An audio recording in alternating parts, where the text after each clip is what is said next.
welcome to the finale of Chronicles of Nadira.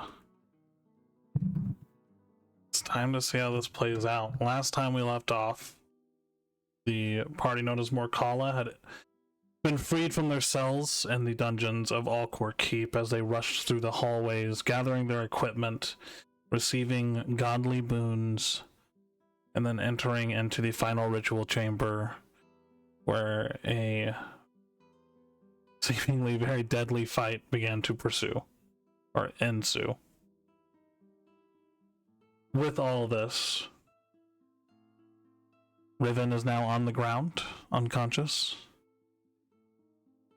Victor is rather hurt. Wolfriend managed to slay his mark, Zephyrion, before succumbing to the ritual and becoming the avatar for the Arbiter of Pride. After his transformation took place, as everyone watched with awe across the chamber, Uzmir gave in to the Harbinger and is currently in combat with Captain Cedric Elowin, trying to keep him off the battlefield. As Uzmir is no more and the Harbinger has taken his place, we find ourselves in the scattered battlefield. Transformation taking place. We will start with this. A tempest of magic and steel rages across a war-torn field. Mighty constructs of gleaming metal, each larger than the grandest towers of Elmakath, stand half-sunken in craters carved by the fury of a massive battle. Their colossal limbs, once alive with pulsing runes, now lie broken and smoking, sparks dancing like lightning along twisted edges, as ribbons of unnatural light flicker from the end of slender rods gripped by fallen warriors, beams that once cut through the air like blazing comets, leaving trails of scorched earth in their wake. High above, you glimpse flying contraptions, winged engines of brass and crystal, spiraling downward in plumes of black smoke as their thunderous roars echo across the battlefield. Shattered plating and flickers of arcane brilliance rain from the skies, illuminating the carnage below, as though from a dying sun. This is not a war of swords and spears known by you all, but a cataclysm of unknown sorceries and forbidden sciences that defy mortal ken. Amidst this wreckage, 13 figures stand defiantly against a host of fiendish beings. The Arbiters you all recognize, twisted apparitions with forms both monstrous and with a slight regality to them.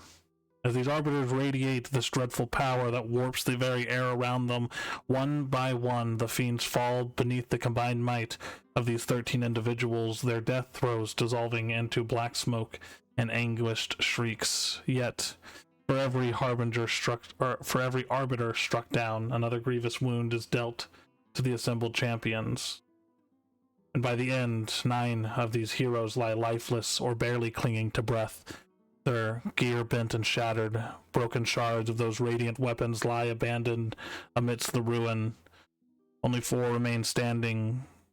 At their head is a warrior in black metal armor laced with glowing violet lines and arcane sigils pulsating like a heartbeat.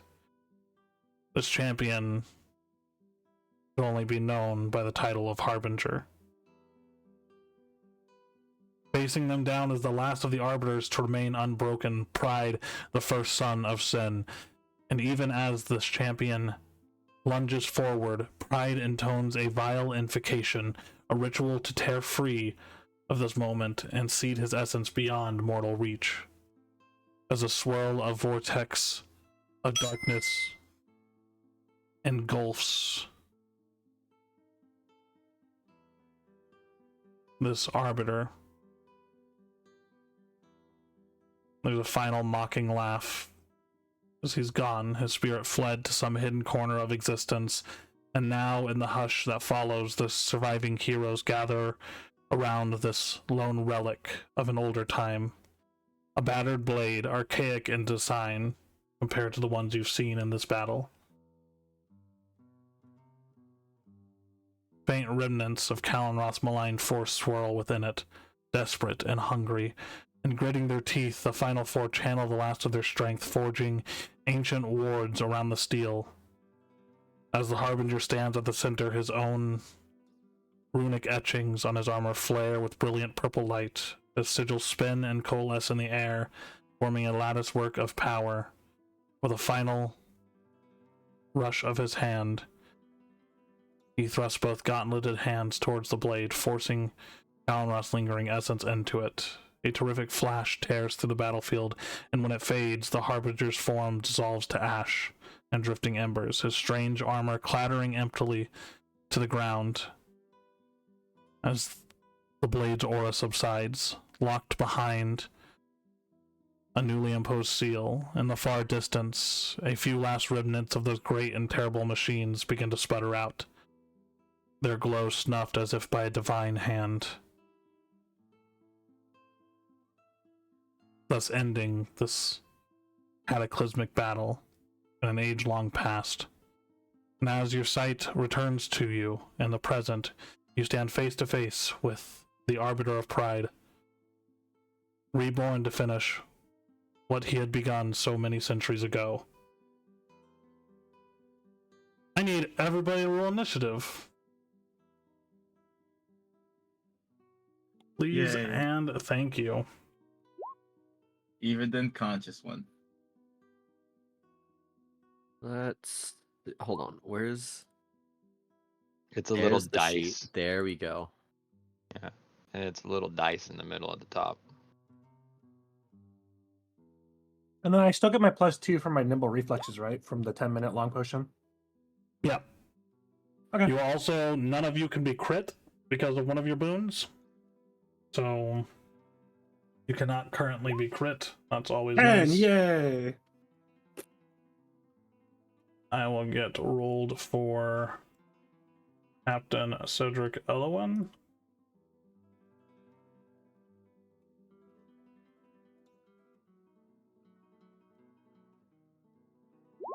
Not exactly his strong suit. And then, Wolfriend, if you want to go ahead and roll initiative as normal Wolfriend as well. For me, please. Where's my token? Here, I'll give you. So I can put it in properly. There you go. It'll be right next to your current token now. Go.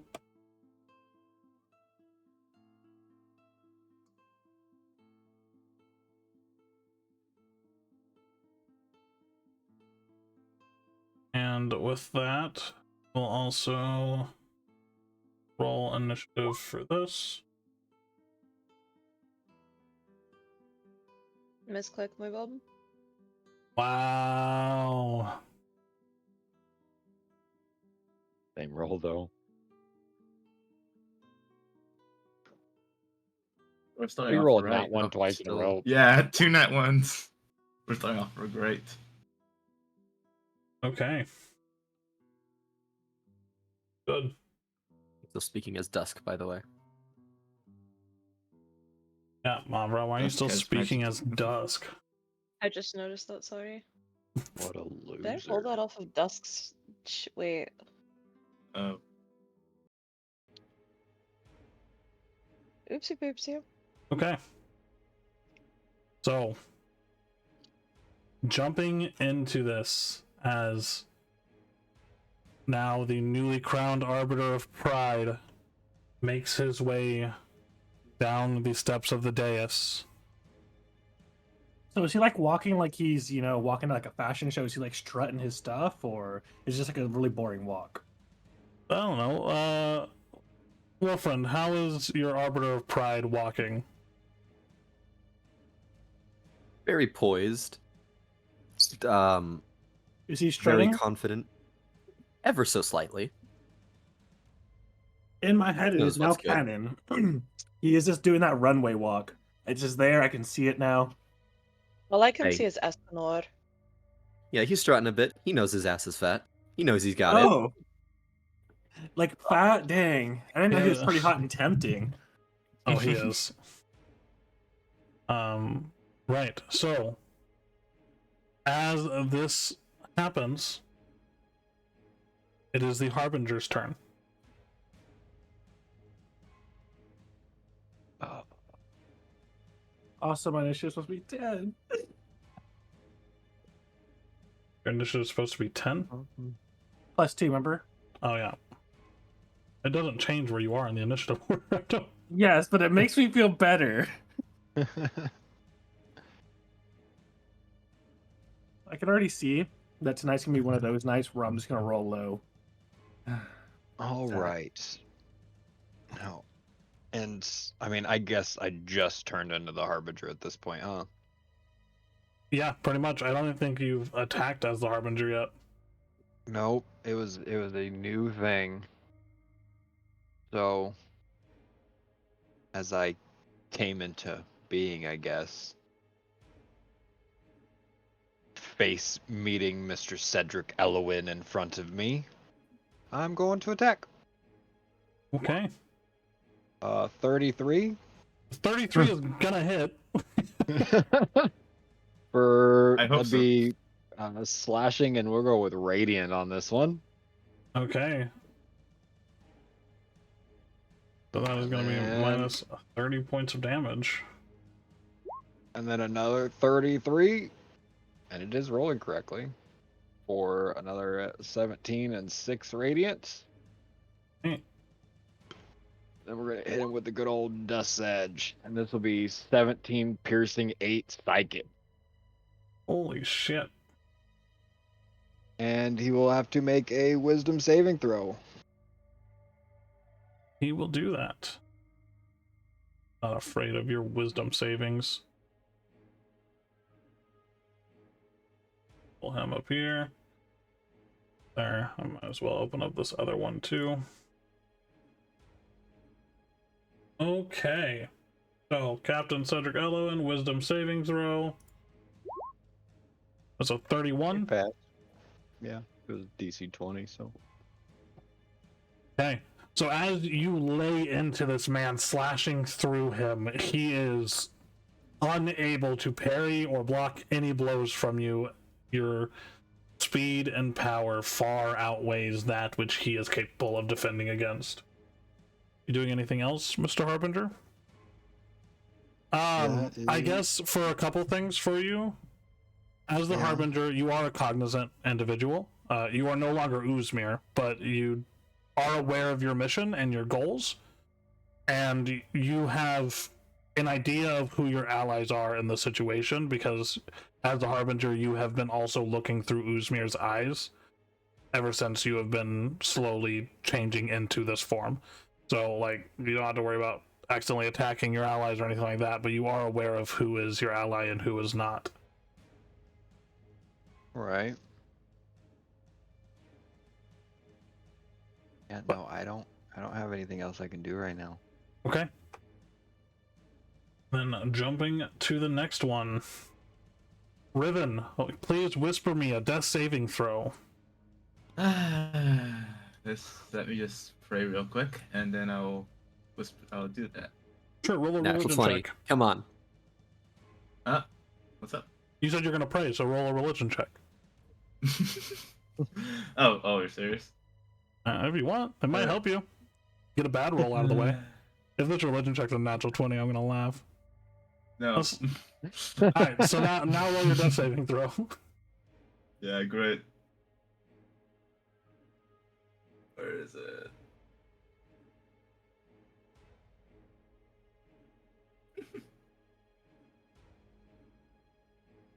Riven. With that roll, having only already failed one death saving throw, you feel your body shudder, and your moment of unconsciousness begins to wane. as your eyes flicker open at 1 hit point, because that is a No natural fucking way. 20, boys. No fucking way. Yeah. Called Here, it. Let me Called it. let me send this to the chat. Oh, Jeez. Yeah, I'll send it to the big dungeon. never When I punished. saw the roll, I was like, fuck no. Aren't you glad you rolled that religion check first? Uh, kind of. Though it would really, really horrible if I rolled a 1. I mean, after that, I knew it was going to be either a 1 or a 20, so. Jeez.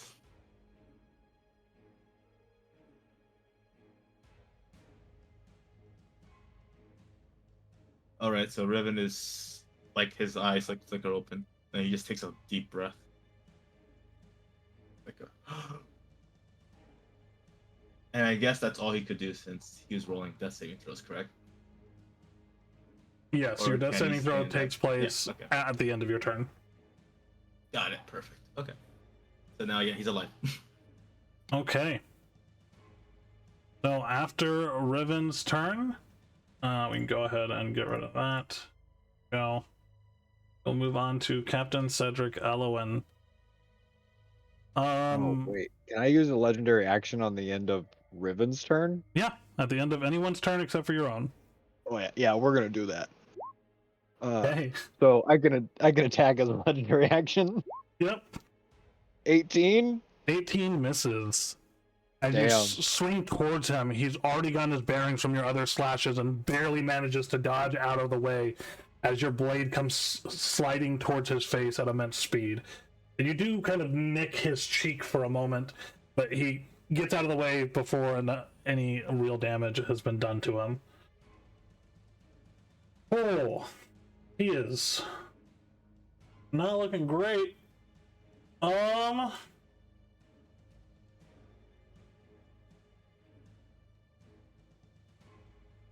Okay.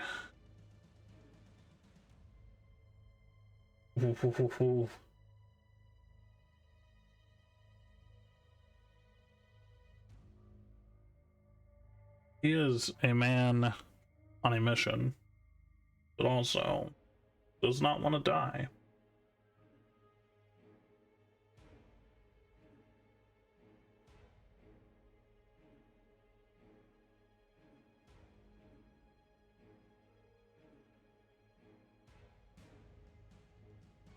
Already used one of those, so can't.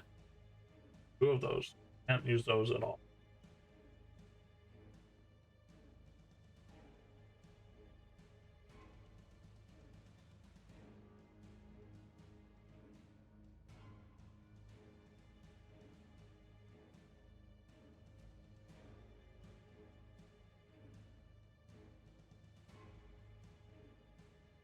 Sure.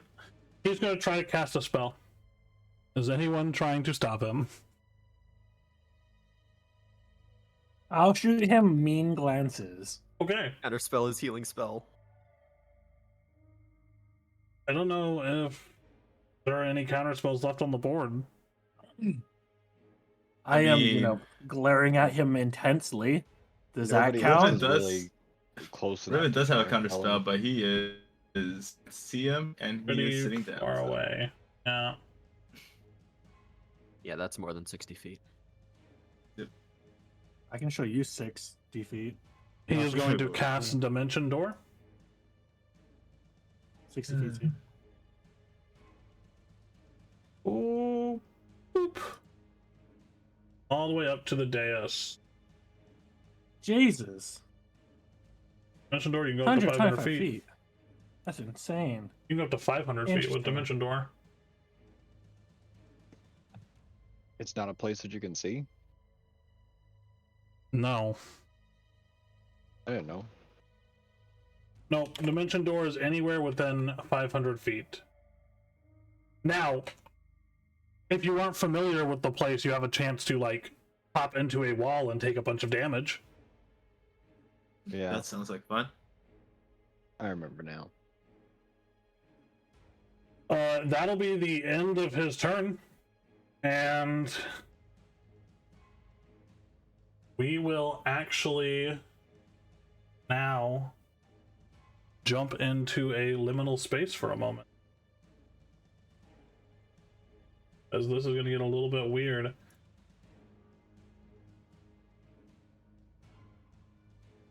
Wolfriend, if you bring your attention to the right.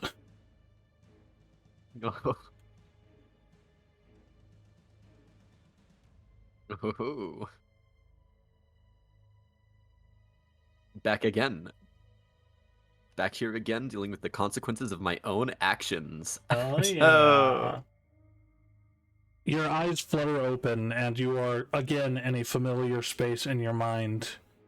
But now you are no longer chained to the walls that support your psyche and your ideals. You are face to face with an older man, stark white hair, a fairly well-groomed beard, covered in black armor and wielding a wicked-looking spear as he smirks at you.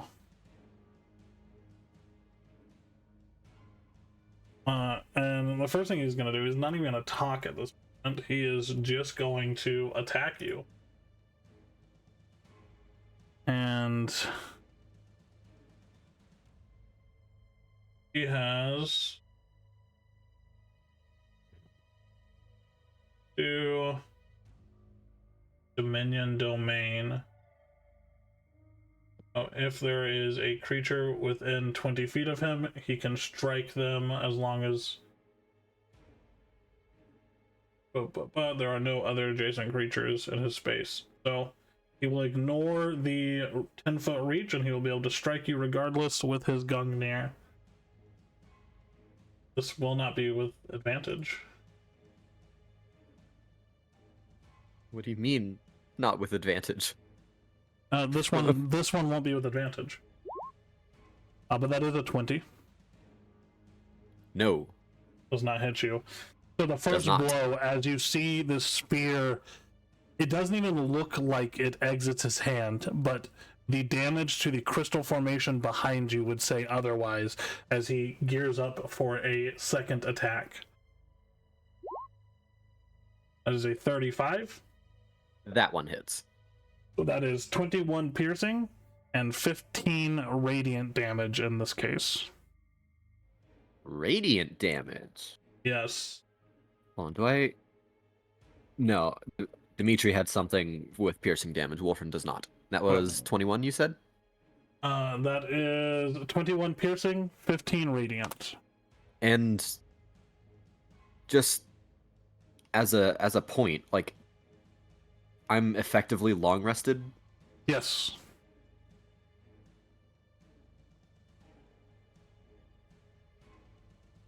Okay.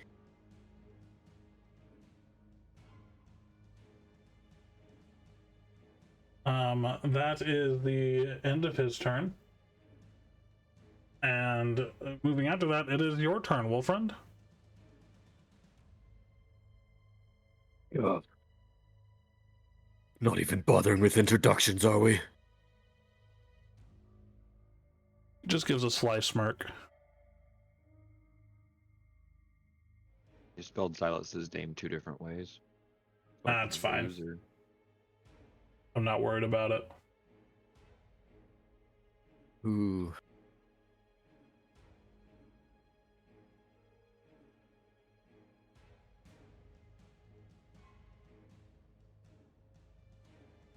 Back here once more. Very well. But this time, I need not fight alone. I would like to reach into my... Well, okay. At the start of my turn, I'm going to switch to my Stance of Darkness. Right?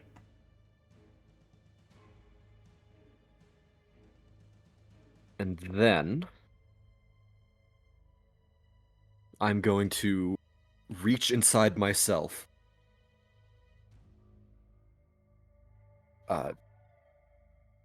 Aegis, I need your power here. More than ever. So come, fight by my side. And I will use my 20th level ability Avatar of Duality. And hold on, where's the range on this? Oh, Like where how do you have more hit points now than?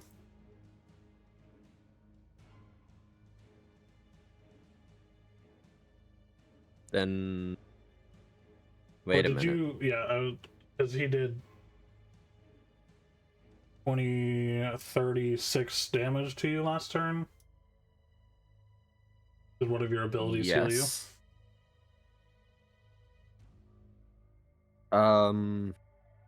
Oh, hold on. You're looking at my sheet, right? Because I I'm marked the looking hit at points your on my. token. Okay, so my max. Wait, my max is 184. No, your max is 142. Why does it say? Why does it say 184 on my sheet? What? Oh, because you went up to level 20 or because of one of your boons, so it probably is Right. 184. Yeah. Yes. You should be good Yes. now. Just so it should be 148 now. To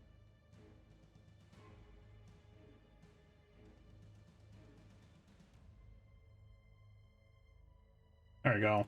Now it's all calculating correctly. There's just some calculation mishaps. All right. So you're conjuring your duality clone. Uh-huh. It will be in light stance. Okay. I will. Hold on. It acts on my initiative? Question mark? Yes, it'll Just act, after? It'll act directly after you.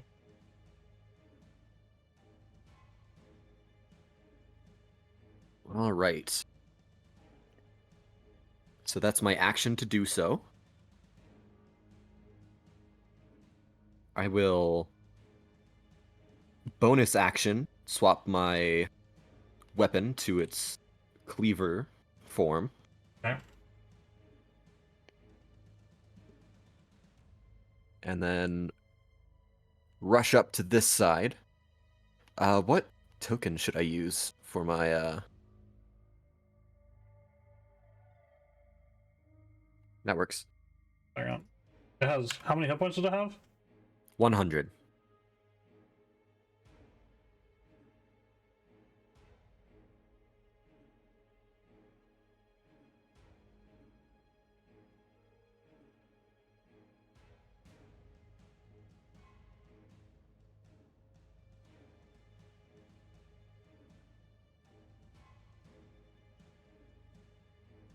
All right, you should still be able to control it. Why did it change it on Right. both of yours?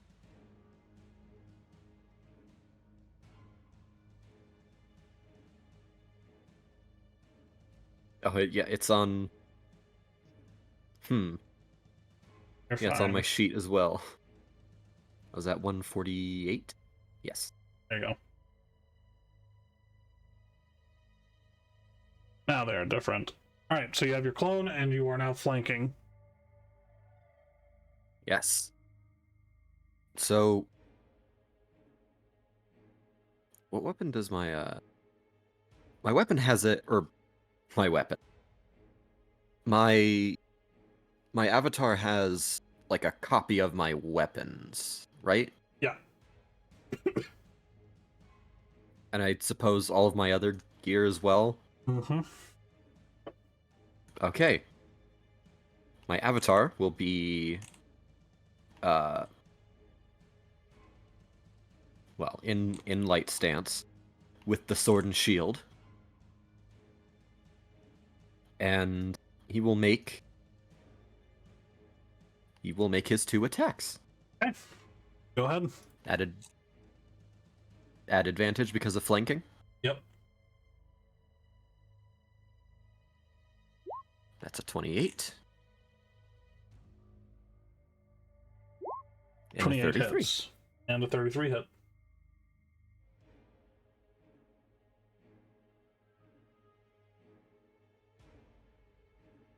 And roll Okay. damage for both of those.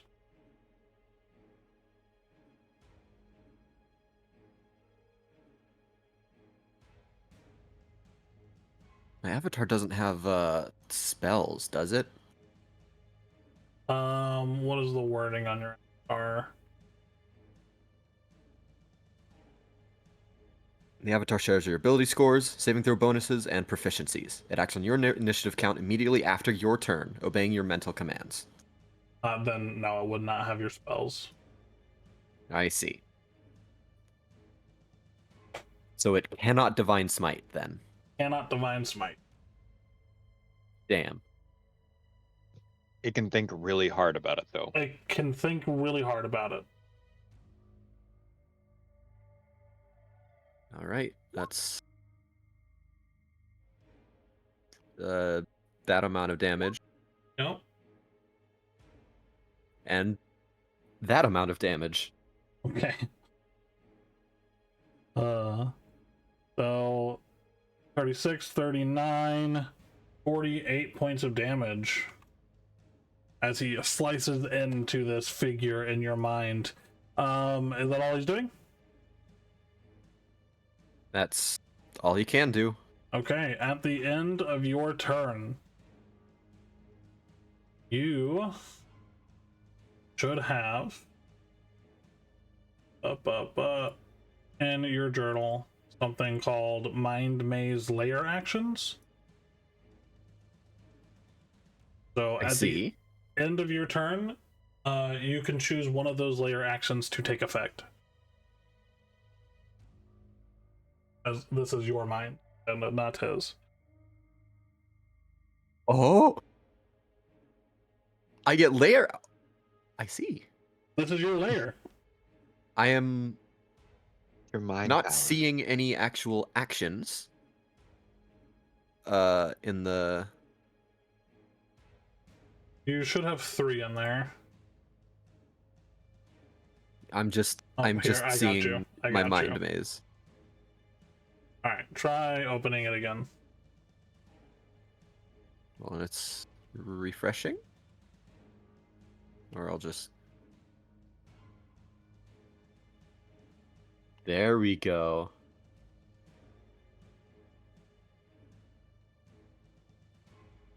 Ooh.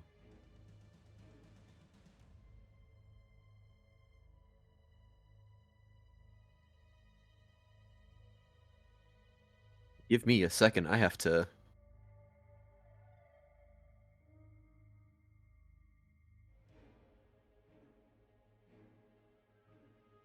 Yeah, it might matter where you fight this guy at in this room. Yes.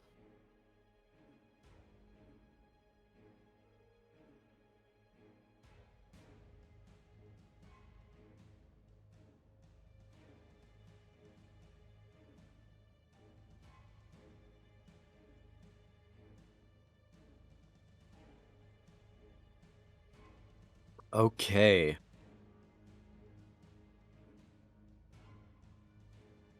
At the end of my turn, seemingly without my even realizing it, a bunch of the crystal roses that are growing off of the walls will explode its thorns towards this old man. He has to make a DC 19 dexterity saving throw. Okay. There's going to be a 16. Oof. So I believe that is 3D. Oh. Maybe you're good. 3D8 piercing and 3D8 radiant. So if you want to roll 68 Yes, damage, it he is. is not resistant to any of that, as it is technically magical piercing damage.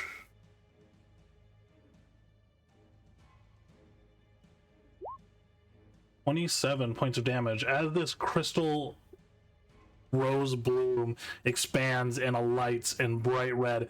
It shatters out, sending thorns flying through the air, not even touching you or your clone, but striking deep into this man's body.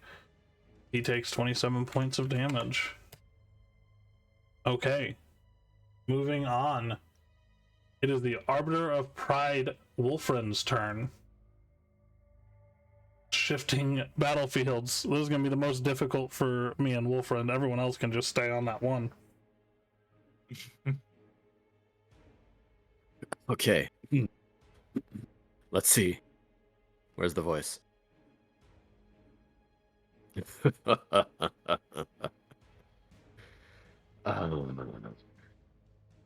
At long last, I am returned. With such supple form besides. Very well. We need not be hasty. But I am Silas, first son of the Pale Watcher. Pride incarnate. You do well to remember that name. Now then. The outcome of this battle is decided. So, who dares to step up first?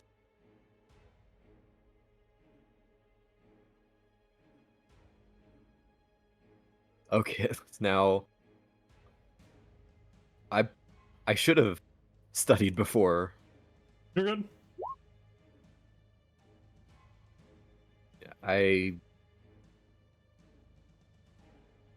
should have studied this sheet. Nah. Oh well. Just go crazy with it.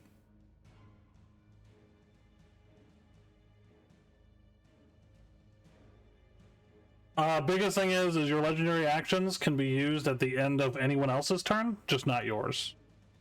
Right.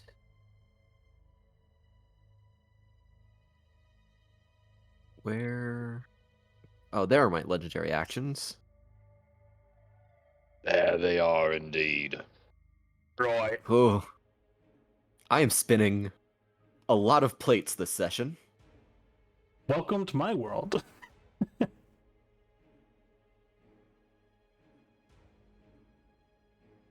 Wolfriend gets to see Kuro's world firsthand.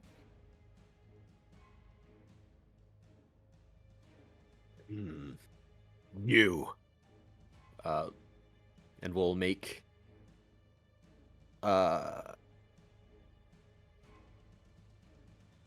start with one attack against Riven. Okay.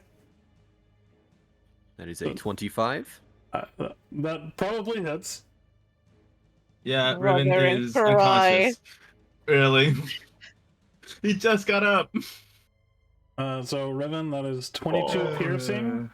And are you Yeah, I mean doing- he's down. He's unconscious again. Okay. Riven's never. I'm not gonna get a turn. Everybody Let's hates me. see.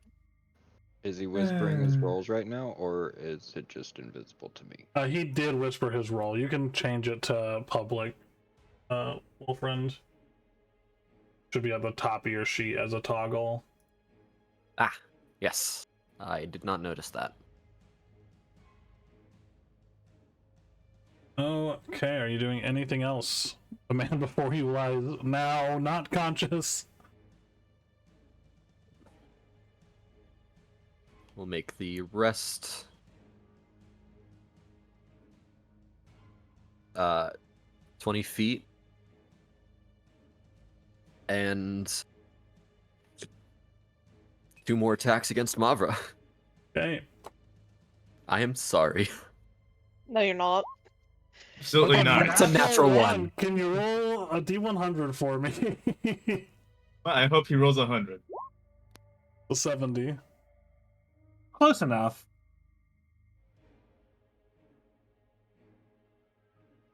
Oh. Okay.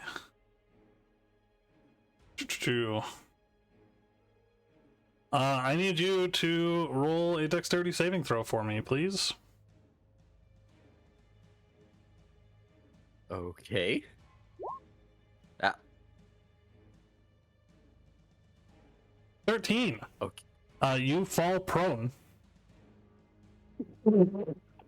As you lunge towards her, your foot hits an uneven portion of the rock, and No, you no, in no, your no, no, no, prideful no. form. Go ahead. He's going to use a legendary resistance to succeed that. Okay. Straight sounds out the good. gate, Arbiter of Pride, nah. Okay. He does not fall on his face. Yeah. Yeah, as you step on this uneven portion of the platform, your foot lunges further into the ground, cracking it below you and keeping your stance. Third attack? Third attack, yes.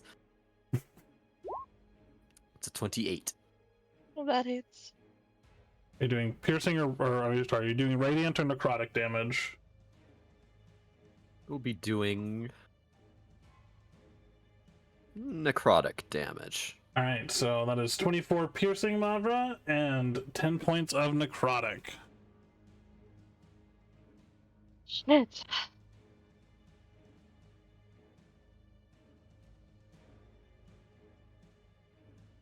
Anything else, Arbiter of Pride?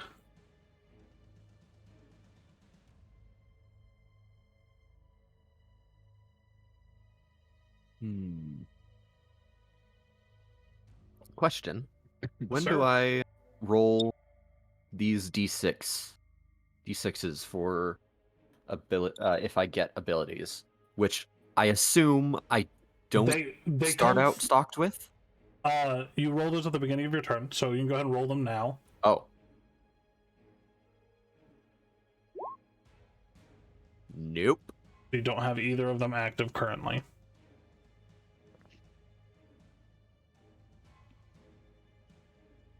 Anything else?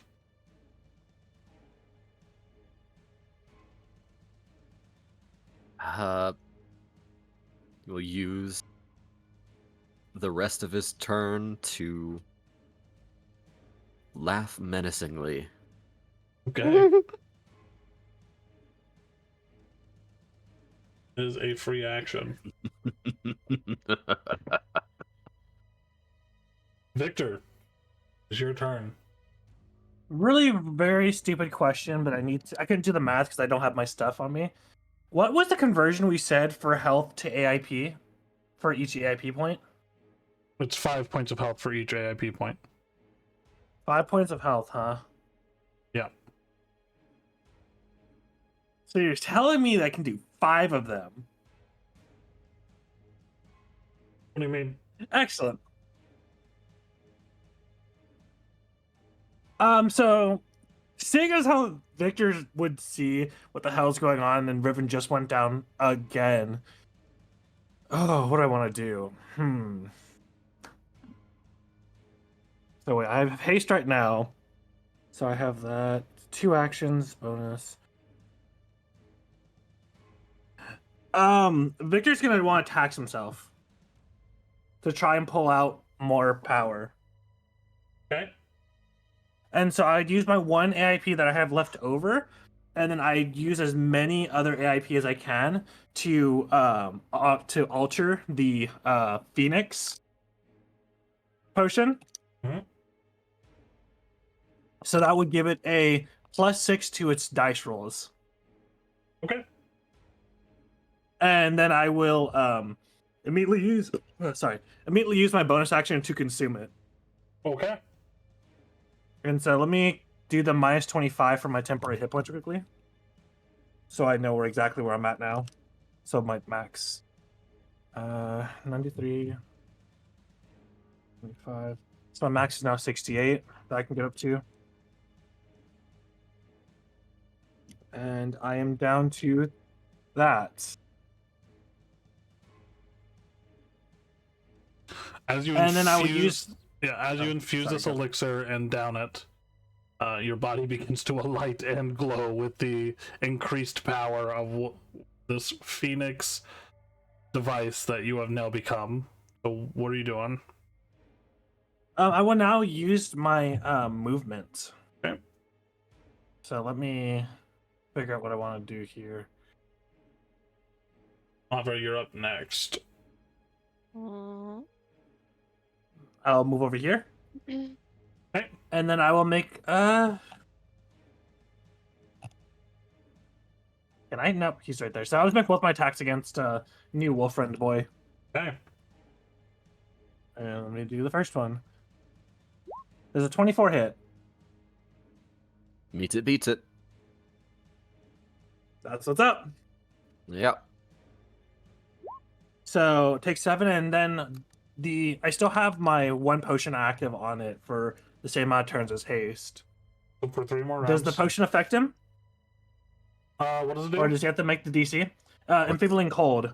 The target must make a Constitution saving throw versus my spell's DC, or their speed is halved, -2 AC, disadvantage dexterity saving throws. I'll just post it inside of the Yep, thing please so you do. can read it. Post it in here.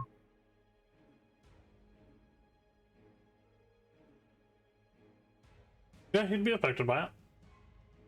Okay, cool. Would you please say roll me a con save for me? Very well.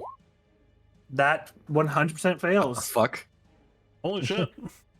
He's going to use a legendary resistance to say nuh-uh. Okay. So it does not affect him, but you do take the 7 piercing damage. Yep.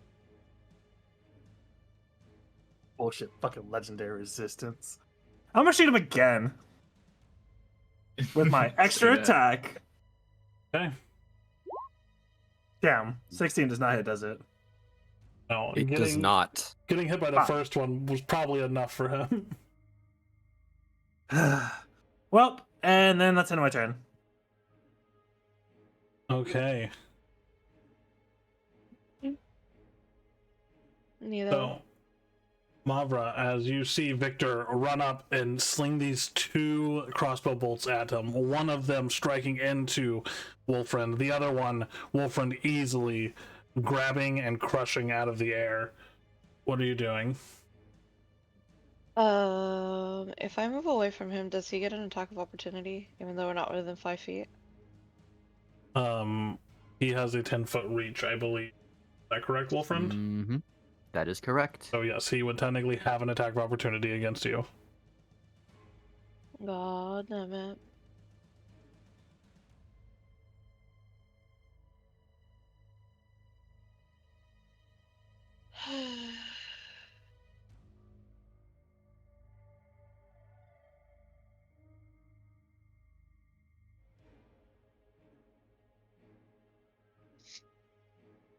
That's only if I move out of his reach, right? Yep.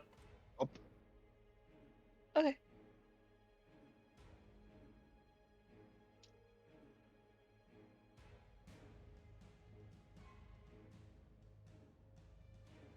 Sick.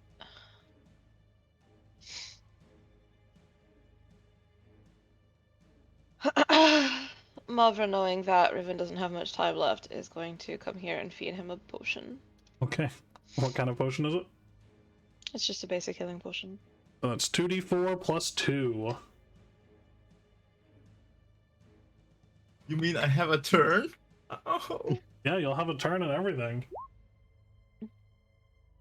That's 8 hit points back to you, Riven. Yay. Can't wait for Wolfriend to destroy my hopes and dreams again. I mean,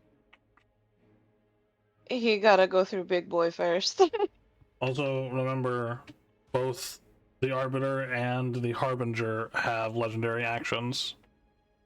So those recharge at the start of your turn. So you should each have 3 legendary action points to use every round. Your legendary resistances do not recharge. Once they're gone, they're gone. Yes. Okay. Epical. Alright, so that is your action to feed him a potion. What else would you like to do, Mavra? Defensive stance. You don't want to rage? Oh, you know what? That's probably a better thing to do. I don't have Mavra's sheet on this computer, so I don't remember what her rage does. I know that it has Storm Aura, but I can't remember what Storm Aura does. Well, I know for a fact it halves damage, which is probably pretty important. Yeah, I'm a rage. Alright. And I forget what the range on Storm Aura is. Hold on. Raging.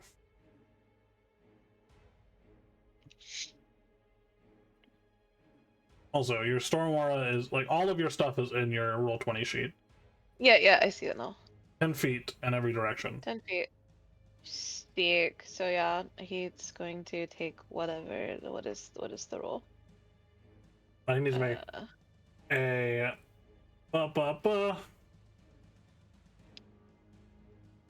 do.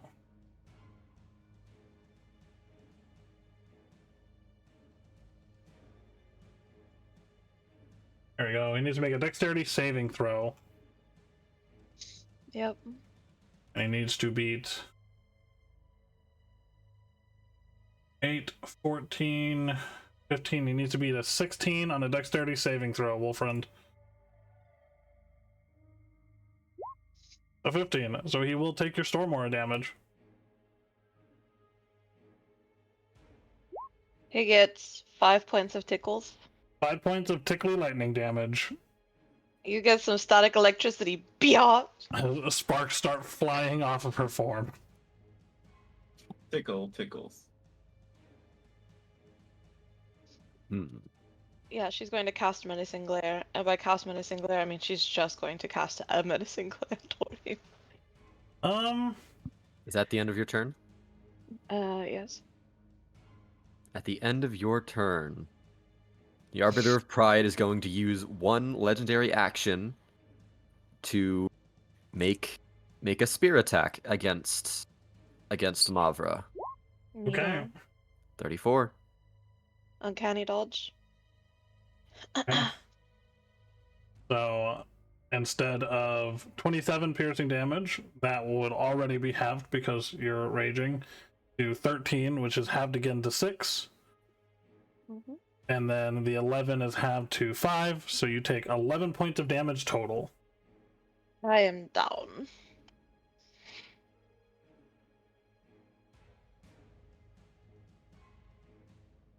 Okay.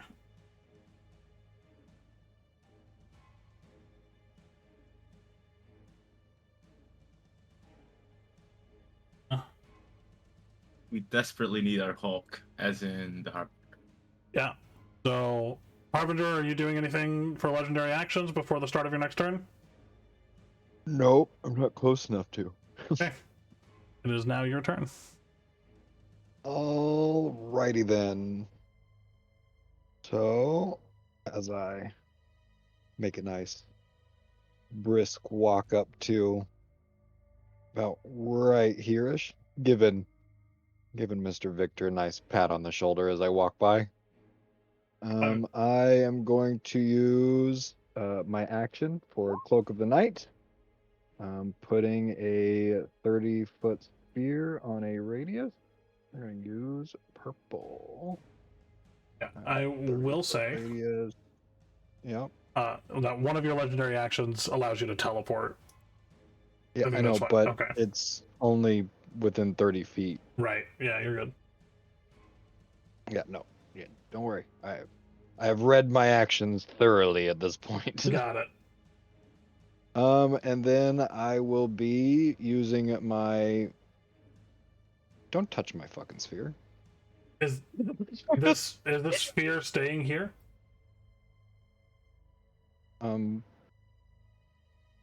don't know yet. If so, I will put it on the map layer so that people can still move around. Yeah, put it on the map layer. Yeah, it's gonna stay there. And then I will be using my bonus action to shadow walk, putting myself right up nice and close. All right. I hope you're used to the darkness by now, Pride. That's the end of your turn? That will indeed be the end of my turn. So we meet again. Fall. I will use the rest of my legendary actions to command obedience. Yep.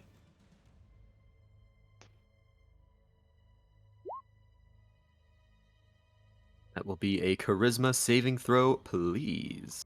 What is the DC I on have this? legendary resistance, so it doesn't matter. Congratulations, I've used one. Dude, you don't want to even try to pass it? I guess Come on. so. It's what charisma saving throw. Yes. Uh-huh. No, you Yeah, failed. no, I Yeah. used my legendary resistance. It's just a battle with just legendary actions and legendary resistance Uh. at this point. Also, Oh yeah, can Wolfram see in this darkness? I'm assuming this yes. is magical darkness. As a so matter of unless you have fact. devil sight, The Arbiter of Pride can. the Arbiter Pride does Oh. have Devil Sight.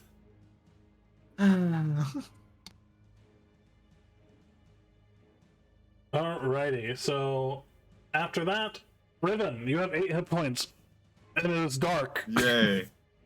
Yeah, that pretty much. I was gonna cast Mass Healing Word, but I need to see. You do And- have, you do feel Mavro's Oh, forearm yeah. collapse on the ground next Don't to worry, you. Riven's getting to that. It's just the bonus action move. I have to think of something else now. But for action, Riven's going to feed Mavra one of his 2 last remaining greater health potions. Alright, that's 44 plus 4. Okay. 4d4. So it'd be 13. 13 hit points back to Mavra. Yay. You'd be like, you can't die on me. Just, you can't. And, oh boy. Mavra, your eyes Not gonna- open. It's dark. Am I dead? No. This is a spell. Oh, good, because death would be really painful and that would suck. And Riven is a bit too exhausted to actually talk, so he is can't even do as a bonus action.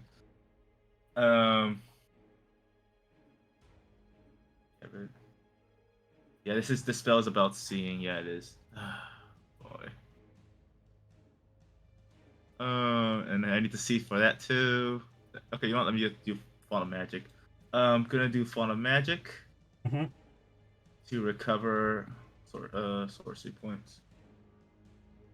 Not sorcery points, sorry. To recover. Are we using spell slots or are we? You can use slots or spell points, either one.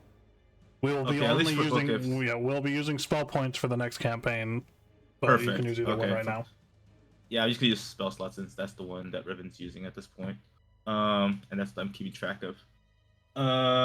He has 6 sorcery points remaining, so that would be. Forgot what's the. It's where is it? I can use sorcery points to create a spell slot, but vice versa. So level 4 would be 6 sorcery points. Okay, so it'd be a level 4 spell slot that he will recover. Okay. Let me get that down. And let me take off my Wild Magic. Are you- points 0. Are you moving at all?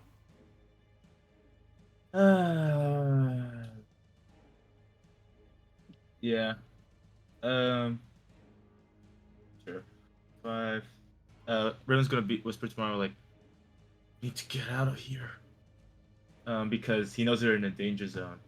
5, 10, 15, 20. He's gonna try to move towards the south. I don't know how that would work since he can't see.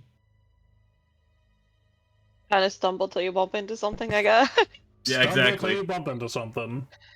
So 5, 10, 15, 20, 25. He has how much? 30. So he has 5, 10, 15, 20, 25, 30. So he'll be right next to Dios. You use half your movement to stand up, unless you're. Oh, yeah. So it'd be 15 then. Yeah. 5, 10, 15. So it'll be here.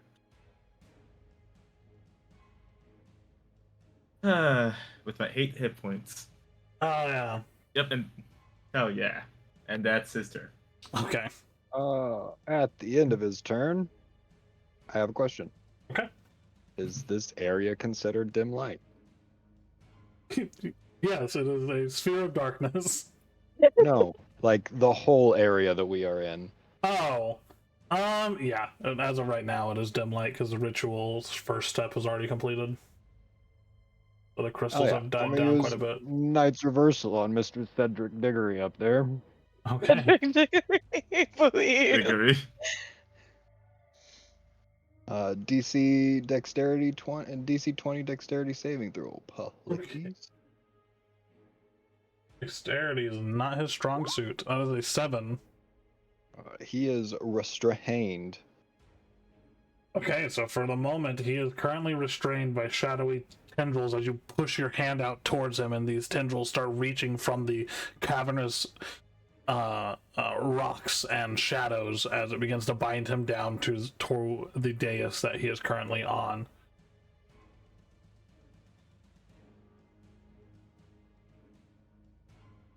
Alrighty. It is now his turn. He is restrained, correct? Yup. Make sure I don't do anything that he cannot do. Speed becomes 0. Can't benefit from any bonus to its speed. Attack rolls against the creature have advantage. And why did I lose it? Yeah, a creature has disadvantage on dexterity saving throws. Okay, so he can still cast spells. He is going to. What is the verbiage on that?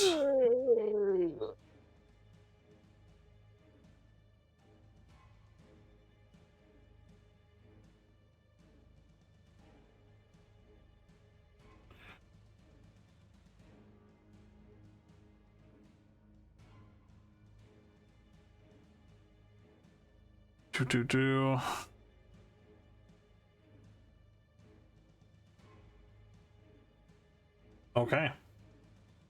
He's going to cast Dimension Door. Oh no. He is going to be taking Zephyron's body with him.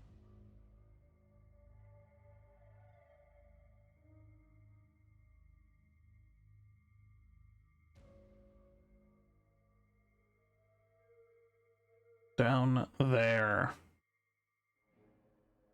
The shadowy tendrils kind of recoil at the magic as his form disappears and they go slack around where his form was. That is currently the end of his turn. We jump back into Mind Manor. There we go.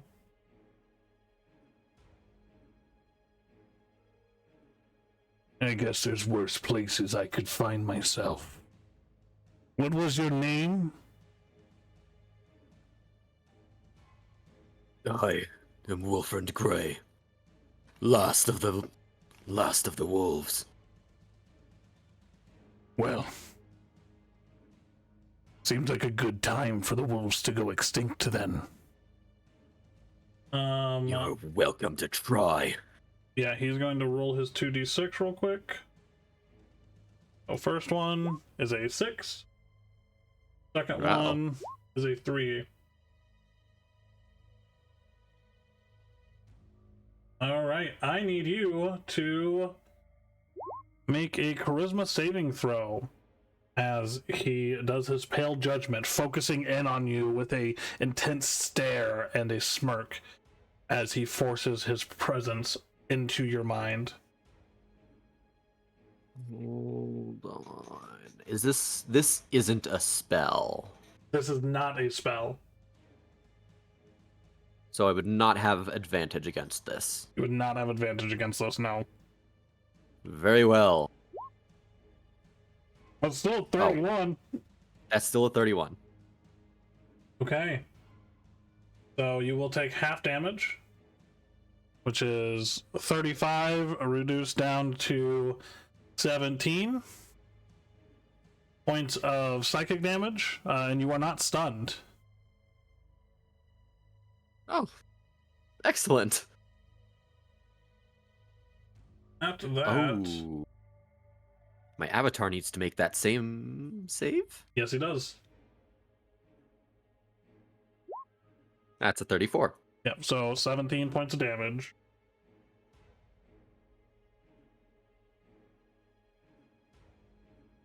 Okay. Righty, so at that point, going to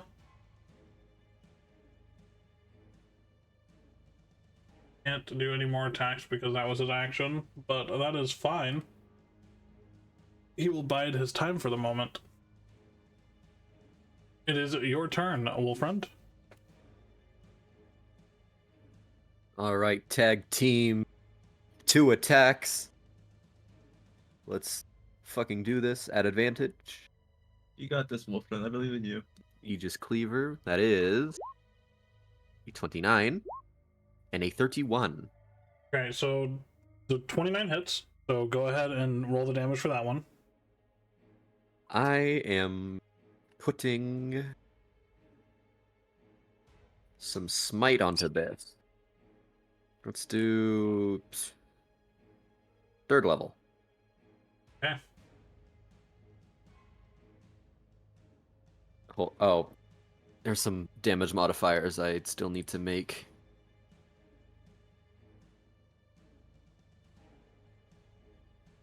We'll just have to do it manually. Let's go.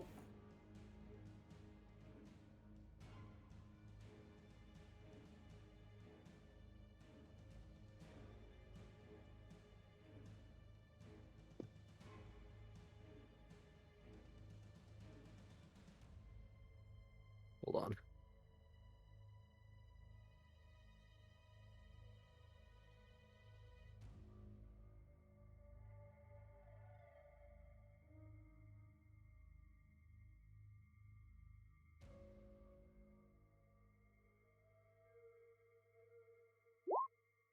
There we go. I think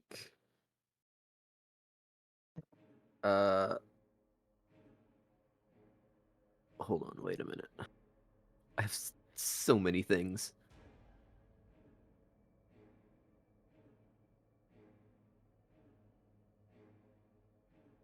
That should be a point of necrotic damage. There shouldn't be any radiant damage in that damage Okay, spread, but it's all radiant. it's all necrotic. Oh, it's all necrotic. Got it. Yes.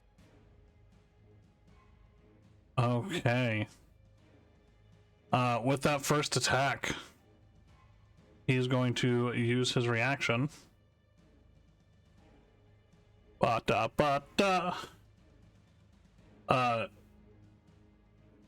To his.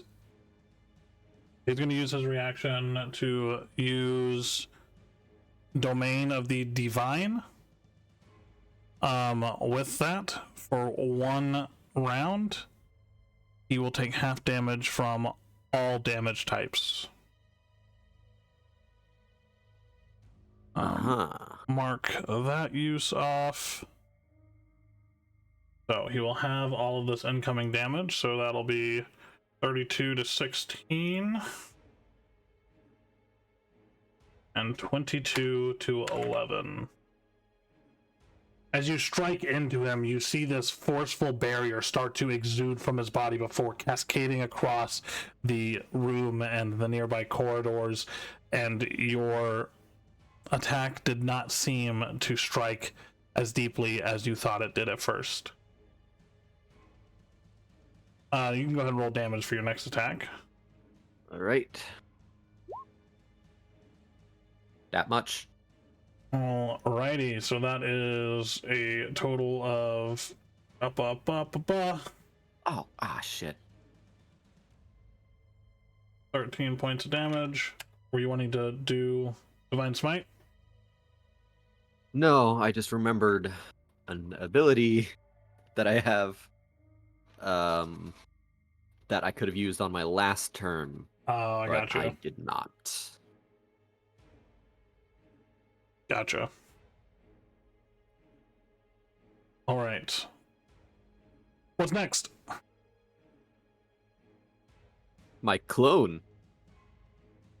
2 attacks at advantage with the stuff. Yeah.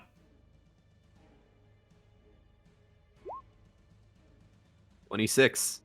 26 will hit. 26. 26 will hit. That is. Hold on.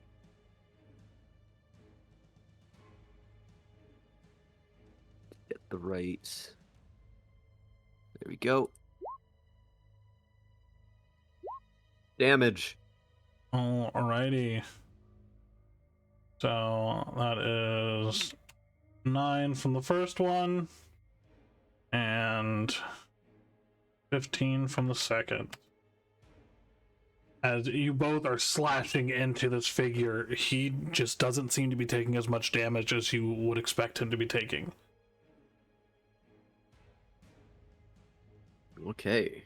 You see the smirk on his face growing as he is quickly, at least in his mind, showing the power differential between you two.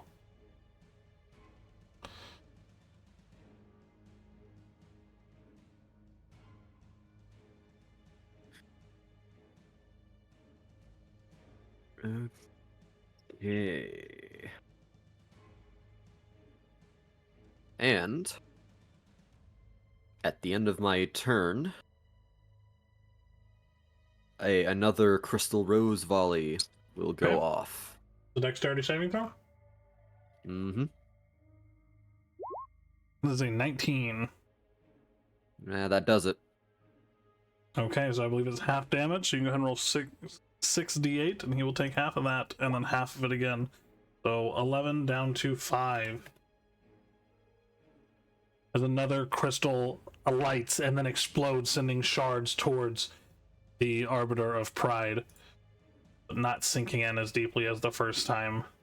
At the end of your turn, he is going to use a legendary action to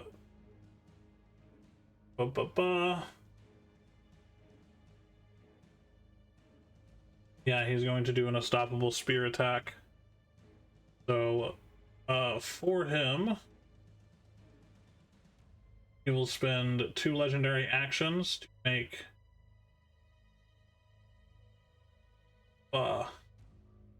enhanced spear attack, so this will be with advantage. He is going to be he's going to be aiming at your clone. That is a 26. Yep. Okay, Actually, go ahead. my clone has all of my Resistances, immunities? my magic items, Yeah. right? It has Okay. facsimiles of your items. Facsimiles, right? Right. What are you trying to do? It's going to cast shield. Oh, yeah, sure. What does that bump And him is up to? That would be +5 to his AC. +5, so that's up to a 29. 29. Oh, yeah. So then that And- will not hit. Is that taken from, like, I guess that's Well, what the stance is he avatar's in? own count? So, because part of your armor class is only there when he is in sword and board form, what form is Yes. your guy in? Is he in sword and board form right now? Yes, he is. Okay, just making sure. I specified that when I summoned him. Yeah, okay. What was your other question? If the because being able to use shield is A like charge that they're- has to be used? it's a charge that has to be used. Yeah. Yeah, so that'd be taken out of the main magic item. Because it is utilizing its power still. Okay.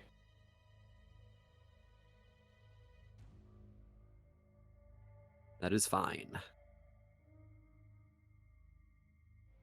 Oh, okie dokie.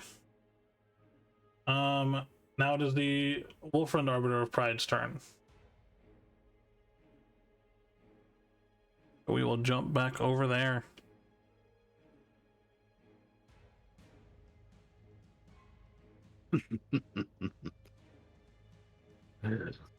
Once again, I seek my father's reconstitution. And once again, you stand here to oppose me, Harbinger. Oh, how time circles back. How lovely it is. And I will make... If I can find the right character sheet. Wait a minute. Oh. Okay. 3 weapon attacks with Gungnir against the Harbinger. Okay. Did you want to roll your d6s? I was gonna say, before I do that...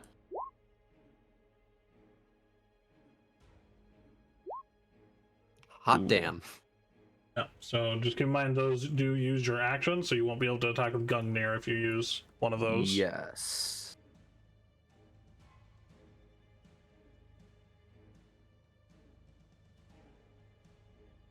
Hmm.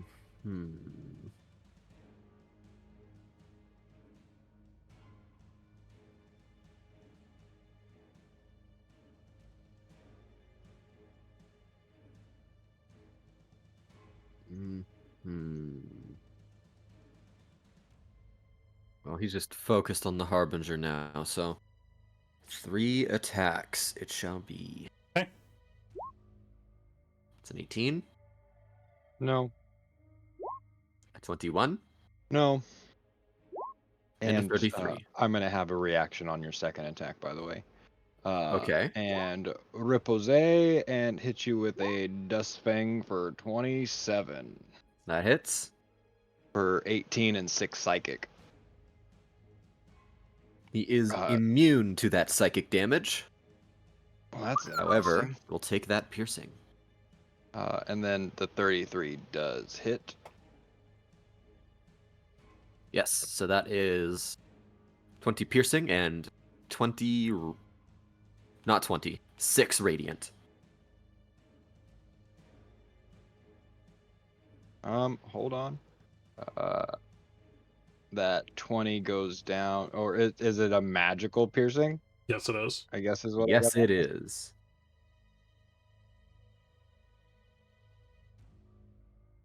Alrighty, so yeah, I take, and you said radiant or necrotic? Radiant.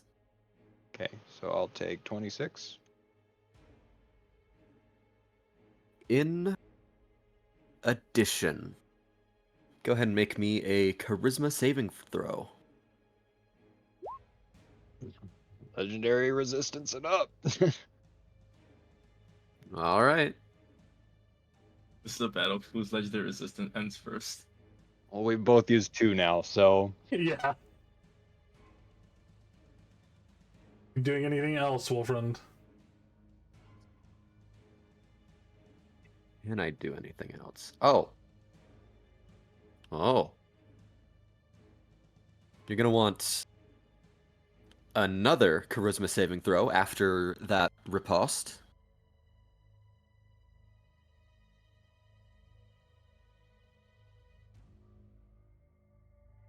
So one more charisma saving throw why? because you hit me. Just because I hit you? Oh, this is stupid. Wait. If you're looking at Oh, arrogant on demeanor, its it's the turn. first time it hits you on its turn. On its turn. Yes, I didn't read that. So, disregard.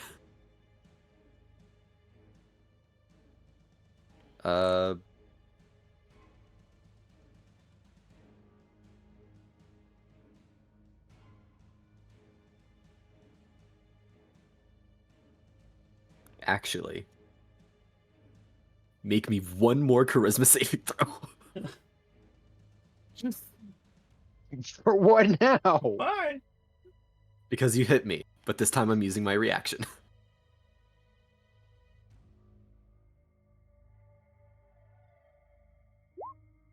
I should just use the last fucking roll. I would say don't use your legendary resistance on this, but that's completely up to you. I didn't say that, did I? All right, you will take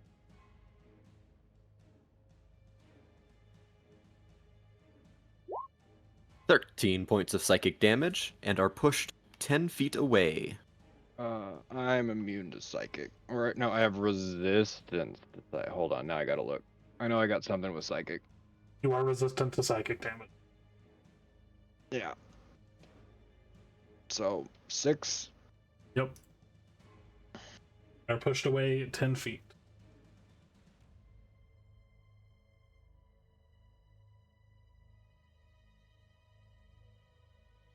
Now that's my turn. Okay. Going into Victor's turn. Victor, after this turn, you only have one more turn with haste.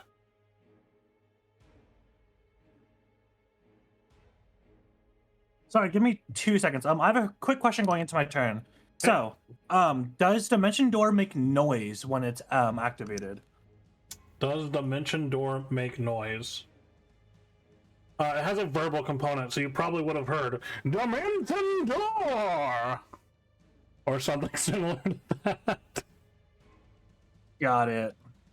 And then, so what have I heard? So, like, I haven't seen anything since it's gone dark, correct? Correct. So, I have no clue where anyone is. I have a rough idea of where I last saw the Arbiter of Pride, though, right? Yeah. Have I heard anything with else from that? disadvantage. Oh, no, that's fine. I just wanted to make sure I knew where he was currently. Or, like, You where he would've was heard me last time. yapping. Where he was last time, yes. You've heard the clashing of weapons, and when the darkness went up, you saw him before the darkness went up. So you have an idea of where he was standing.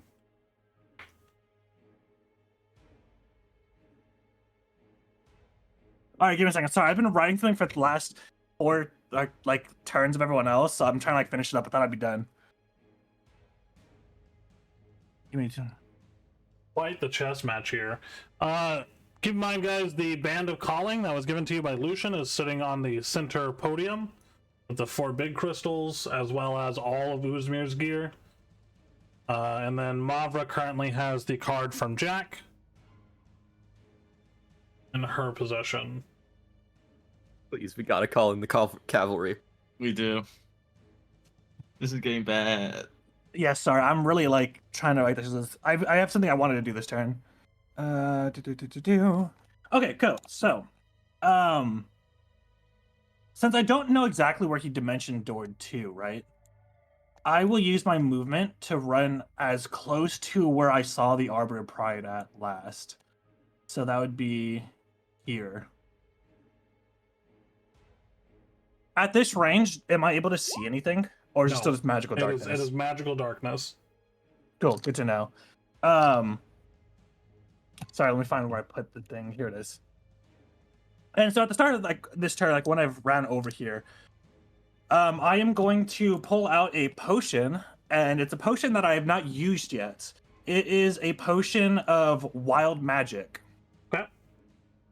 And before I God. do this, I am going to and I would like to do this if you allow me, DM.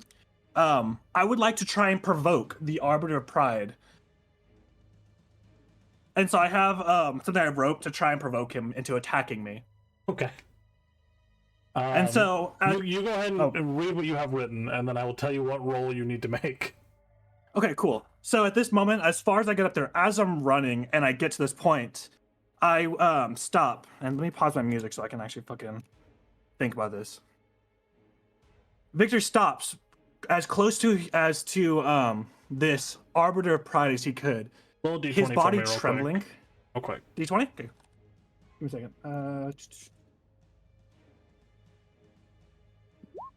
11. You do bump directly into him on your way there. You bump into Okay, an cool. armor-clad furry. Good for me. And so Victor, knowing that he's probably just hit this person taking Wolfrin's body, and he knows what he's trying to do. His voice is like very like weak when he says this, but here's what he says when he like is near him. This is pathetic. You wear his face You parade around his body, but you'll never be him. You think you've won? That this is victory? You really think that this is what makes you strong? Wearing the body of someone 10 times the man you'll ever be? All you are is a parasite! Despite being something greater because you know you'll never measure up. Go on, try and kill me. Make a grand show of your power. But you'll never hear me beg. And if I do die, at least I'll do it knowing I'll never be bowed to something as hollow as you. And Victor's gonna take the potion as he says this. Okay. And you can roll one of three things. okay. You can either roll a performance check, a deception check, or a persuasion check. I'll take a persuasion. 31. 31.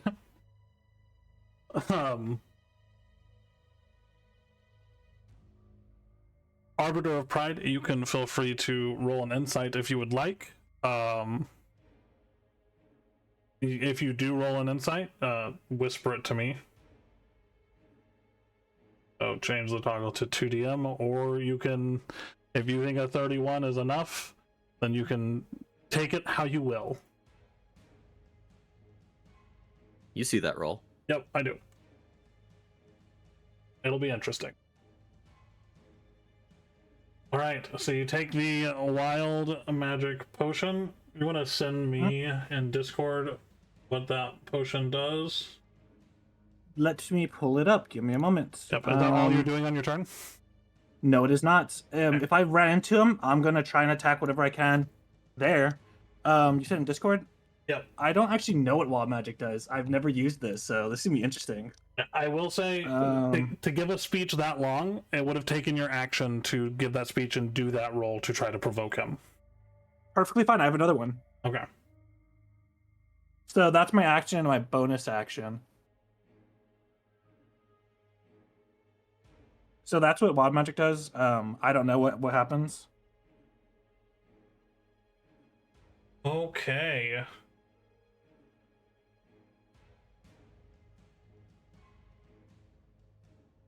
I will give you two options. You can have it go into effect right now, or you can have it go into effect with the Phoenix Potion.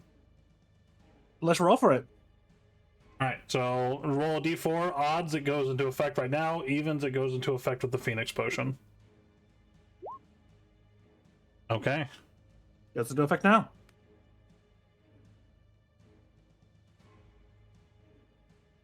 Right? Is that what that was? Yeah, it'll go into effect right now. So, with that, go ahead and roll a d100 for me. Wild magic table. 16.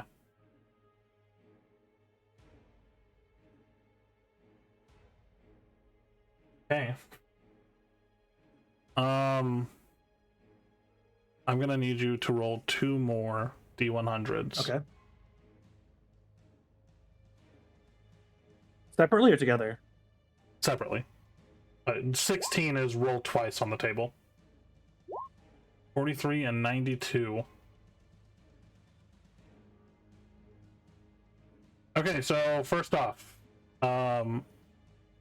you regain 2d10 hit points. So go ahead and roll 2d10. Since this is a thing of my potion, would I still need a roll for this? No, you just take the max 20. Okay. And your second one was a 92. Okay. If you die within the next minute, you immediately come back to life as if by the reincarnate spell. Oh god. So not only do I have Phoenix, I also have a reincarnation after that? Okay. Victor's living through this, I think. I was gonna say I see Victor as the designated survivor. Yeah, it's a possibility. Well, at this point, I still have an action. I'm going to try and shoot my crossbow at the thing that I just bumped into after saying all of this. You're rolling this with disadvantage. It's fine with me. Where the hell is it at? Does a 28 hit? Does. Roll me a thing for the poison as well. Constitution saving throw? Yes, sir. Yep. You do not pass. Hold on. What was the effects of that again? It fucks you pretty hard if you don't. No. It fucks you pretty hard. It fucks you. That's it. -2 penalty to AC, disadvantage on dex saving throws, and cannot use reactions. And you can only use an action or a bonus action, not both. Yeah. I don't We're think gonna pop I don't think you have one any bonus more. actions, but one last legendary resistance. okay. Oh, good. I'll attack you again. Oh no. Oh god. And 14. Damn it. That is I the d- I first used time- I used my reaction. And not that this particularly matters, but go ahead and roll a charisma saving throw. What the fuck's first saving throws that again?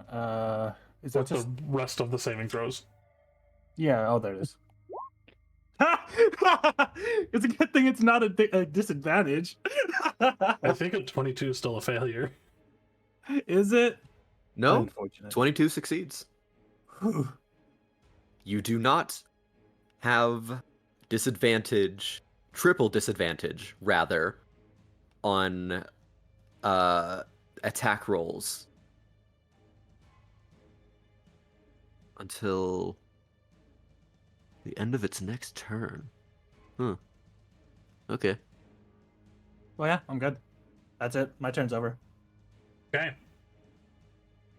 Anyone doing anything at the As- end of Victor's turn? I'm stabbing him Okay. as a legendary action. 35. 35. No, definitely hits. How much damage are you doing? Well, technically, I should say you should be rolling with advantage because Victor is blind. Yeah. That's I'm true. blind as Natural fuck. 20 check. Well, also they can't be crit right now because of their god boon, so it Oh, technically doesn't so matter now that I fuck. think about it. Okay, it's fine then.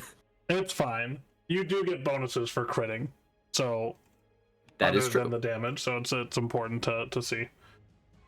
But yeah, so that's 25 points of piercing, and are you doing radiant or necrotic damage? Radiant. Okay. Ooh, nice. That'll definitely take me down to 0. Yep. So, at this exact moment, as the sword goes through me, my Phoenix Elixir decides it just wants to activate. I hope you have a lot of HP, because this is going to hurt. You take 160 radiant fire damage.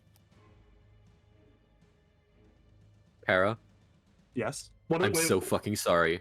what is the radius No, on you're this? immune. The Arbiter of Pride is immune to fire damage.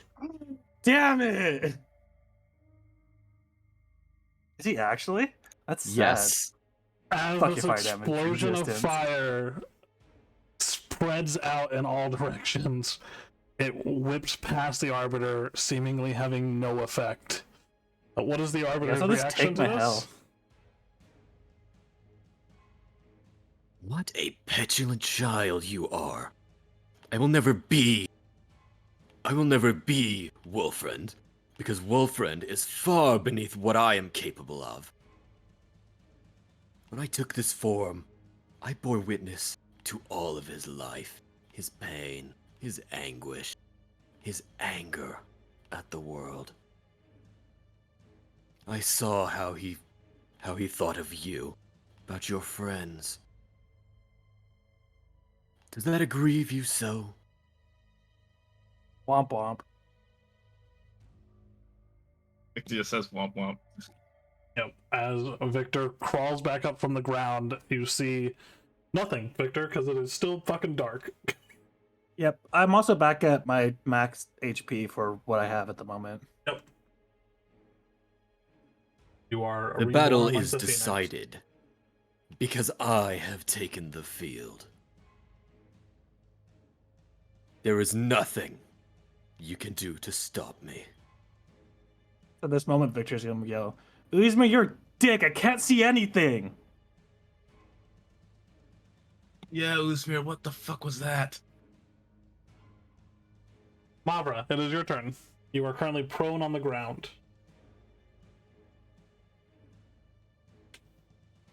Again. Your turn. I'm going to bonus action disengage and move my ass over here. I already measured it. Who are you talking to? Did you take into effect that you have to spend half your movement to get up off the ground? Was I on the ground? Yeah, you went down unconscious. I am not used to Yeah, I know you're not Going rapid. You're down. not used to going dying. down. That's not my Okay, forte. okay. Hold on. Normally, I when still remember the people- 80 hit points. Normally, when people are knocked unconscious, No, they no, do no, no, not continue standing up. I forgot that I forgot the turn because I'm last in turn order. Gotcha. Hold on. I need Can to. I say one thing real quick? Where the hell are you? I'm Oh, never home mind. What in the hell are you doing? playing Hey. TNT. We can do Yeah, that too, Mavra.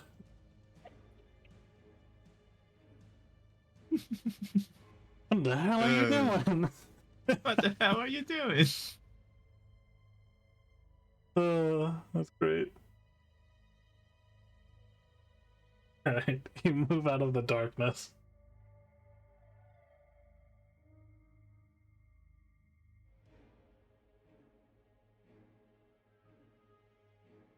Would you like to do anything else, Mavra? You can type if you so need to.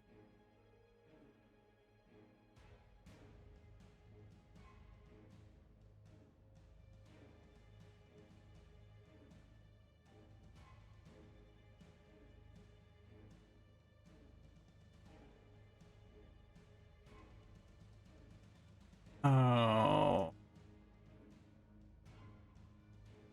I mean, full action and bonus action to cry.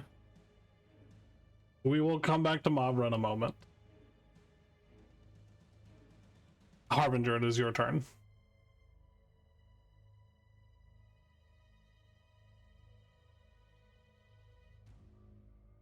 I'm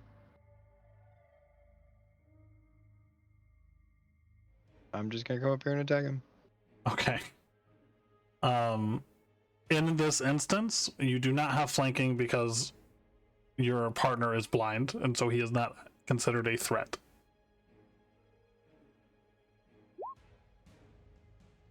That is still 30.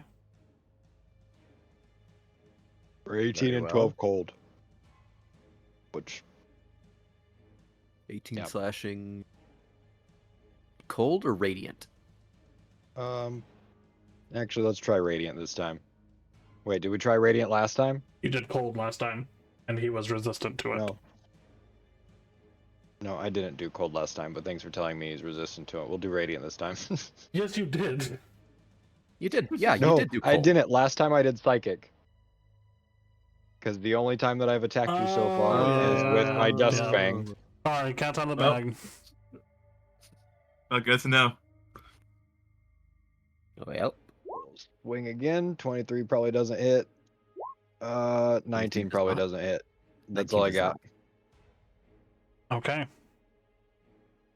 He needs to make a Constitution saving throw, Wolfriend. Or have your speed does? reduced to... You do. Or have your speed reduced to... Oh no, that's if you were already hit by the Dust Fang no, this turn. Yep. Yeah, no, he's doesn't have anything. Oh, you need Oh. to make a charisma saving throw from that first hit. 18. Disadvantage on attack rolls until the end of its next turn. It says, which Yeah, which means he will have one round of attacks where they are at disadvantage. right. End of his next turn, not yours.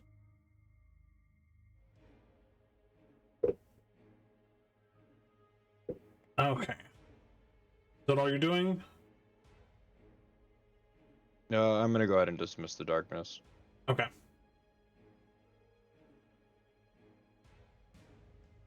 Oh! Light enters the field. Dim light, but still light. Yeah. All right, At- Riven. Oh, go ahead. End of my turn. Legendary action. Stabbing the Harbinger. Riven's going to react to that, and he's gonna cast Silvery Barbs. Okay, roll again and take the lower of the two rolls. 25. It still hits. But he's going to give the Harbinger advantage. Okay.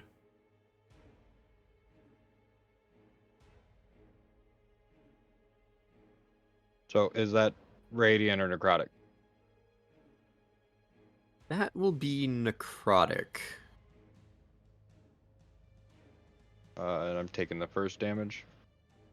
Yes. Yes.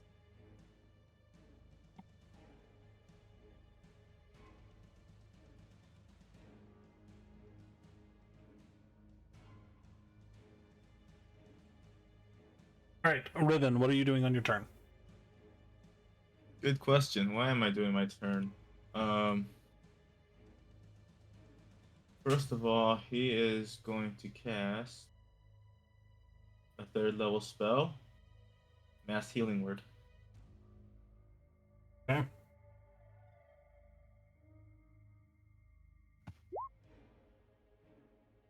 Ignore that. So it'd be 6 points of healing for me, Mavra, Harbinger, and Victor if he needs it.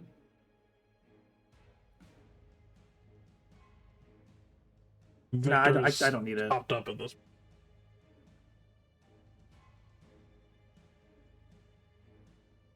Okay, you doing anything else?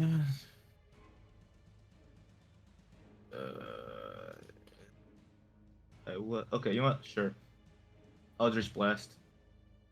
Okay.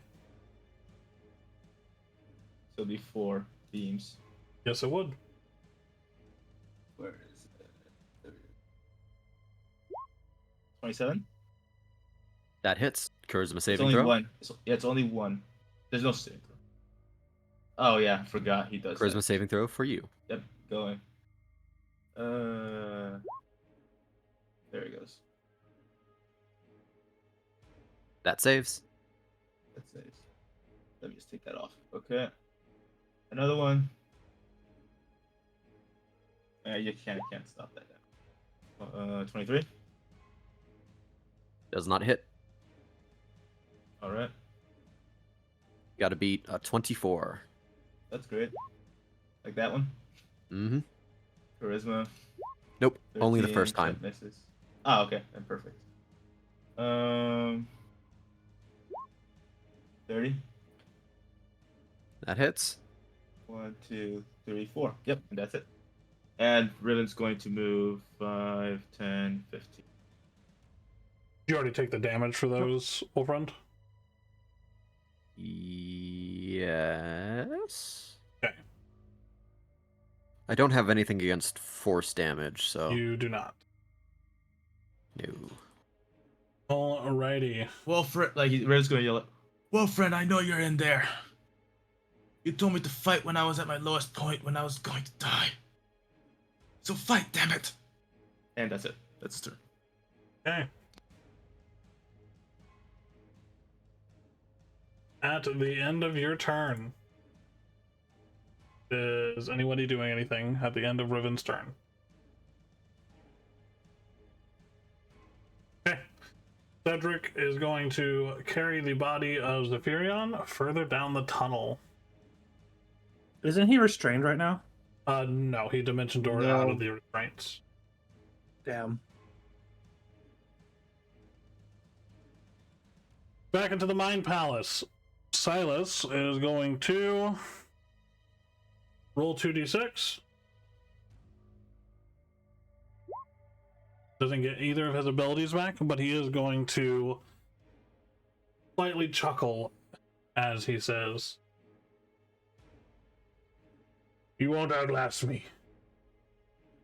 Not a possibility.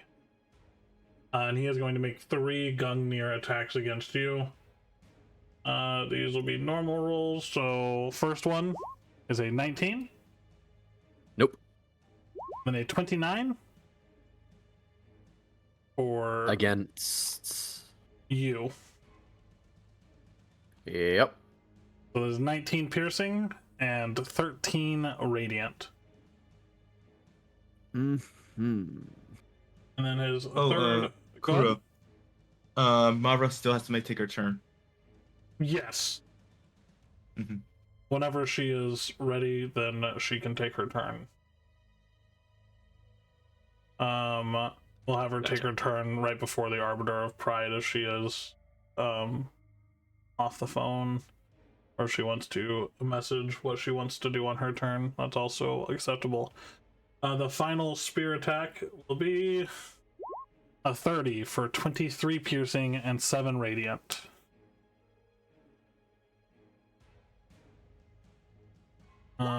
He will Yikes. then. I do need you to make a charisma saving throw, please, and thank you.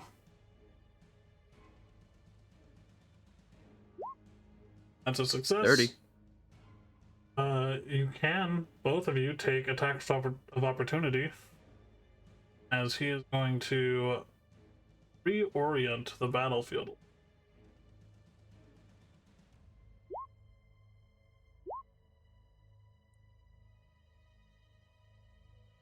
Those will both hit. One of them is a crit. Wait, can I Divine Smite opportunity attacks?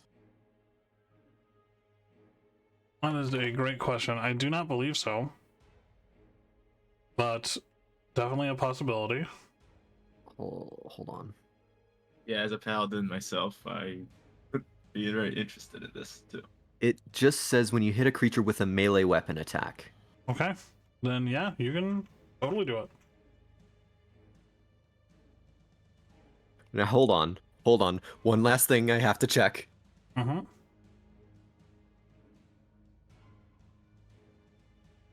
Where is it?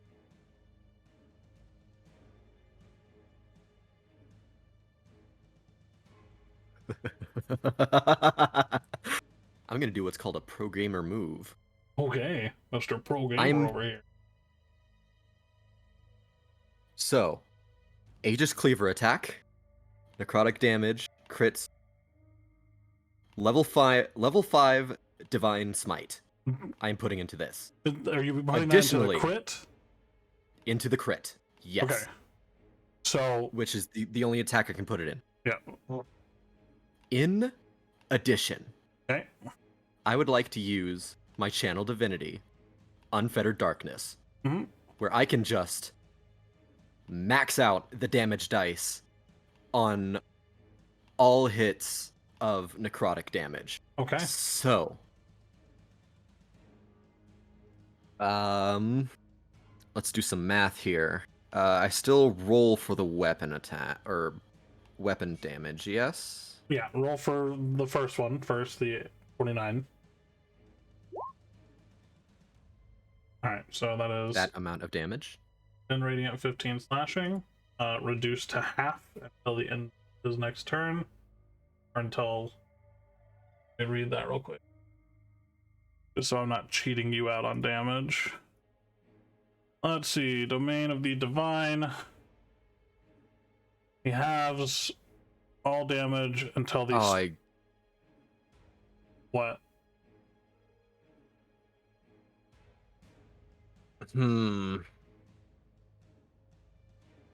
He halves all damage to the start of his next turn. He's already started his next turn. Oh, I see. Oh, so he is no longer having damage. He is no longer having damage. Okay, that's what I thought. All right.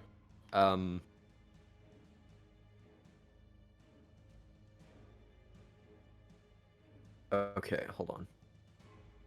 Do you have Sentinel? No. Okay.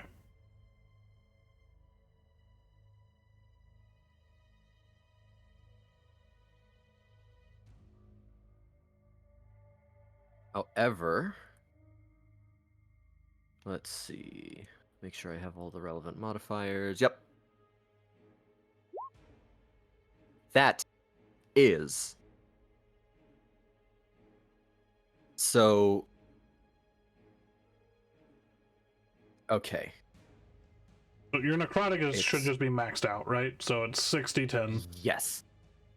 6 d10. That's 100 points of damage. Oh, you're like all the D10 should be maxed.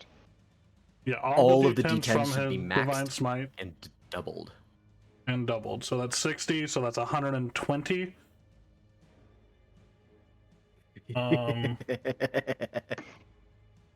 Yeah. Is your Aegis Shadow and your improved Dark Smite both doubled as well? Or maxed out as well? The verbiage says necrotic damage. Okay. So yes. So that's another 20 on top of that, so that is 140, and then another 16 on top of that, so it is 156 just from the necrotic damage. And then the 19 is doubled to 38 on top of that, so a lot of damage. So that's 194 points of damage. Damn, just shy of 600. Just shy of 600. Just 200. Oh my god. Just a little. 6 shy of 200. All right. As you I slash really into complain. him, you see his form kind of buckle for a minute before holding himself high as he turns to look back at you and just kind of nods and puts his hand out, beckoning for you to follow. I will excise you, interloper. It is your turn, Wolfriend. Let me double check.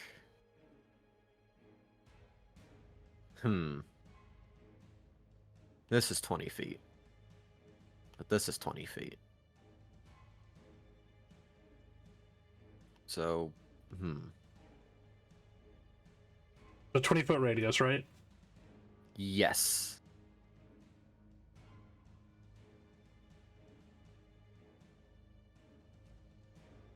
There you go. That 20-foot radius is now centered. Okay. We are hunting him down.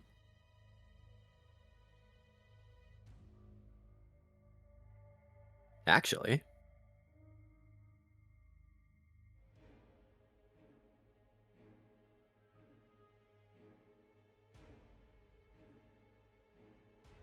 we're getting right here.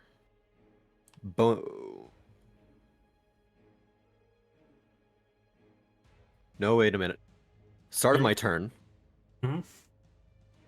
Start of my turn. Swapping stances. Okay. So. Wait a minute. An interaction just occurred to me. With the avatar, with the 20th level and the 15th level ability. Okay. So I'm switching from dark to light. My clone is switching from light to dark. Yes. Can they both use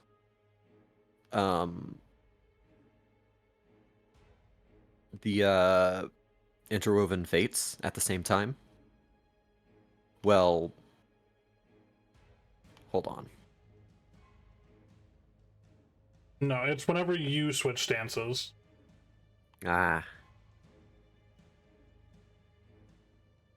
And I don't think he's within 30 feet anyways, so it doesn't matter. Okay. So you are now light stance with sword and board? Well, switching to sword and board takes a bonus action to do, which I'm not sure I'm going to do. Okay. However, I am using Interwoven Fates. Me and my clone will regain 2d8 plus 5.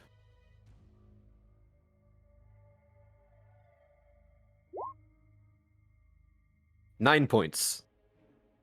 Okay.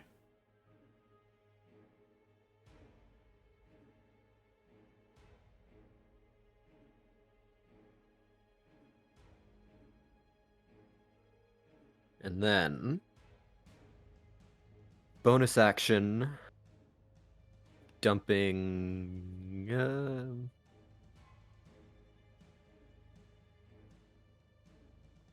70 points of lay on hands into myself.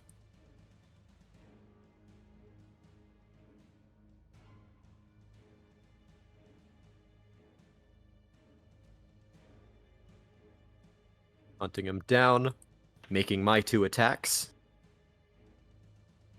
This will not be at advantage. That's a 25. Okay, that'll hit. And with that, he will use his reaction to do Rebuke of Hubris. So go ahead and roll damage. We will put another smite into this. Level 5, let's fucking go.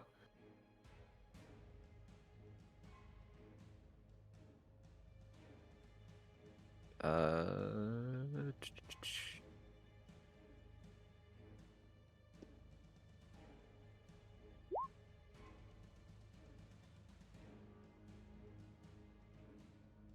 8. Oh, wait a minute. Nope. I'm in light stance. So that should be a 35 radiant and whichever amount of slashing Okay. from whichever roll. As you strike into him, I need you to make a charisma saving throw, please.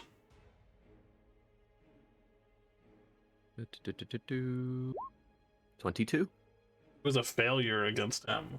Oh. So you will take 4d6, 10 points of psychic damage, are pushed away 10 feet.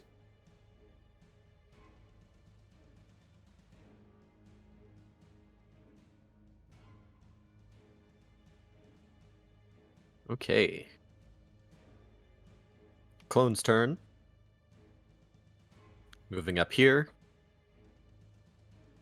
Making 2 attacks. Okay. Oh, I also need you to make another charisma saving throw for me, please. 24. Alright, so you are not affected by his arrogant demeanor. What is the attack for your clone? That is going to be a 28 28 will hit. and a 32. 32. They'll both hit.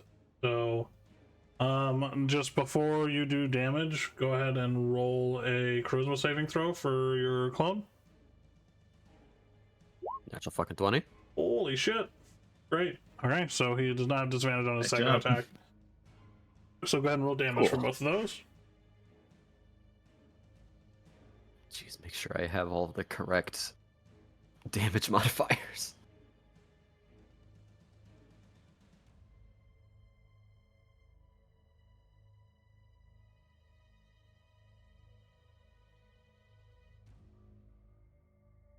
There we go. Alrighty.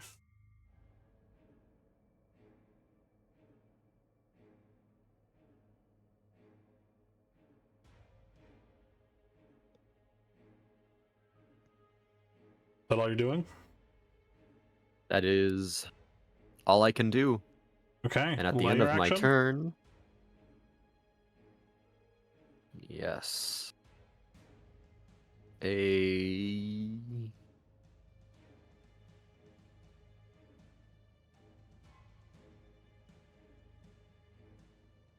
I'm going to emanate a healing surge from the crystal bloom in the middle. Okay. It's 2d8 plus 5. Mm-hmm.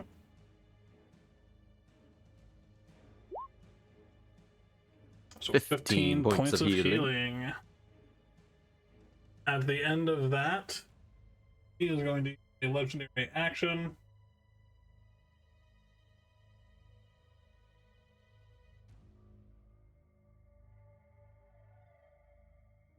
To command obedience. So I need your clone to roll a charisma saving throw.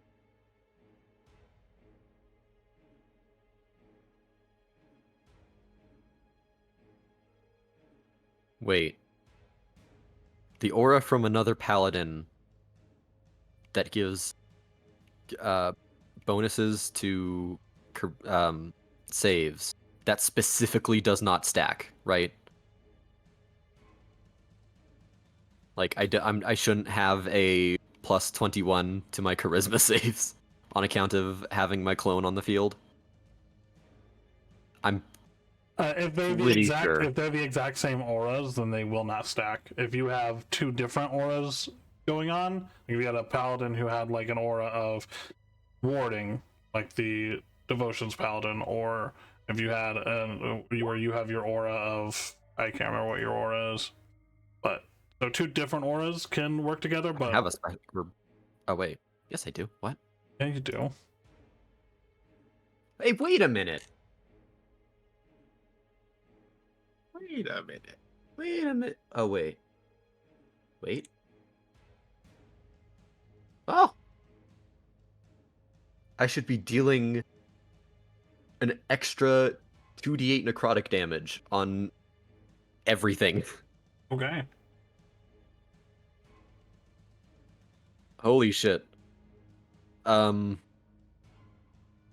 god, how many d8s am I rolling?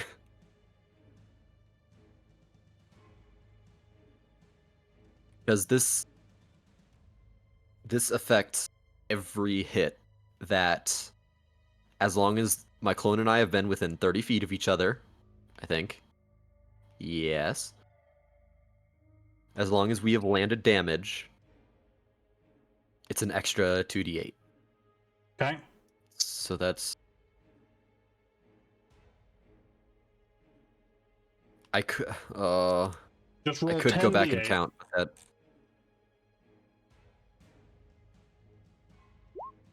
47.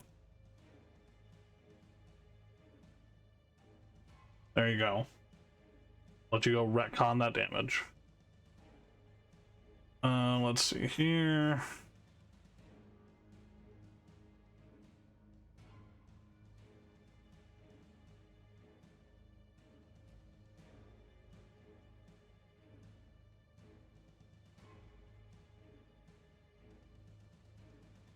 Okie dokie. So,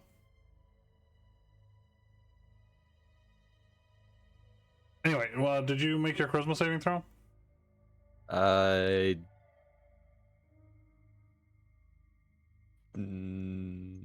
Yes? Wait, no? What? That last charisma saving throw was... Yeah, I believe that last one was the one you just rolled for this. Oh, yeah, no. Okay, Yeah. the charisma save above the 10d8. Yeah, okay, so it does not have any effect on him. That's good for you. Alright, before jumping to you as the Arbiter of Pride, Mavra, are you back in action? Yes. Okay, you wanna go and do your turn? Sure.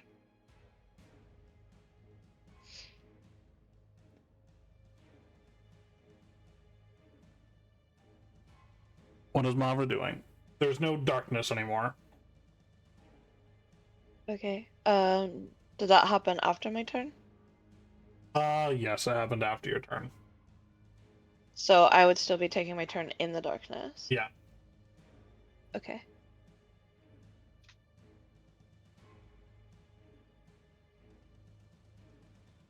I used all of my movement to get out of the darkness.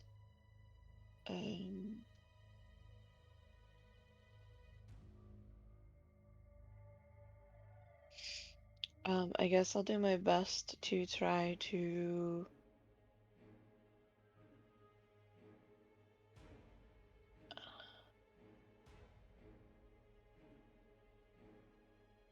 have a general feel of where everyone is and take a literal shot in the dark.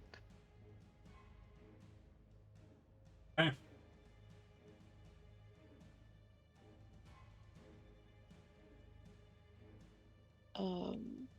And it's a straight roll, right? Why would it be a straight roll? Because advantage because flanking, You are not but flanking him. disadvantage because dark. Oh, right, okay. So at that disadvantage. Yeah, it'd be at disadvantage, so that's an 18, which does not hit. You make your second attack? Wait, disadvantage for what? There's not advantage, it's Straight into the disadvantage. dark. Yeah. Because technically on my turn the darkness is still existing. Oh, right. Yeah, Yeah. What about 22? don't think 22 hits either. Damn.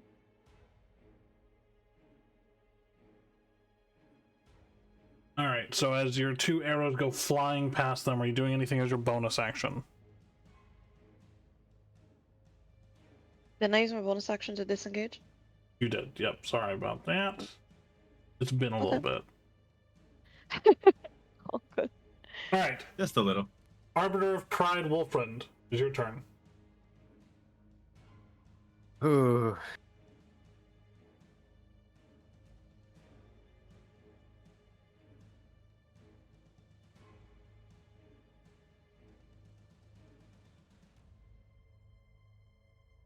Okay.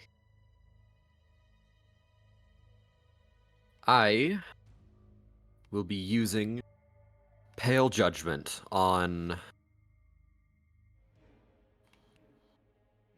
the Harbinger, on Victor,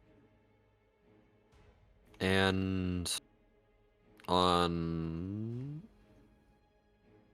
Mavra.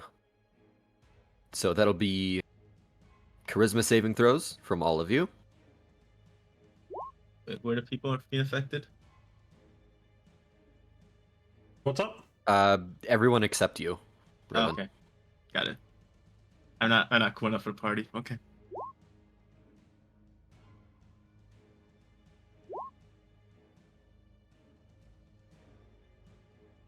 Right, for those who roll, wait, what's the DC? Look at The It's DC probably is above the the same 7, I as can tell you that much. the DC is the same as your other DCs. Yeah, 20. Yeah. Yeah, I assumed so. I just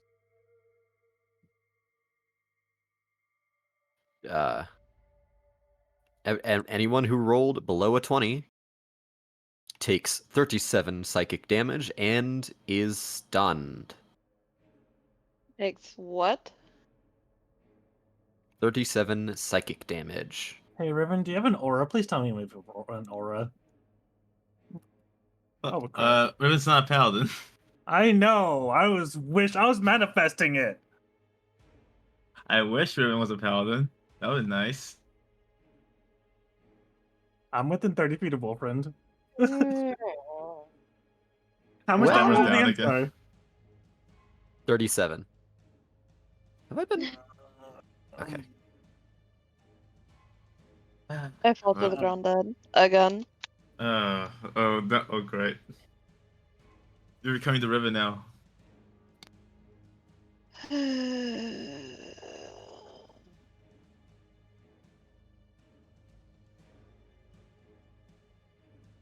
I have no bonus action.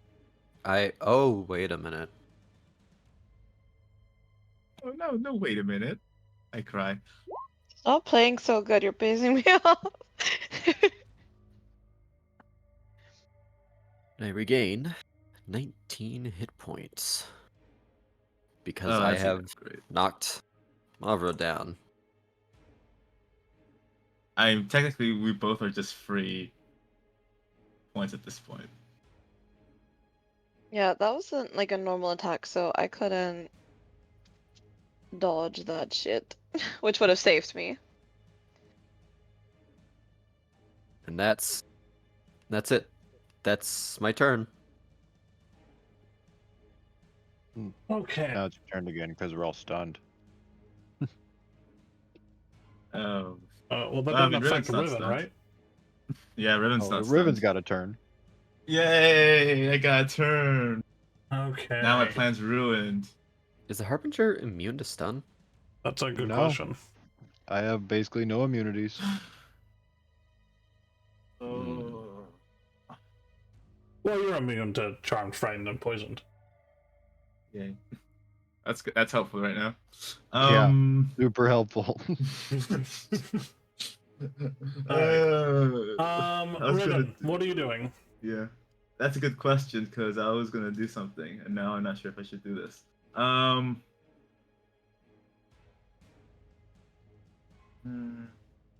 You want sure? But then if I do that, okay. Not sure. Riven's gonna feed Mavra the last greater potion of healing. Okay. And that's action, right? And that is an action to feed somebody else a potion. Yeah.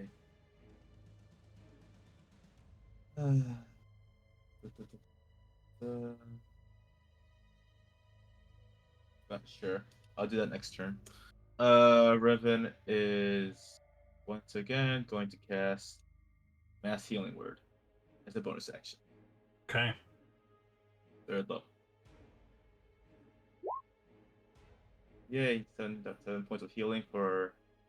Does it target myself? I think it does. You can click show spell description. Yeah.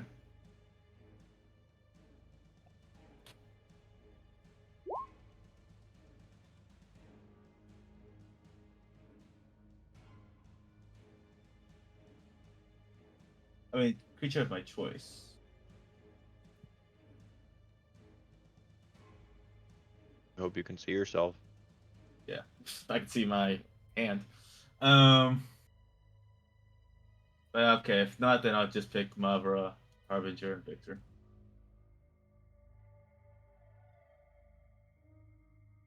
Hey.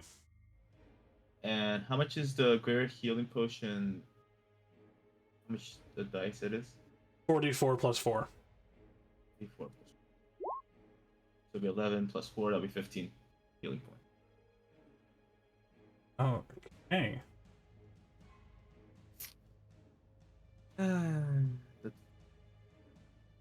I'll just skip all the way back to the other fight over there. Sends Riven's done. Now we will skip all the way back over there. And with that, big guy going to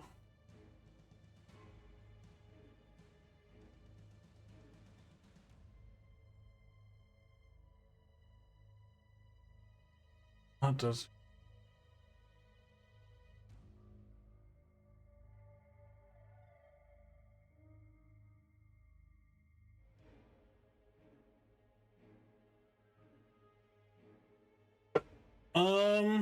he's gonna roll his 2d6.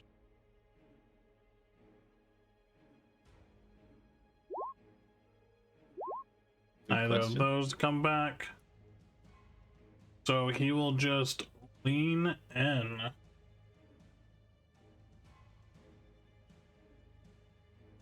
Yeah, he's just gonna make 3 attacks with Gungnir against the clone at this moment. Okay.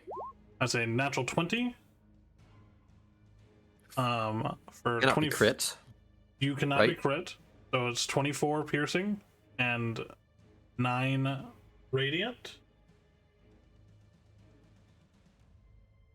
6. Oh, never mind. 9. Uh-huh. The boxes confused my brain. Yeah.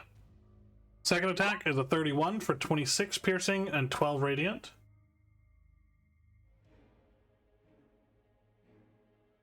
And the third attack is a 22. Does not hit. Okay, I need you to roll charisma saving throws for those 2 attacks that did hit. So that one is a success. That one is a success. Fucking paladins. Got no paladins. Okay. So, and with that, he be okay at the moment.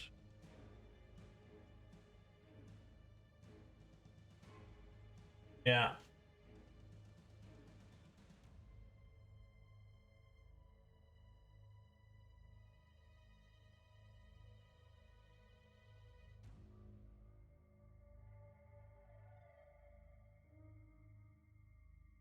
Feeling Got- pretty okay after I chunked him for 200 health. Oh boy. Yeah, this is gonna be rough.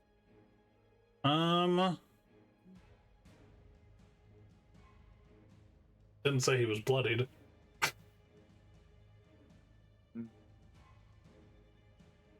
Well, No, you did not. you're starting to show your worth.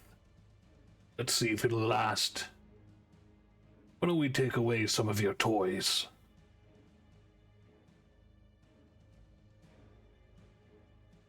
Feet into that corridor. Alrighty. Wolfrant, it is you and your clone's turn. Ugh.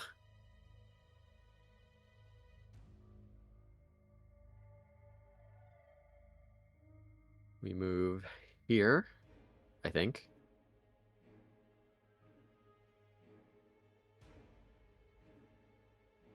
I lied. We move here. Okay. Bonus action. Liminal dash. Zoop. Right on the other side of him. At second level.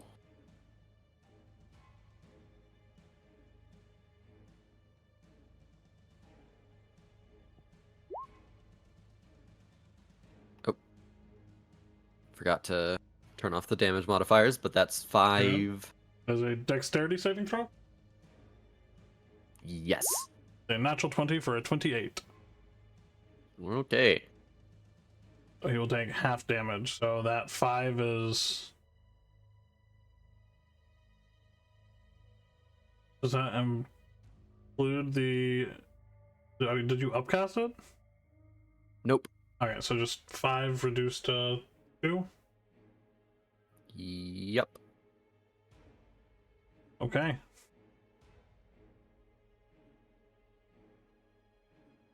Ooh. And then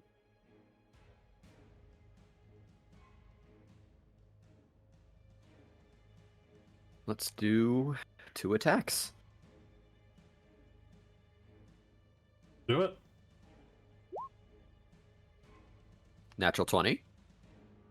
We're putting a level 5 Divine Smite into this. Okay. Nice.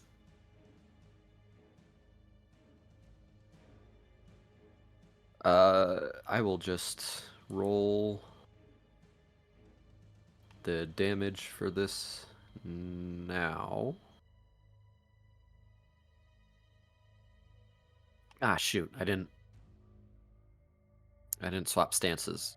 You did not. Is it too late to do so? I believe it says at the start of your turn you can swap stances. Yes. Yeah. Ah, I meant to. That's fine.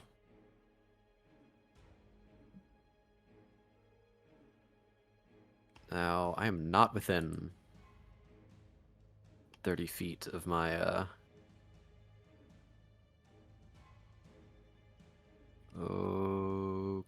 Okay.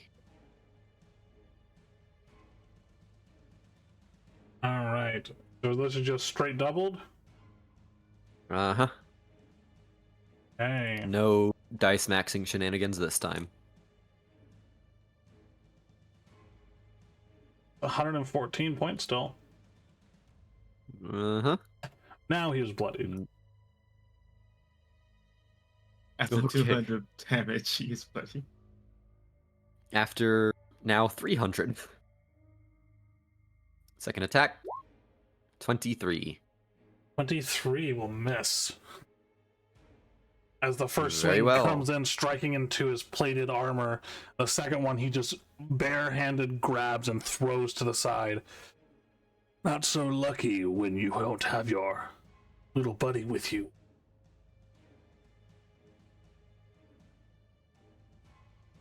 $35 feet of movement. Boom. Coming up. Doesn't have his own lay on hands pool, does he? He does not. Which I'm assuming he just cannot use it, period? Yeah, he just should have your he has your like auras and then the benefits from the stances, and then he shares your ability scores, saving throw bonuses, and proficiency. Okay. That's fine. 2 attacks. These should be an advantage because you are flanking now. That's advantage for the first one. Yep. 27. 27 will hit. And a 33.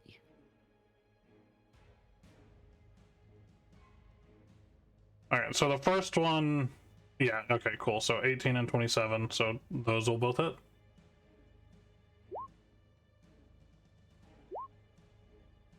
Oof.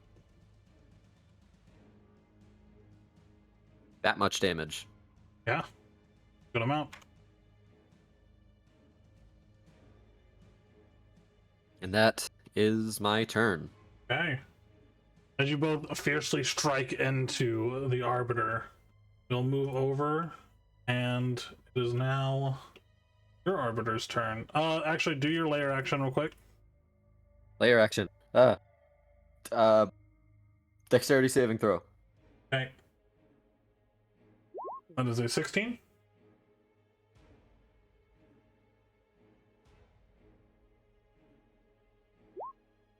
$33 damage. 33 points of damage, and he will use a legendary action.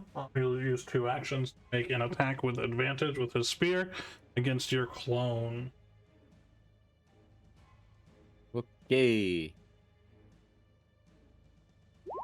That is a 25.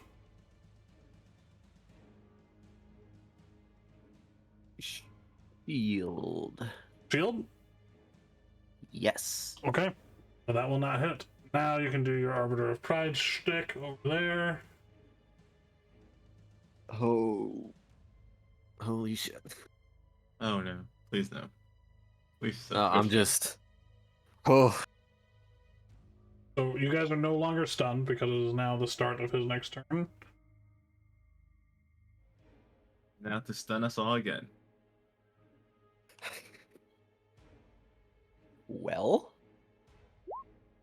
No. Oh.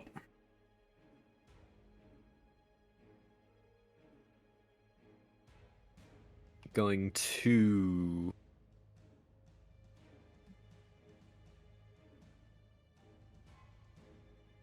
Going to use Exaltation of the Sinful in the direction of the Harbinger. Okay. So that'll be a Dexterity saving throw. Mr. Harbinger, if you would. Say it again, sorry. I zoned Dexterity out. saving throw. Oh.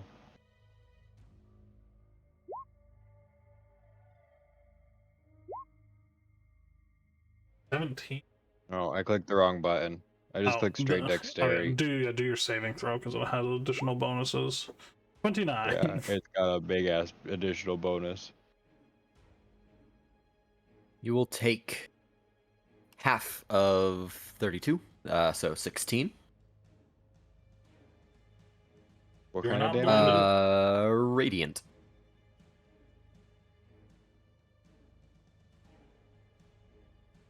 And you are not blinded. So that will be my turn.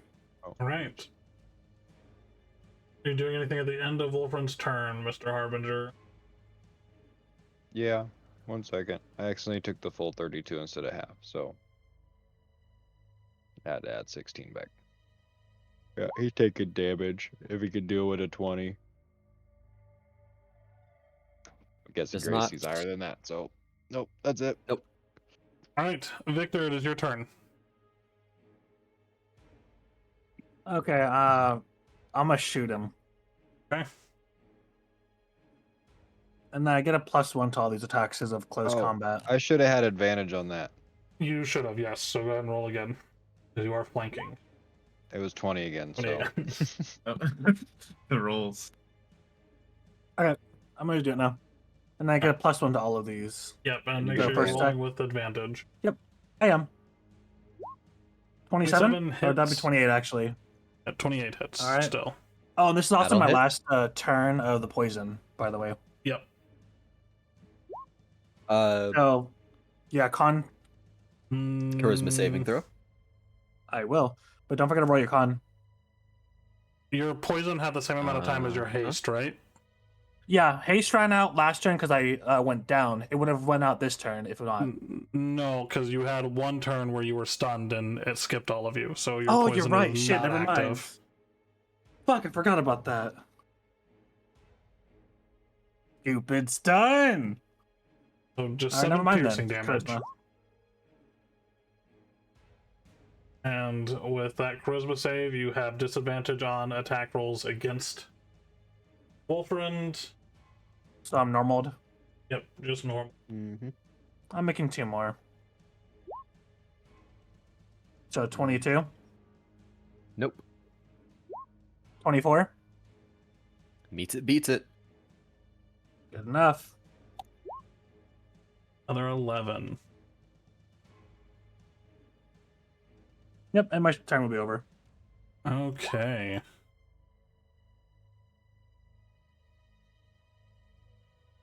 Marvel's turn. Mavra, it is your turn. Needle.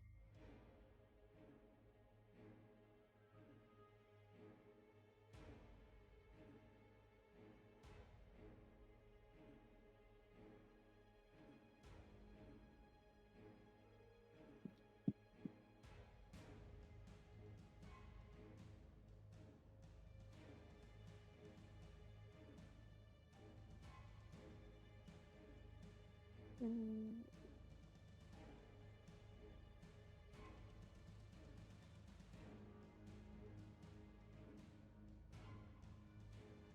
Mm-hmm.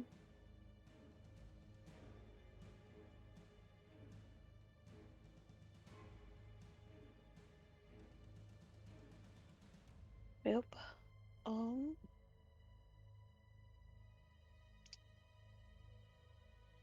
Guess I'm gonna just shoot at him.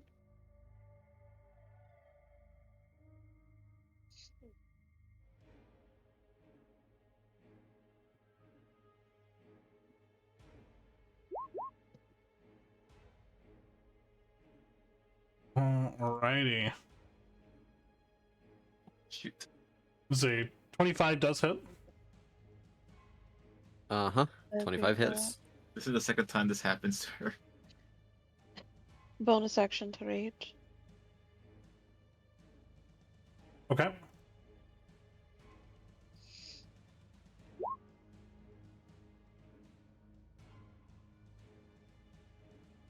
That is 25, 34 points of damage to the Arbiter. Charisma saving throw.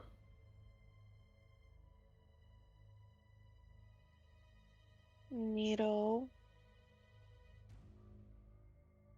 So if I don't shoot him, I'm boned, and if I do shoot him, I'm boned. Pretty much. That's disadvantage.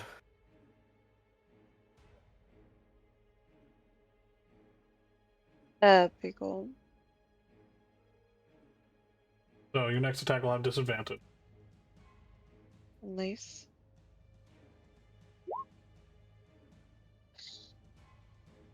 Not that Thank it you. matters. Maker. Doesn't matter.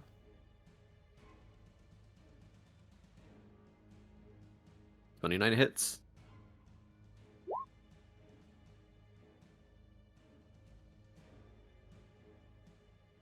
Twelve points of damage. Okay.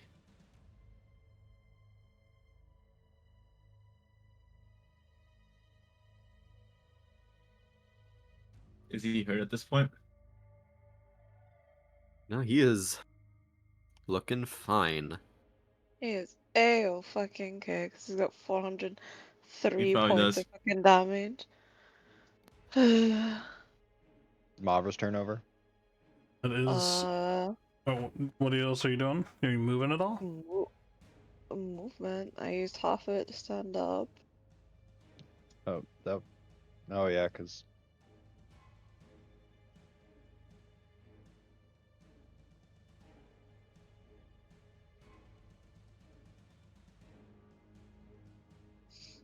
Ew. Alrighty. So at the end of Mavra's turn, what are you doing, Harbinger? legendary action That is 33 a 33 to hit the Arbiter. with Mm-hmm. radiant damage.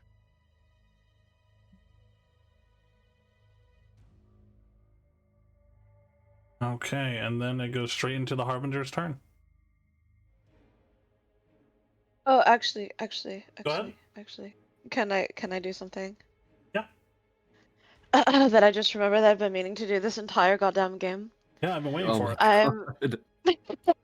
I'm going to pull out the fucking card from my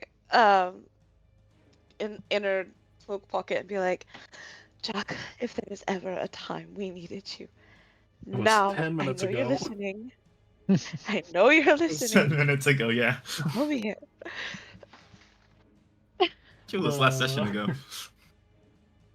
I mean, that's what I was going to do at the start of this fucking game, but I forgore. And then I was going to do it last turn, but then my aunt called and distracted me.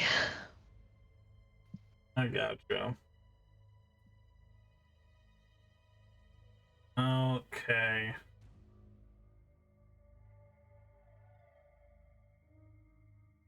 Now it's the Harbinger's turn.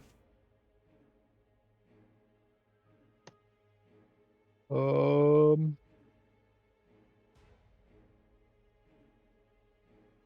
Yeah. All I got. 22 doesn't hit. 25 hits for 17 and 12 radiant. And then yeah, nope, that doesn't hit. So that's it. So that's You just took 17 and 12 radiant.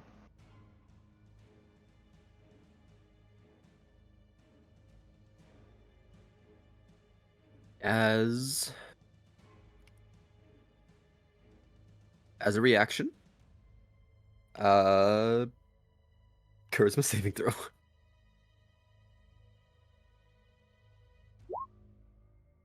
15. That is 17 points of psychic damage, and you are pushed 10 feet away.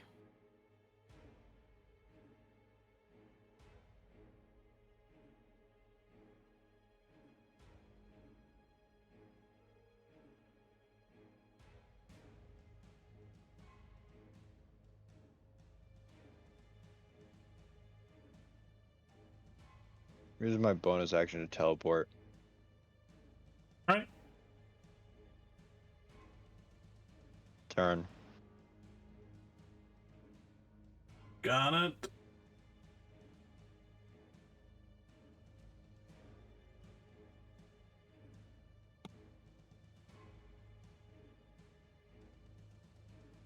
Riven, it is your turn. Alright, I'm just gonna try something at this point. What have I to lose? Revan is gonna look at the Arbiter dead in the eye. And he's gonna mutter a spell. Eslovenorusk. Does he do anything? He has nothing he can do. Okay, well, Riven's gonna cast Polymorph, 4th level. Okay. Wisdom saving saving throw is throw that? needs to beat a 19. Wisdom. In fact, let me just do this real quick before he rolls.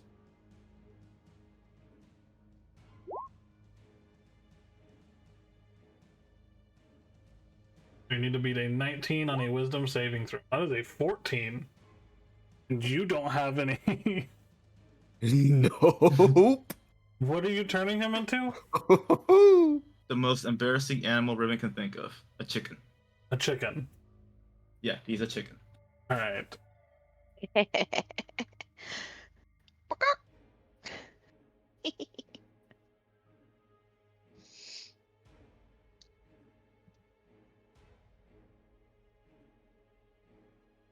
Yeah, if Yeah, I but had it's fine. actually, Has got to if be I had fucking my, teething. no, if I had anything that could hurt him, I would put him hit points. But since we don't have anything, I'm fine with giving him 1 hit point. No, but like, literally, what the fuck am I gonna do about that? It He's would a be a chicken now. chicken, I guess. He's a chicken for an hour. You're a chicken now. Okay. You said for an hour? Yeah, it's for an hour. We're just gonna dog walk a chicken for the next hour? Yeah, pretty much. Unless somebody hits him. Yeah, I mean, you could just No, throw him off unless the somebody cliff. hits him. Yeah, You if just- he takes you could throw him damage, off the cliff. then he is no longer a chicken.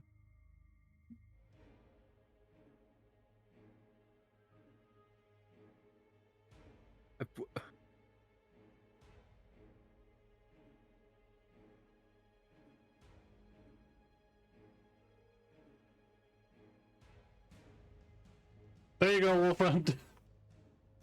He's a chicken now. Does the chicken stat block change its health too? Yeah. Yeah, it does. You Fights like a chicken. sense a seething. Oh no. Actually, I mean, it's a chicken. He's gonna be like, chicken staring me in the eyes. The Evil most stare. prideful chicken you've ever seen. But like, Not even a it rooster. should be it's a chicken. noted. so we can't throw him off the This cliff. is a prize-winning chicken, by Yeah. the way. It is. And look at the regalia on this chicken. The worst part is Rim didn't change him to a rooster. It just changed him to a chicken. So, So Riven just did that. we're just and he's gonna beating the shit out of a chicken for the next. we can't because if we do, Yeah, he if turns you, back into if you the kill the chicken, he just turns back into the other guy. and he's gonna kill Riven, so that's gonna be annoying. Riven's just gonna do that, and he's gonna be like, "Caw. Now, we have Just for quite a lot of time." go ahead, Riven. Now he's gonna be like, "Now that's done. What the fuck are we going to do?" And he just says that in the most like desperate pitch that probably anyone has ever heard of him. And the chicken's there now, so.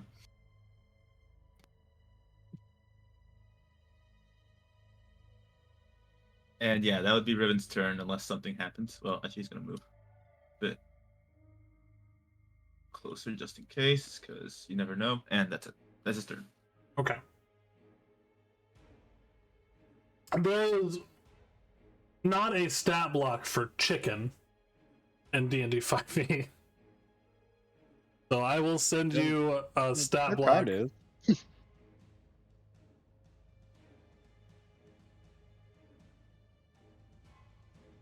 Me giving Kuro extra work.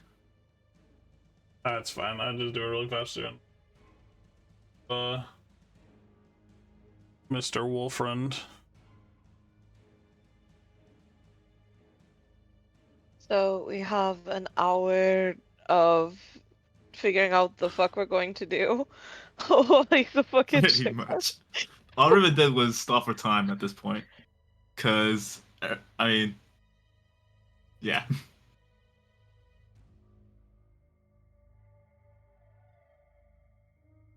Oh fuck. Okay. So, are you moving at all, Riven? He just did. He just moved himself just in case. Alright, cool.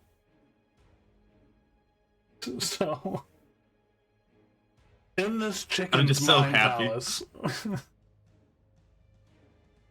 Well, we'll jump over to the chicken's mind palace briefly. Silas is going to roll his 2d6.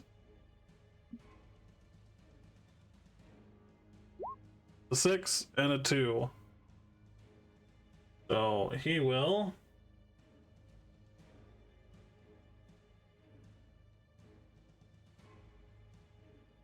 As this stuff hasn't been working super well, he's just gonna launch 3 attacks at the clone at this point in time.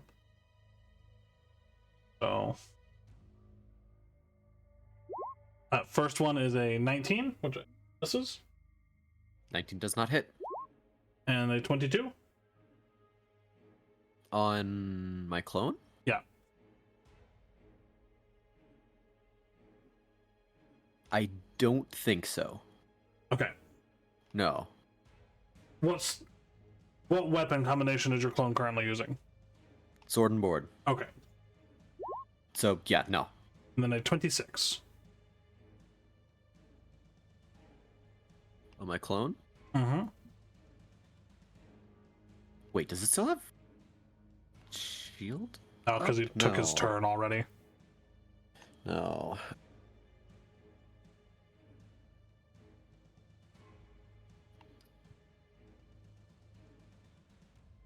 Shield. Shield? Okay. How many more shields you got? That's the last one. It is your turn, Wolfriend. All right. Fucking kill. Actually, switch stance. Dark stance.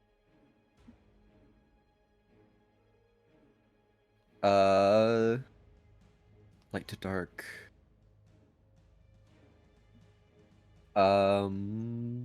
Constitution saving throw. Got it. DC 19. This is a 15. Okay.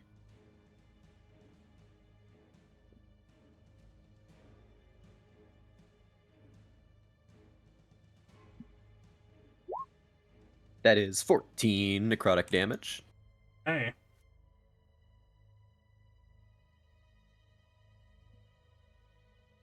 And I'm laying into him. Oh yeah. 14 or no, 20 20 does not does hit. not hit. But a 29 29 does. definitely does. He will use his reaction till the end of his next turn. He will have all incoming and resistance to all damage. Oh, sorry, the start of his next turn. Using his domain of the divine. Mark that use off. Go.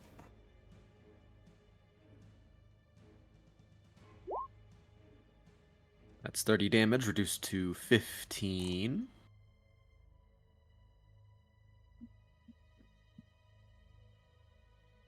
That's gonna be my main turn. Clone's turn. That's a 33. 33 will hit. And another 33. Both will hit.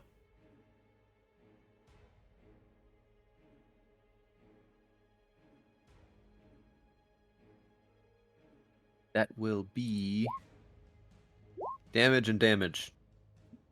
Yeah, 78 points of damage reduced by half. 39. You both lay into this man. He is looking pretty beat up.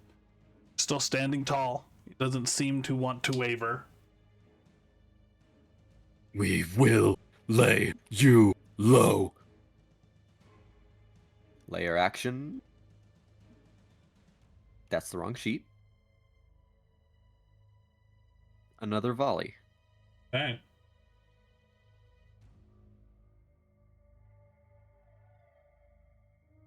So that's a dexterity saving throw? Yes, it is. DC 19. 11. God, he is rolling for shit.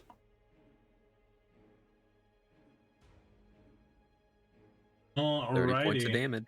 Reduced to 15.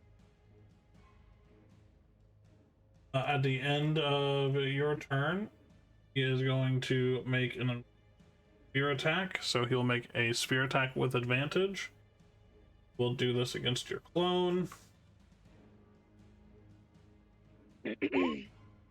That's not worth anything, so... Nope. You don't know the meaning of lay low.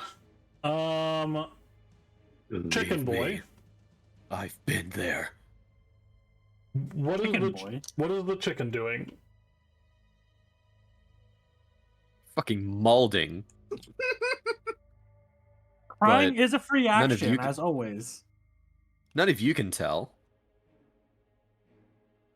I think the free action. He's looking poised. Wait a minute.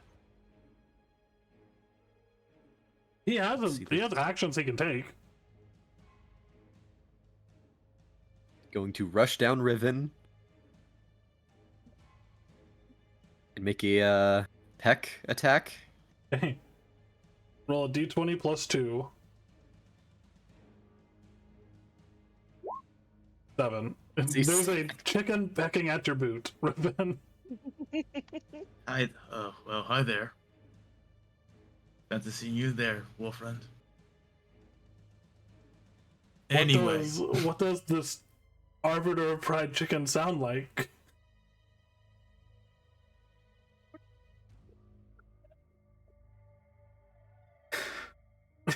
I don't know if any of Looking- any of that actually came through my noise didn't. suppression. It Fucking did heard not at it. all. no. Oh my fucking god.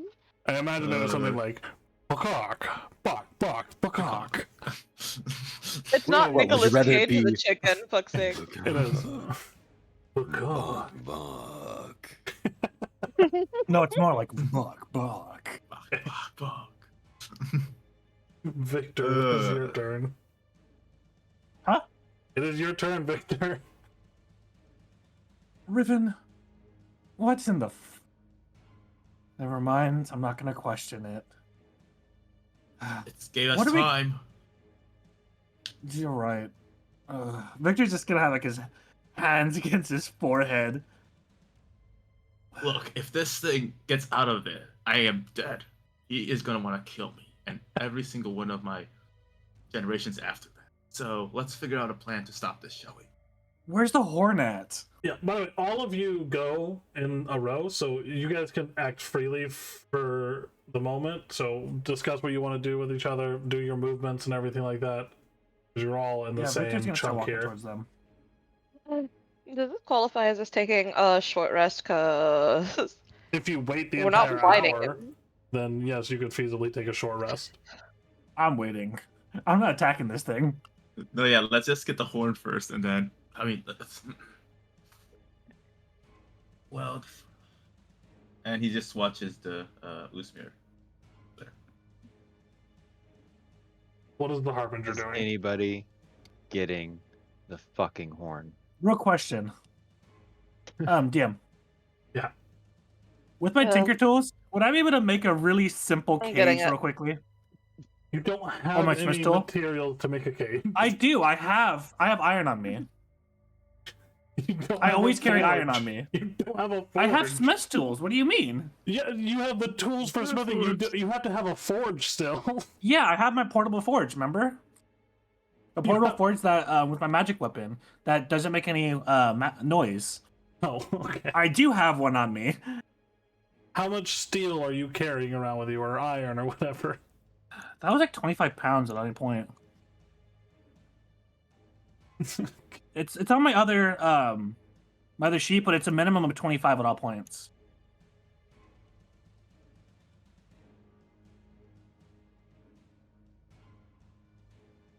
He's gonna cage the chickens. I mean, we're desperate at this point, so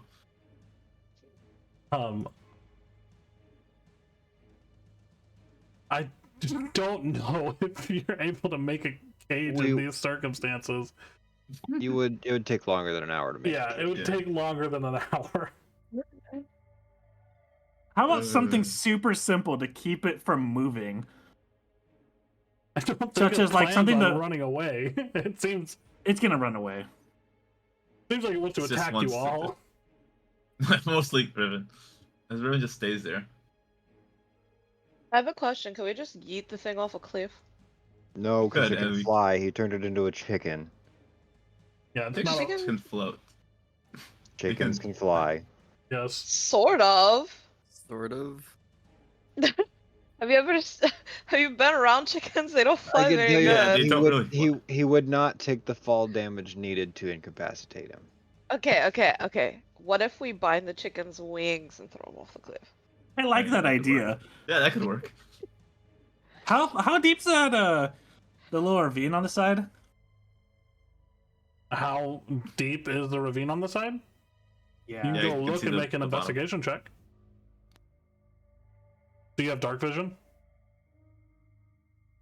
No. You can't see further than maybe like 15 feet. It's just pitch darkness for you. So at least deeper than 15 feet.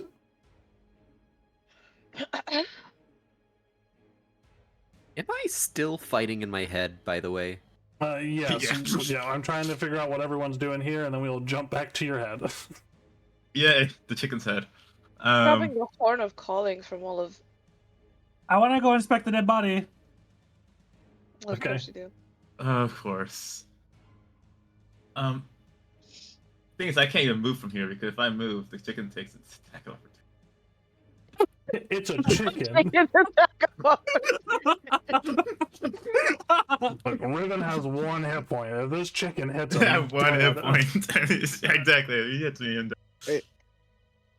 Riven, No, my fucking he god. does What's up? not have the ability to actually pull off a hit. There is I know. potions that Uzmir dropped. I know. I'm just joking with you guys. Plus, he also has shield, so no way. But you guys like to know that everything that Uzmir had. Yes, please. Because I'm Yes, just please. muting through it. Yeah, All right. because So we need let me- anything to help. Let me pull up a character sheet real here. Loading, Like, if there are loading, healing loading. items, Beach, we're taking them. Yeah, we need that. Alrighty, there is 6 potions of healing, 1 potion of greater healing, a blinkstone ring, a great axe, the centaur slasher. There's a frostlord's cleaver great axe. There's the void reaper, which was what's his face's sword, Wolfrin's. There is a Void 3 Star? potions that I'm not giving you guys. Uh, There's also 3 diamonds. The white wyvern cloak, which I'm also not giving you guys because I am currently picking that up. nice. A scimitar of life stealing, illusionist bracers, a mirage blade, 2 pendants that click together. They're the pendants of binding fate, and there is a band of calling, which I have noted here: teleports, Lucian, and the boys. I mean, There's also Why the not? Stormcaller longbow, the Sandstrider boots, an amulet of Borealis, a ring of protection. I see where all our um, loot went. I don't know if the armor flew off of me or not, but Yeah, You your know, at this armor would point, be let's just sitting on the call it ground. yeah. And then there's Whispering Shadows armor, which is light armor that has a AC of 16 plus dexterity, max of 2. You know, That at gives this advantage point- on stealth checks in dim light and darkness. Additionally, you can cast a darkness spell once per day. Nope. That would be handy if I had double side. Yeah, at this point, let's just call Lucian and the boys. They need to, let's get the whole team up Lucian here. and the boys. Yep. And take hella healing.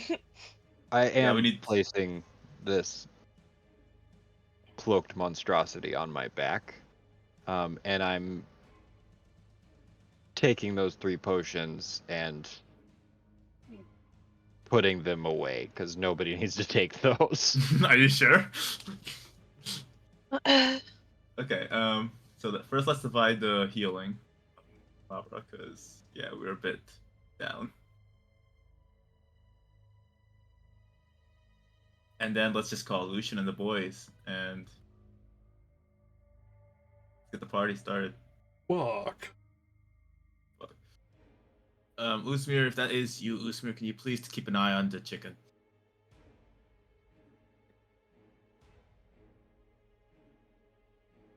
Nicholas Cage chicken.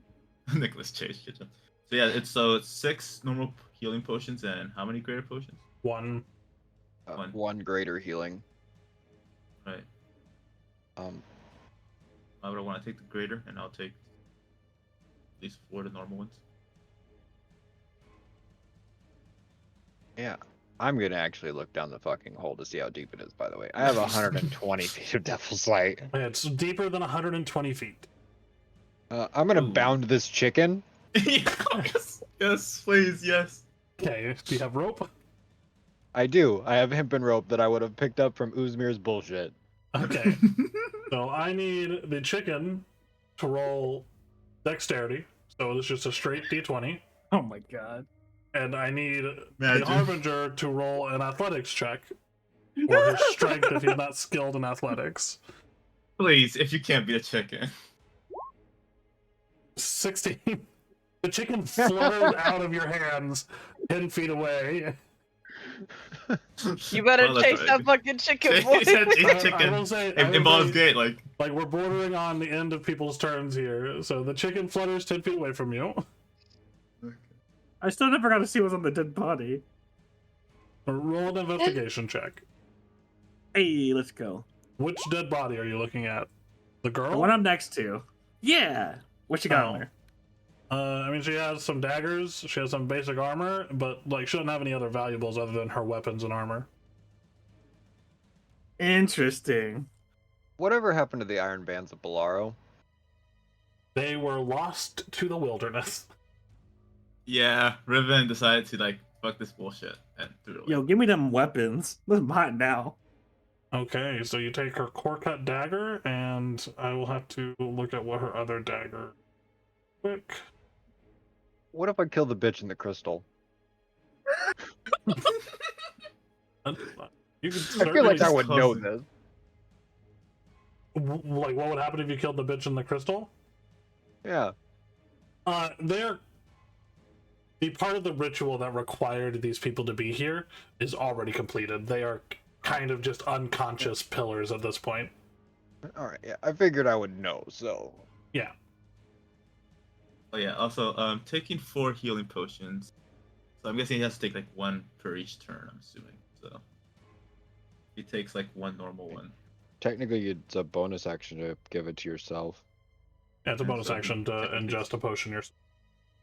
So I could take technically 2. So using my action and bonus action.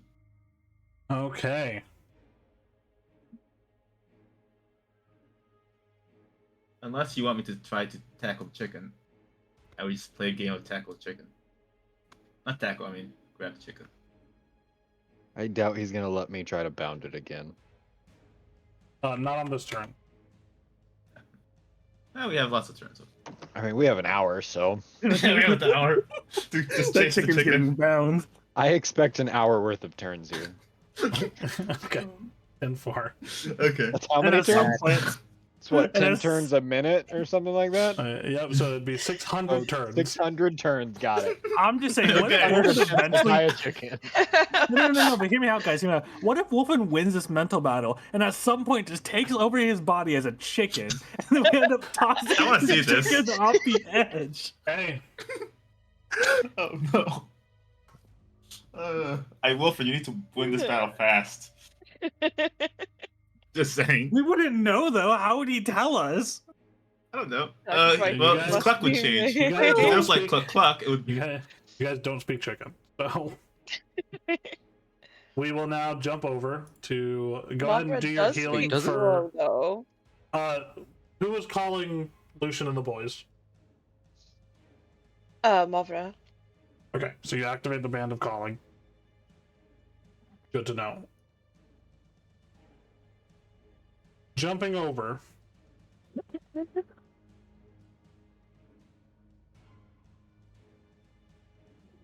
Silas will go ahead and roll his d6s.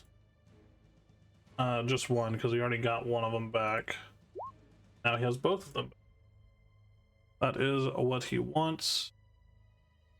He will go ahead and...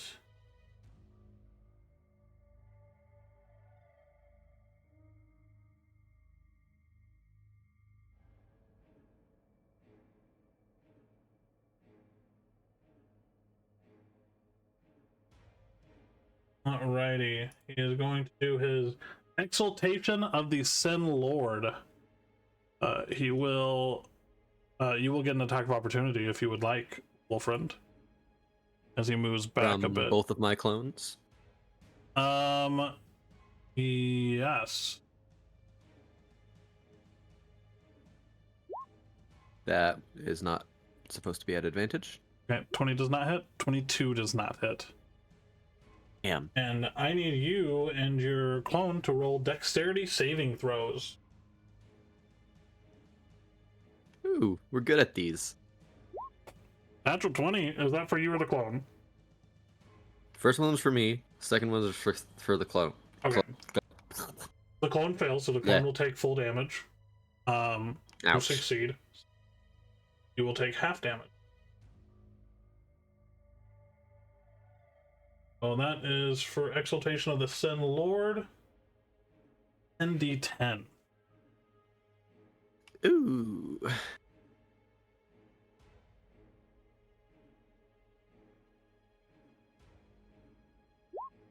That is 48 points of...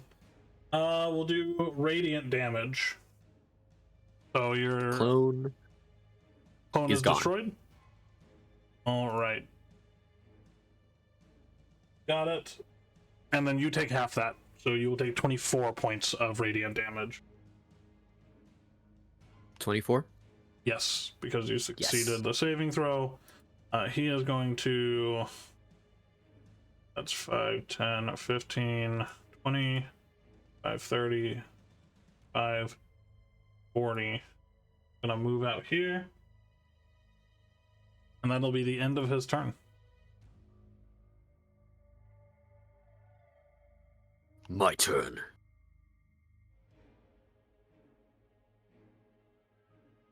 Rush up to him. I don't have any better plans to attack.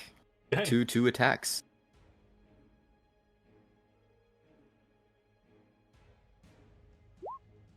He'll miss. 32 will hit. He is no We longer put- having damage. I need this motherfucker to die. We're putting level 5 Okay. Divine Smite into this.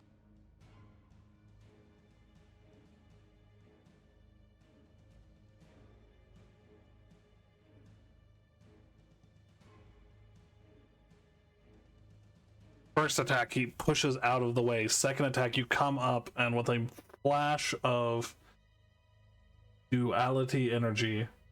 How much damage? Excellent question. That There much. we go.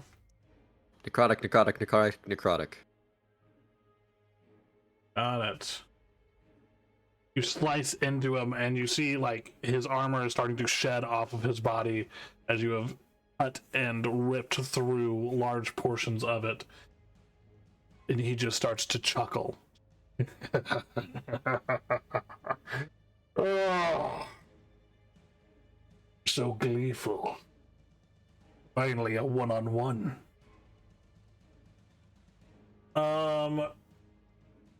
Layer action? Dexterity save. Okay.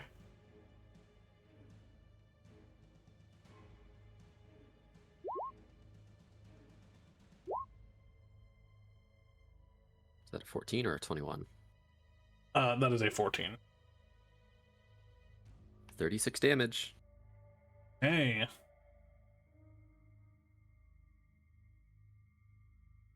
At the end of your stuff, he is going to go ahead and attack with advantage against legendary action.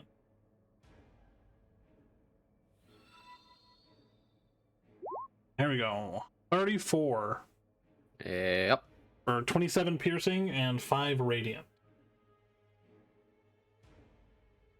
I need you to make a charisma saving throw.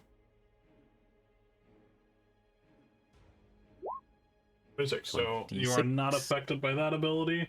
And we will jump over to what is the chicken doing? Making. Where's Riven? Ugh. Diving straight for Riven, making an attack. Okay. And roll 13. That's 15. So Riven does a 15 hit? You might be muted, my guy.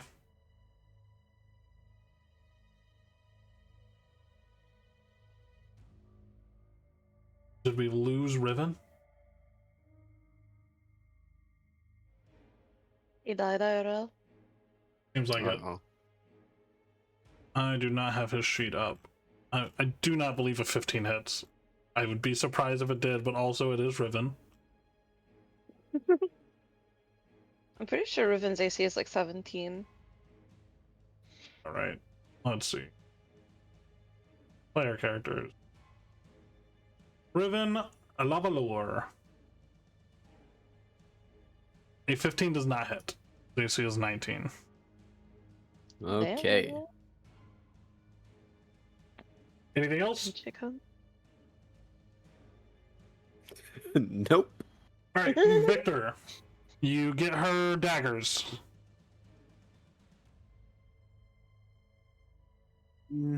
Interesting. I'm gonna help with the chicken wrangling. Okay. Yay. Chicken wrangling. Yeah, since I don't have to do any other action, we're going over. We're gonna wrangle this goddamn chicken. It is a, by the way, it is a core-cut dagger and a dagger of poison. Motherfucker, dude. Can't get away from the poison. I want the poison, but like everyone's always immune to it.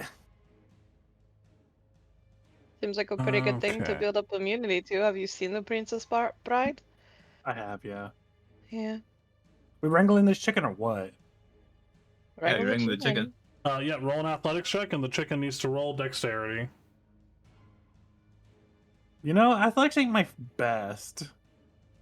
Can I just hold and help whoever does the next one? Yeah, you can hold for the You help wanna- action. You wanna fucking Yeah, flank the chicken? I'm flanking the chicken, so I'm just gonna hold my action to help whoever is going for next time. Yeah, it was My me. athletics is terrible. With your Victor's help, just here to cut it off. with your guys' help, the Harbinger is able to handily get a hold of the chicken. Yay. Thank God. Mission success. Oh Untie that my motherfucker. God. Hog tying, yay! We're not actually gonna eat the fucking chicken, are we? Yes, we are. Yes, we eating are. the goddamn chicken off the Oh my fucking God, head. that's Wolfriend. It's also the thing that's threatening to kill all of us. Look, okay, Oh let's my just go. God. Okay. Let's think about this realistically, right? Wolfriend's life, the entire world. So we really are doing this. We're eating the goddamn chicken. And I don't want just like a regular eat. I want you to fucking like, you know that when they're like winning the Super Bowl and they like went down, like throw the football down and Oh they my like, you know, God. I want y'all to fucking spike it off the edge. I want Oh, it so going we're- like max speed down these fucking, like I want it to get terminal velocity. So you're Oh Fable punching my the chicken. God. So of course we're gonna have the person with the highest strength just straight yeet. Exactly how I saw this going. Are you metagaming eating a chicken off the fucking... No, this is Victor just Uh. saying all this. He doesn't know what the hell a Super Bowl is, but he's saying we're yeeting that goddamn chicken off the edge. Even though he's our God. friend. I like hate, living. I hate that I I'm do not too. alive. I just lost a fairy Agreed. on. Okay. I know. He is the arbiter now. It's just. I know we need to do this. I do. I just. I mean, it's not likely to kill him. So you think it's not gonna kill him? No, it would just get him away from us for a little while. But it Just would think, not how kill long would it him. take him to climb out of there? That is a good question. I mean, if he was based off, I see it happening rather quickly. We did call for reinforcements, so Is there a way that we can bind him magically or otherwise? well, if I had my Iron Man's Bolaro, then maybe. But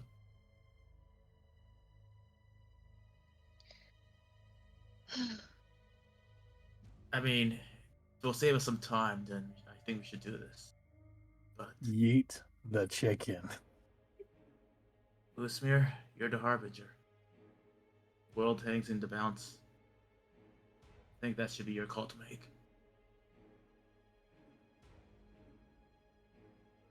You know, honestly, he is gifted with the wisdom of the Night Mother, so I suppose we should let the Harbinger make the decision. In the name of the Mother. I just don't think throwing him off's gonna kill him. I think we've already established that throwing him off isn't to kill him. It's to buy time.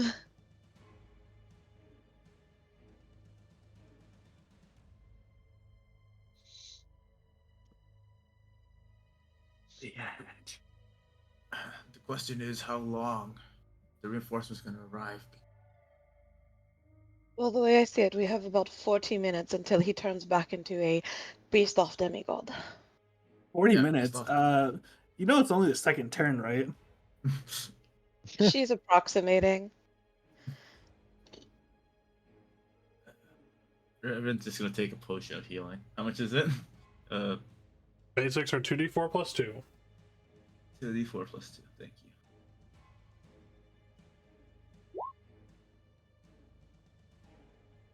I was like, my bad. 2d6. 2d4. So it'd be 5. Okay.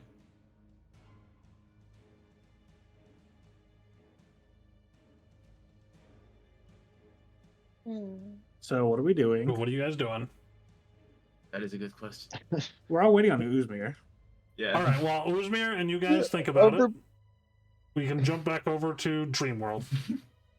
Yay. Hey. Wolfram, you Alrighty. have to kill him. Wolfriend. He is going to spin his weapon. He is then going to roll a d6. Oop. That's a 2, so he does not get that ability back. He will...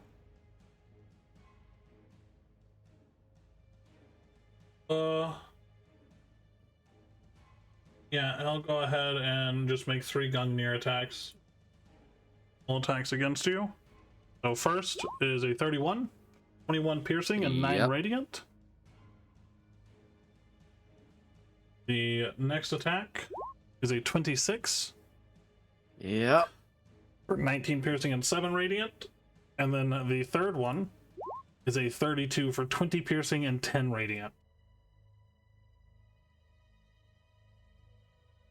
Fucking Christ. Lay me low, was that right? Was that the wording that you used? The bark of a dog against a man above the pantheon itself. Why don't you lie down and heal? I have not fallen yet. Go ahead and take your turn, roll friend. Bonus action 30 points of lay on hands Okay. into myself. Actually, on second thought, we're not doing that.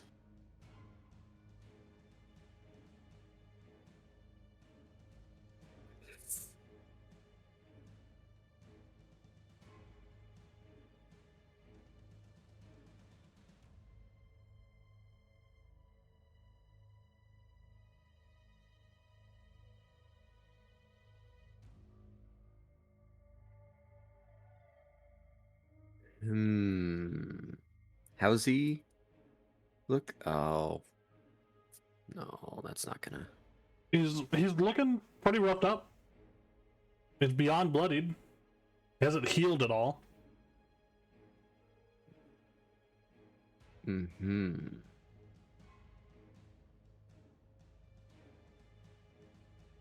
Let's cast literally my first smite spell of the entire campaign. Okay. Banishing Smite. Yay! Okay. You cast Banishing Smite. And then 2 attacks. Go ahead. 25 will 25.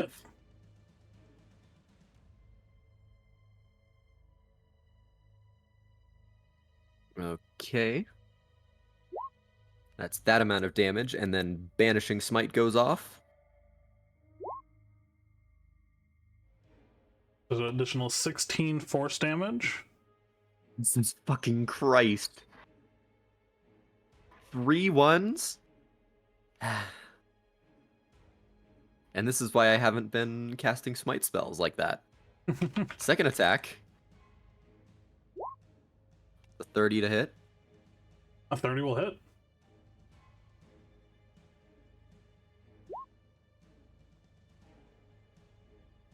Did I? Oh.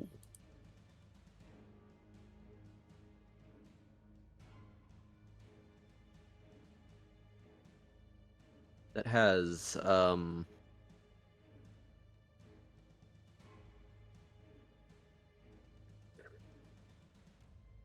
So I rolled smite, divine smite damage on accident.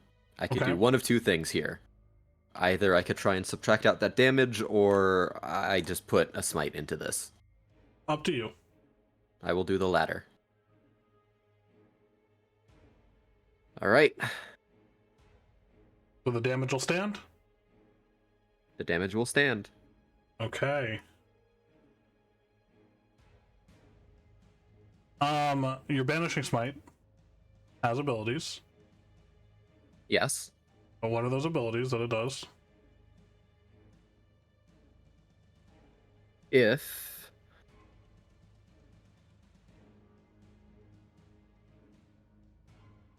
this attack reduces the target to 50 hit points or fewer, you banish it.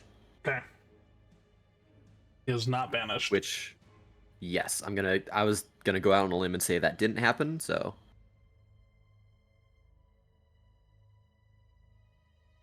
Alrighty. With that, you can do your layer action, if you would like.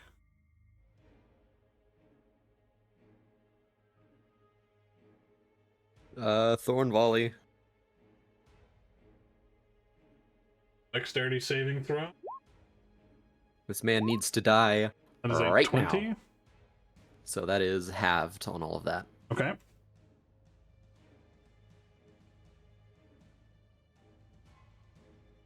Alrighty, and at the end of your turn is going to make an attack with advantage.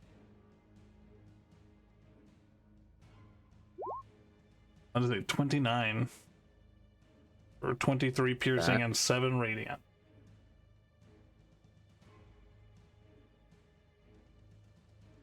That hits.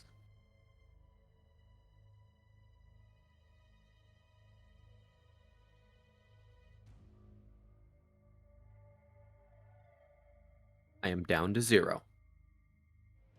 Okay. However,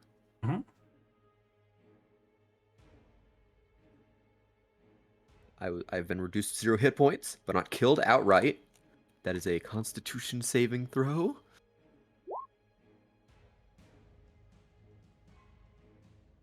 Do you remain conscious? Let's see. Half the damage.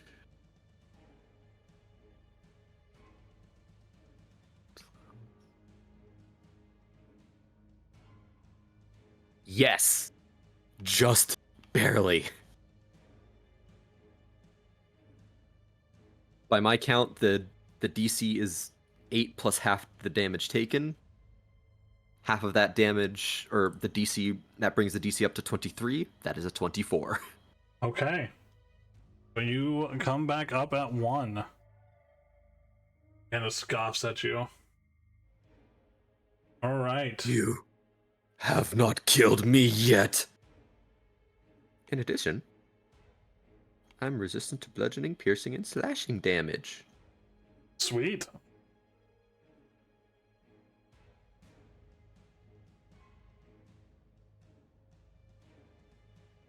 That will be helpful. Are you doing anything else you're doing?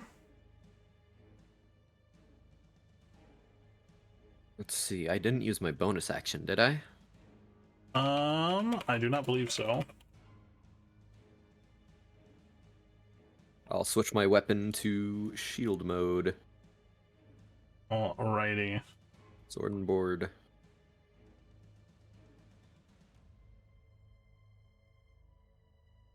Alright, jumping back over to chicken.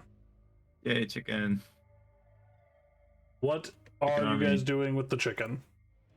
I'm taking the chicken over here. Okay. Mhm.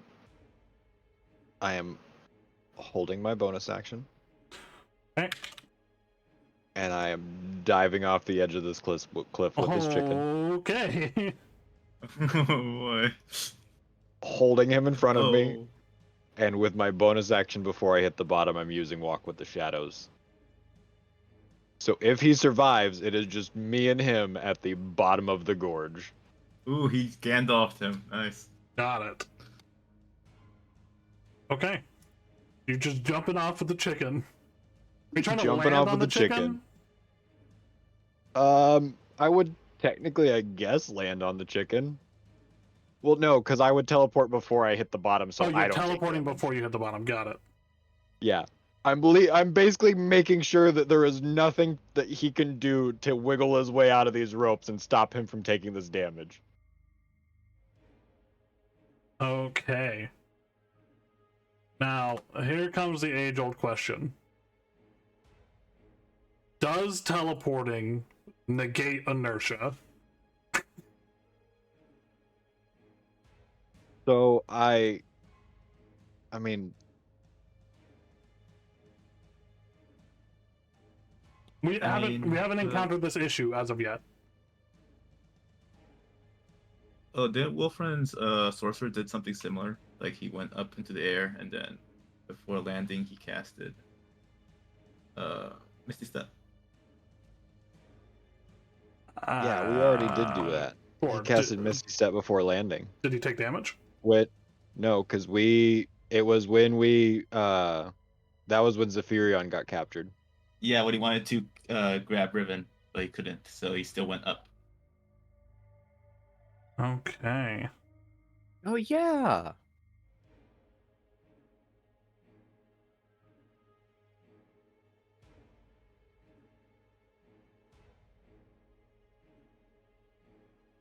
Okie dokie. Sure. Why the hell not? So, what is your... How far is your vision? 120 feet. 120 feet. Got it.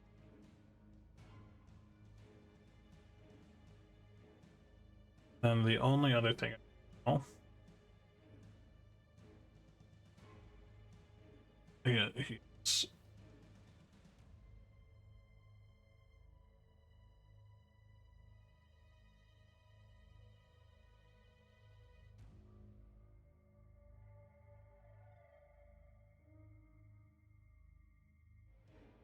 Mm-hmm.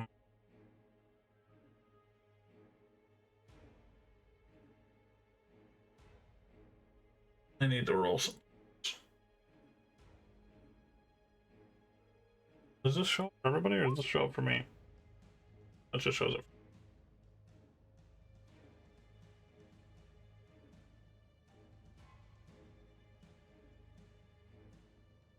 Okay.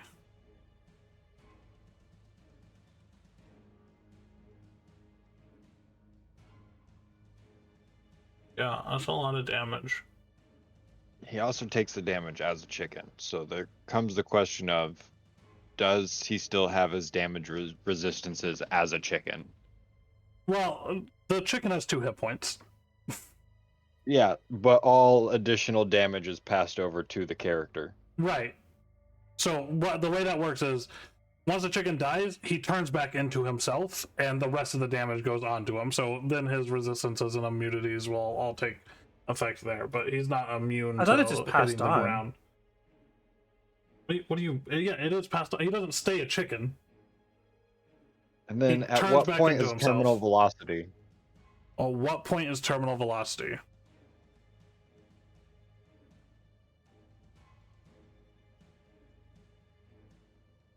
A lot of science here, guys.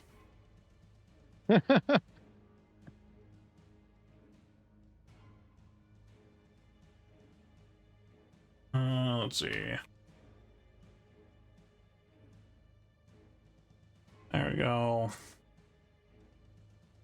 A typical human falling through the air will reach terminal velocity after falling around 1,500 feet. Yeah, terminal velocity of a person weighing 180 pounds is approximately 96.65 miles per hour. Yeah. So I have a terminal velocity calculator if you would like. I'm not worried about terminal velocity. There's a stagnant damage for each 10 feet fallen. I need the Harbinger to roll a dexterity saving throw to try to time his teleportation, because you will be falling very quickly. That's a 16. Legendary resistance. Oh my god. Last one. The Oh, last is that one. your last one? That is your last one. It is. This will be my last Okay. legendary resistance. Hell yeah. So That's if the 16. I'm assuming a 16 would fail that. So. I guess a 16 would have failed.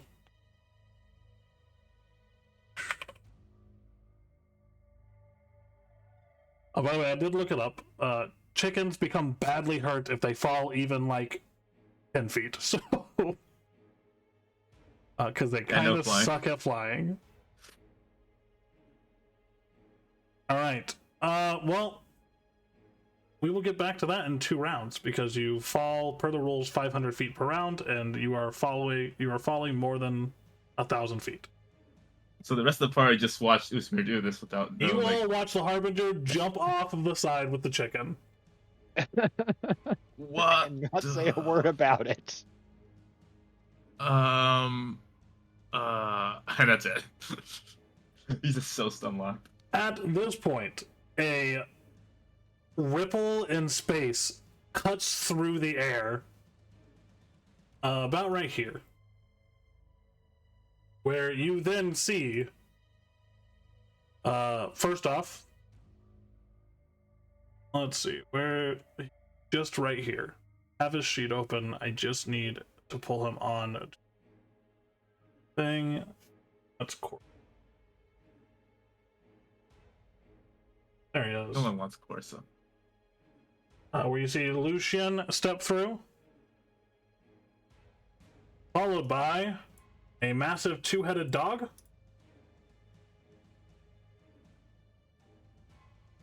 Good boy. Good Turns boy. out Lucian's bad. Followed by a 1 Aaron Kalis. Oh, hey, that's my boy. That's your boy. 1 Elfie Vander. Hey yo. Oh no. Oh no. Hey yo. Followed by That's my girl. a 1 Jack of Hearts. Daddy. I mean, what? Let's see. I had to roll for everybody that would be up. Farmer, Aaron, Elfie. Oh yeah. Sorry, missed her. They're gonna all be like, "Why the fuck did you bring us here?" The chickens be going. Yeah. I'm pretty sure they can look around and figure it out, because we're not done. This is stage 1 of this stupid Yeah. thing. There she is, along with Silk.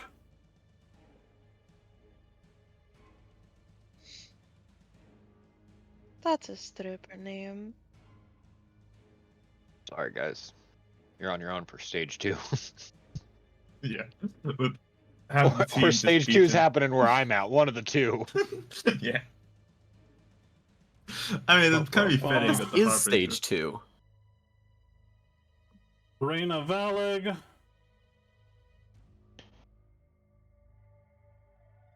And about 12 knights. Oh, damn. Yeah, we should have done this This at the would have beginning. been really nice earlier. Yeah. And now Wolfram's a Well, chicken. we've already fucked the chicken, so 5, 6, Aren't we a bunch of screw-ups? 6, 7, I mean- God no, no, damn. no, no, no, 9, no. 10, 11. I figured it was 12. my turn to make a bad decision. The Harbinger got to got to fuck the chicken. Alrighty. It's probably not a good thing to say. The Probably Harbinger sounds got really to fuck weird the out chicken. of context. Well, no, technically, the Harbinger is fucking the chicken. Coming up behind the knights, there is a Valder Kalen. As Daddy part 2. Will. And Can't have too many daddies. yeah. About it for there. What's this? The dagger with a steel chair? The dagger through the rooftop. He's off the top ropes. As Lucian Yeah, come on. I know you want to. begins to approach. Right, like I said, I went to go talk to a king. I brought some folks. It doesn't seem like you guys are currently fighting anything. The Harbinger just jumped off the edge with a chicken, and it's a very, very long story. Wait, the Harbinger jumped off the edge with a chicken?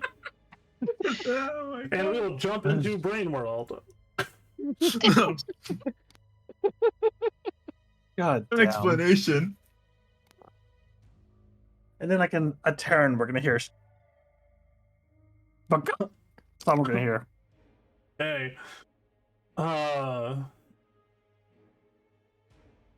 Right. Sorry, I'm a little thrown through a loop currently. Give me a second.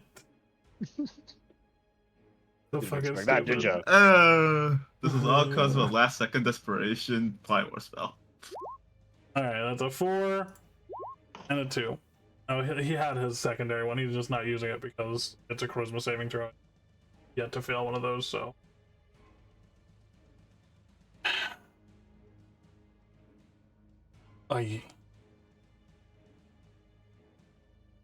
I worry that you misunderstand what is going on here, little doggy.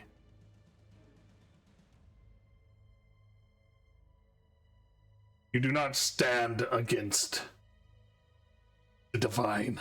You do not stand against his power.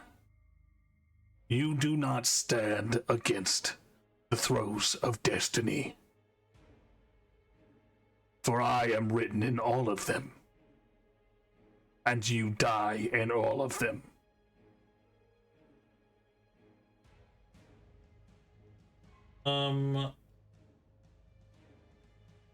He is going to Gungnir you a few times. Do it. So that first one is a 22. He does not have advantage. Off. The second one, 22 doesn't hit, right? It just hits. It just hits. Oh, okay. No shield right now. Got it. Nope. So 31 piercing, 12 radiant. You can make a charisma saving throw. 35. So, I'm down. Never surrender. okay. Never back down, never what? Everyone here is really bad with call and response. No, but never back down. Never give people your Oreos because they taste good. Boom. Got him. Words to live Duality. by. Alrighty. So never surrender. What is that doing for you? Keeps me up. Still making death saving throws, but I'm up. Got it. I'm up, they see me. They see me rolling.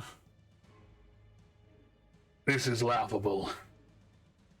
You feign whatever life you think you have. And he will come near you again at the 31. 26 piercing, 10 radiant. Failed death saving throw. Sure.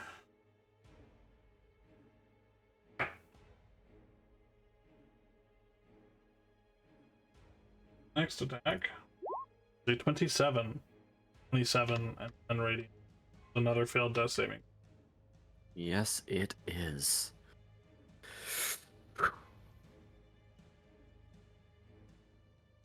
And death saving throws happen at the beginning of a turn?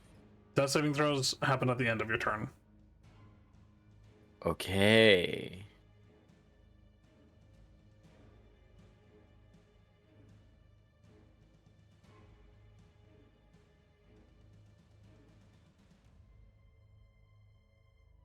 And it is my turn. It is your turn. Bonus action. 10 points of lay on hands into myself. Okay. If I am to die, then I will die on my own 2 feet. Sword in my hand, a fire in my heart. And I'll make my 2 attacks. Do it. 17 will miss. 29 will 29. hit. Let's just thug it out.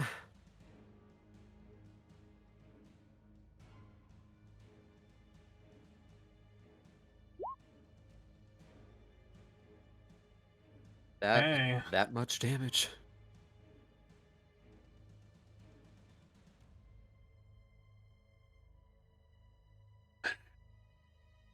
This is laughable. Anything else? Layer action? Bonus action? You already did a bonus action land. Mm-hmm.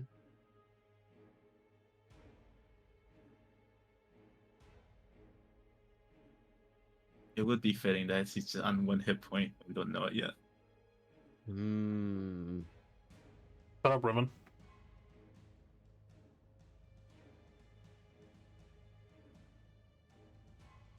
You don't know. Entrapping Oh, I said- thorns. 20-foot 20-foot square.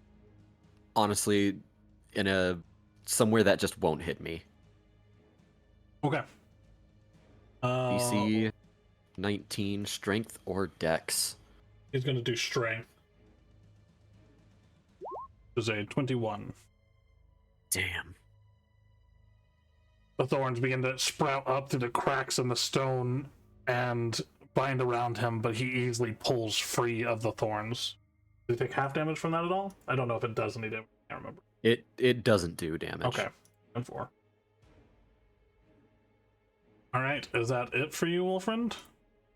That is it. He will, as a legendary action... Yeah. He's going to try to command obedience. I need you to make a charisma saving throw, or become stunned until the end of your next turn. 23. Exactly what you need to beat his saving throw DC. Lucky, lucky, lucky boy! Oh, gosh. The little rascal.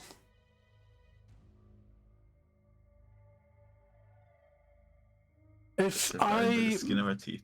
may ever so inquire as to why the Harbinger jumped off the ledge with the chicken, says Jack. Well, Well, you you s- see, Mhm. Riven. That was my doing. Yeah. Yeah, he turned the what did he call himself, Riven? Do you remember what he called It himself? was something pride, something. It was a demon. Pride, Arbiter of Pride, I think it was. Yeah. Yeah, Riven turned the Arbiter of Pride into a chicken, and then we were trying to decide what to do with the Arbiter chicken, and then so the Harbinger bound his wings and jumped off the cliff With the chicken. with the chicken. You turned the Arbiter of Pride into a chicken. Yes. I thought it was fitting. Yeah. It's honestly impressive if you think about it. It's kind of the hardest amount of damage we could ever do against his pride. That is true. That's why Yeah. I'm actually quite intelligent. That's that would be psychic damage if I had to guess. But yeah. This is concerning.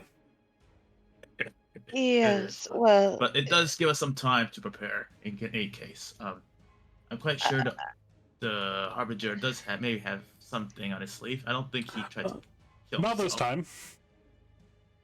Yeah. So that is You can always yell off the cliff and see if he made it down there. 20.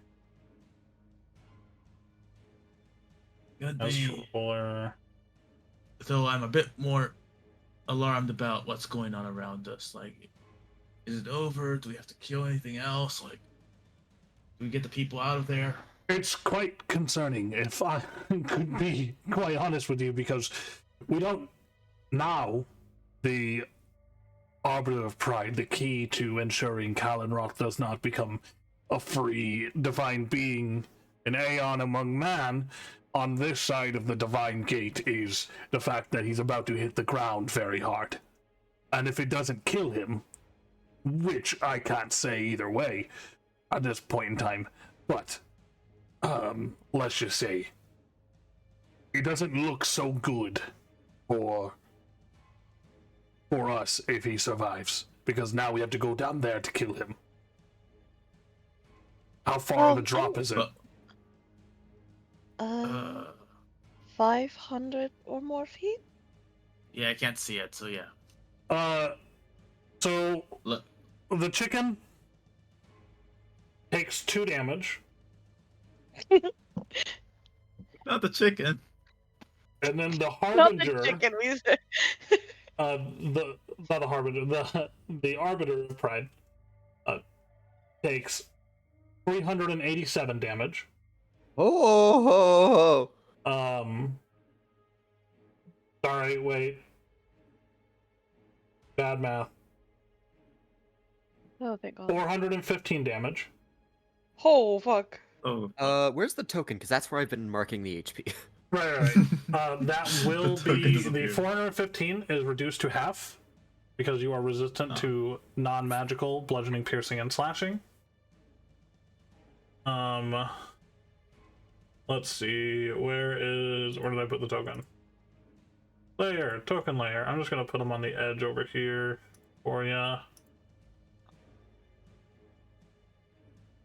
So 415 reduced to half, which is 207. That's- Are you alive or dead? Alive. But Alive. very unhappy. Okay. The Harbinger teleports. He succeeded a dexterity saving throw. So he will take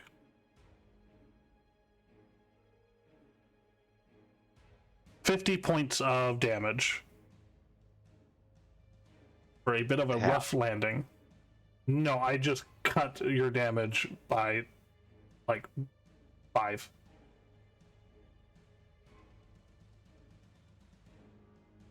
For succeeding and teleporting. But then I have resistance to bludgeoning. Oh, okay, then yeah, halved again to 25. Yeah. I don't know where my token's at. It is right here. Doop-a-doop. Do not need to make the chicken visible.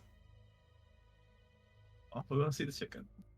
So I'm gonna dump both of you down here. Okay.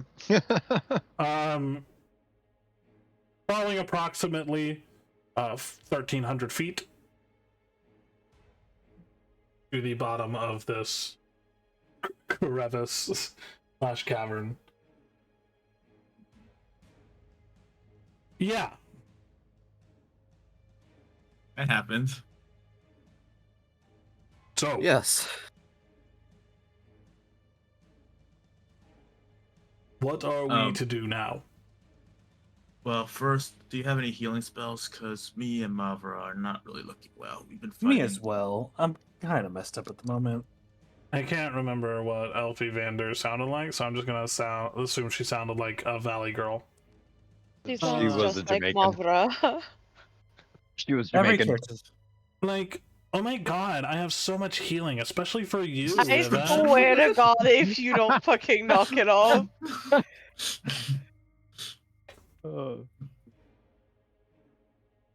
Yes, of course I Mavra. have. Of course I have healing. Especially for Riven. Oh my god, I love Riven so much. I'm obsessed with him. It's the only reason I came. Wait. here.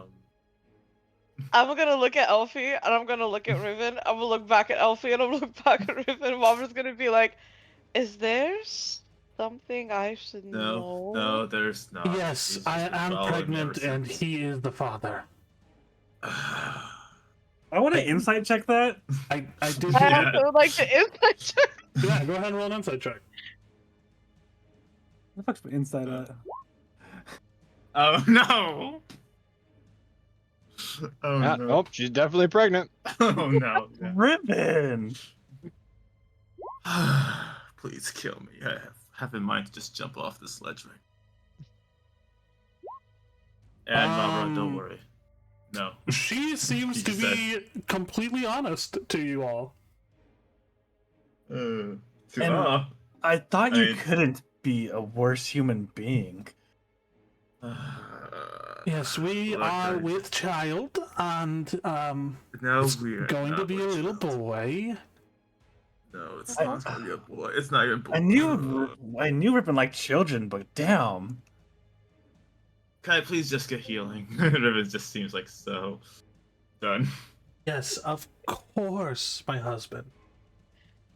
Husband. Okay, now I'm husband. What? She I don't will know. cast, She, mass heal. Yeah. So that is going to be 100 hit points to Mavra.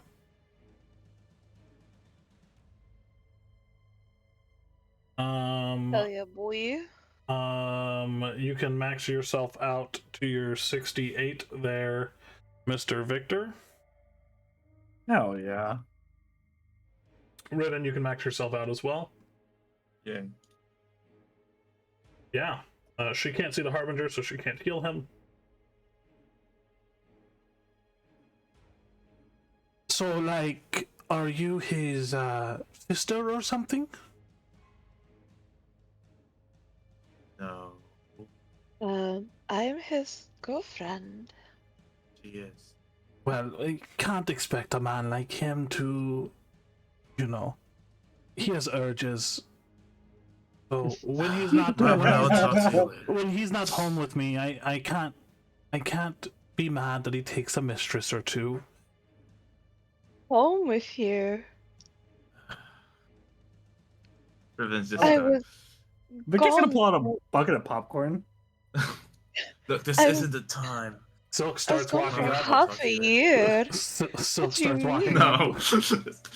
up. No. What do you mean you're married and with child, Riven? What about our promise from so long ago? What? What promise? There is no promise. We ended things amicably. Just amicably. We ended things in a fire. Oh, is that supposed to be Let's jump Sky? down to Yes. Riven's just dying internally. Harbinger, what are you doing? Yes. Bottom of this pit. I'm attacking. Okay. I have not had the chance to get up. You have not had the chance to get up as of yet, so technically these Uh, attacks are with advantage. He is prone. 16, 13 radiant. 32 for 17, 16 radiant. And then a nat 20 for 26 and 26, or 26 and then 14 necrotic. And then I need you to make a wisdom saving throw. So hold on, how much on that crit? It'd be 26 and It'd 14. be 40 on the crit.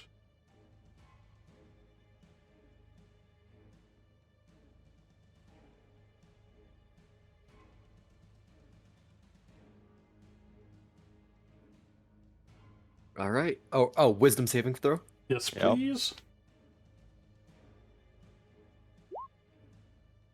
Oof. So you become frightened, and this is actually oh so great too, Nuh-uh. because You mean to frightened? Yeah. oh okay, wow. But wait, is there a secondary Curse. effect? No, just curse our DM for giving you immunities to all of my abilities. Yeah, and then I'm using my bonus action as I start to walk to beside you. I'm now invisible. All right. All of my legendary actions restore 30 hit points. Okay.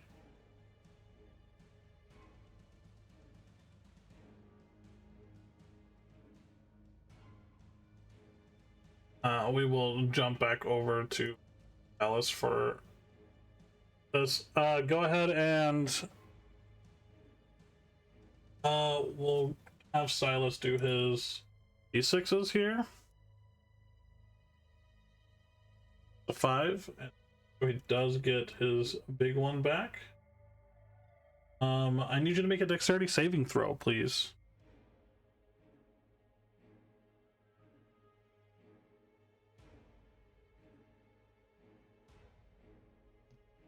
There we go.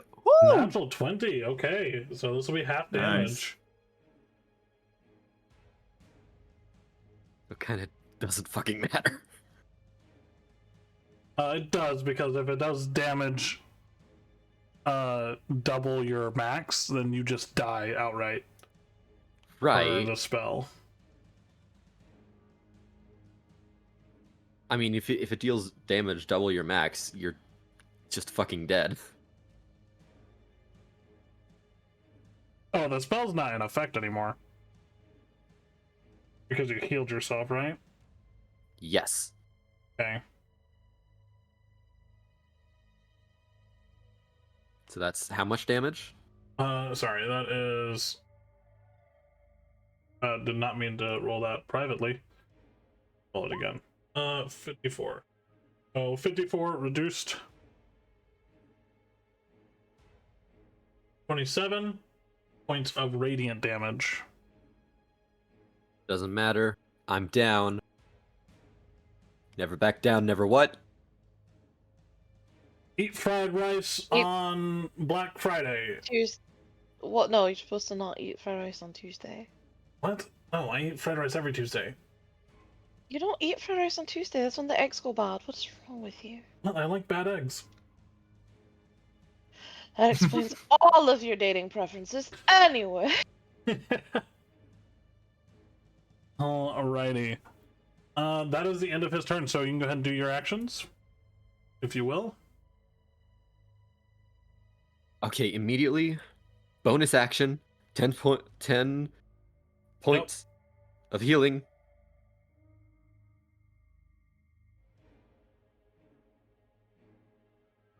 We're back in it, baby. Fucking, how's he looking? He hasn't healed. Like, you're wearing him down. He's well beyond bloodied.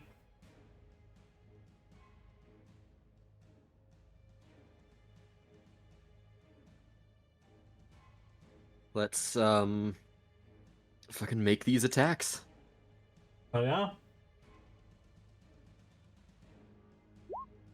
28 will hit. 28. He's going to use his final use of Domain of the Divine to have all damage till the start of his next turn. Level 1 smite. Okay. I'm putting into this.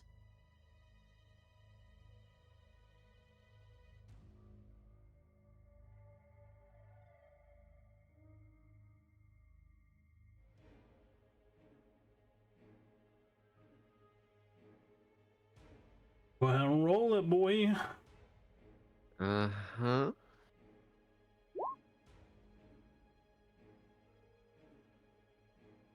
Second 20 and attack. 14.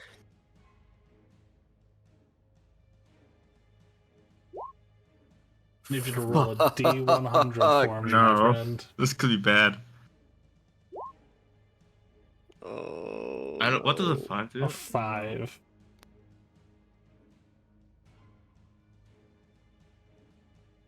Wolfram killed himself. That would be horrendous.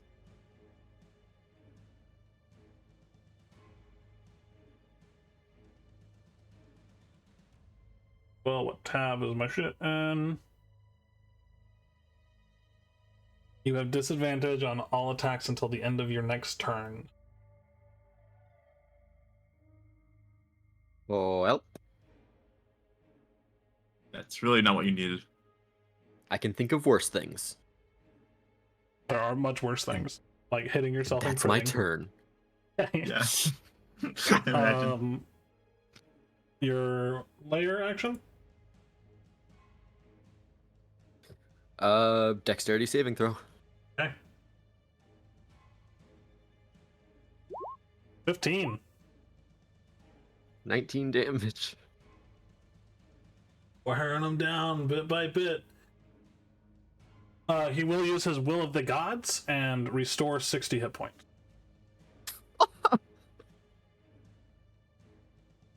As his legendary action. And yeah, that'll put us back to the Arbiter of Pride down at the bottom of this pit, fighting against the Harbinger.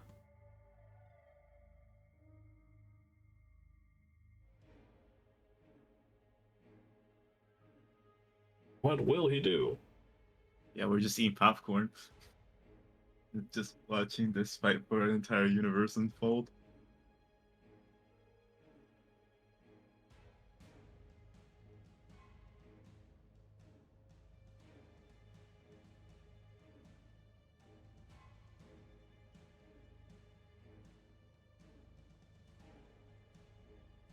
Who did Pat?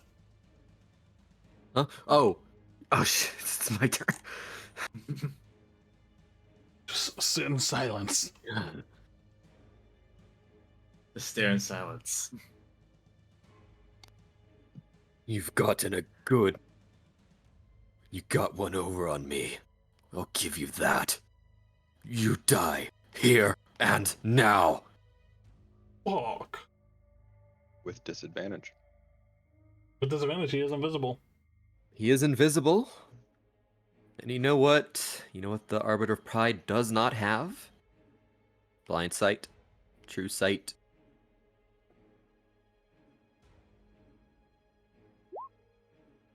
A 21. A 20? Nope. You lucky motherfucker. And a 19. Oof. 3 strikes, all hitting nothing but bare stone. At You cannot hide forever. At the end of his turn, as soon as he says that, I'm using my legendary action Dancing in Shadows to teleport 30 feet to an unoccupied space and giving me advantage immediately after on an attack. Okay. To hit him with a Twilight's Edge, 23, just Nope. shy. Just shy. Remember, boy, you're in my domain now. All right. Let's just go ahead and do the Harbinger's turn. before we jump back up and listen to these buffoons try to explain why you jumped off a cliff with a chicken. Oh, well, can then I take my last legendary action then? Yeah. Since there's technically 2 turns between me? Yeah. Oh, I clicked the action instead of actually clicking the action. That would actually only be a 16, because did he get up? I guess he did, because he Oh, yeah, attacked. no, yeah. He never said that he got up. He never said, he's laying on the ground flailing around. Nope. All right, so now it's my turn. Yep. Yes. So we will Dusk Fang for 30, so that's 12 and 9 points of necrotic.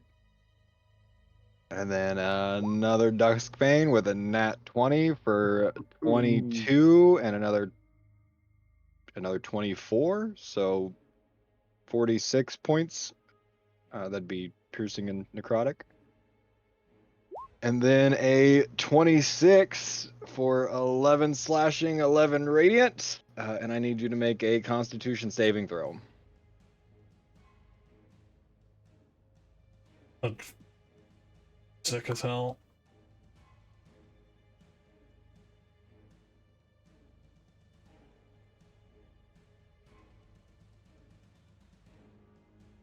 Are you? Oh. Yeah, so your speed is now reduced to 0 until the end of your next turn. As I continue to walk circles around you and fade back into darkness. I'm now invisible. Alrighty then. I got my legendary actions back, right? Yep. 30 HP. Oh boy.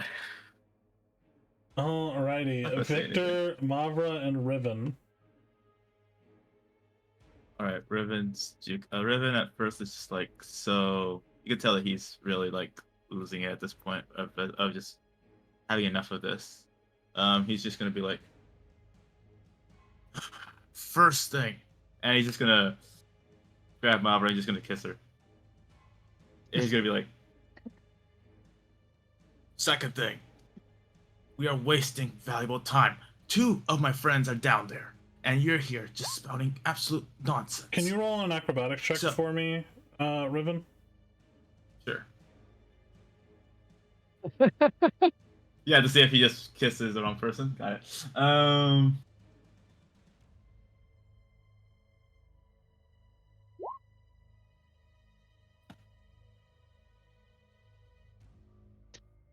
Riven's this pretty is good happening, I'll at be right fucking back. acrobatics.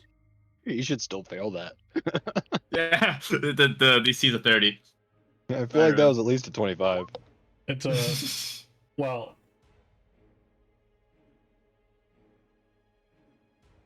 Well,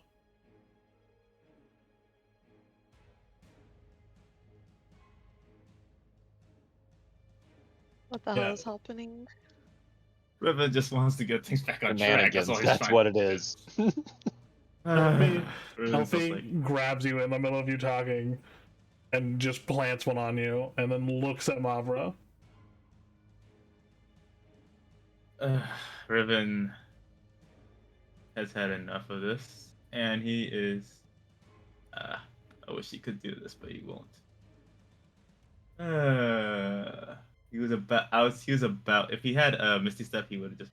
But no. Roll an acrobatics I forgot check he for has me, this please, Riven. again. Oh. All right. Let's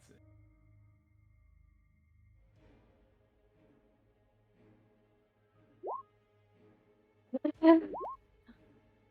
Sky grabs you and then plants one on you, and then looks at Mavra and Elfie.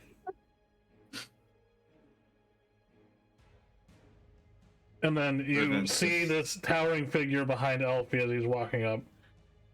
Well, I guess it's my turn. Can you? No, please, no. Just let's focus on the task at hand. And he just just trying to just erase something like. It's okay, Riven. The more people I see kiss you, the more I want to jump off that cliff. Maybe the Harbinger had the right idea. God. Trust me, I'm halfway around this right now. We can hold hands and jump together. He's gonna look at Lucian. Can you tell me a bit more about this ritual, please? And he's just giving him his uncle like I've had enough of this type of look. Mob is just gonna reach down and grab Riffin's hand. Oh. Riven's just gonna give it a little squeeze, like, and he's just trying to calm down because he is really upset at this point. No. Riven Elfie grabs your other hand, Riven. This one from End of the World to rom-com. Silk kind You of turned the big bad evil guy into a fucking chicken. Anything. This is your fault. This is Not mine. This is my fault. This is my fault. Maybe you shouldn't have been a fuckboy. Alrighty. He's never been a fuckboy. So, Okay, so Lucian will look at you. Right. Well, it's a bit complicated, but these people on the pedestals were obviously fuel sources entwined with Kalinroth's aether. You are aware of Kalinroth in all of that, right? I don't need to explain, the stuff with Kalinroth. Yeah, I got that. And meanwhile he's trying to just let go of Alfie's hand while just holding on to Mavra's while he's doing that. Roll an athletics check. Athletic? Oh no.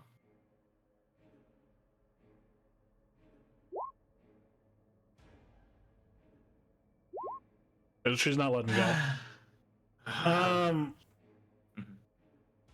It looks like the first part of the ritual might have already been completed, with the Arbiter of Pride appearing.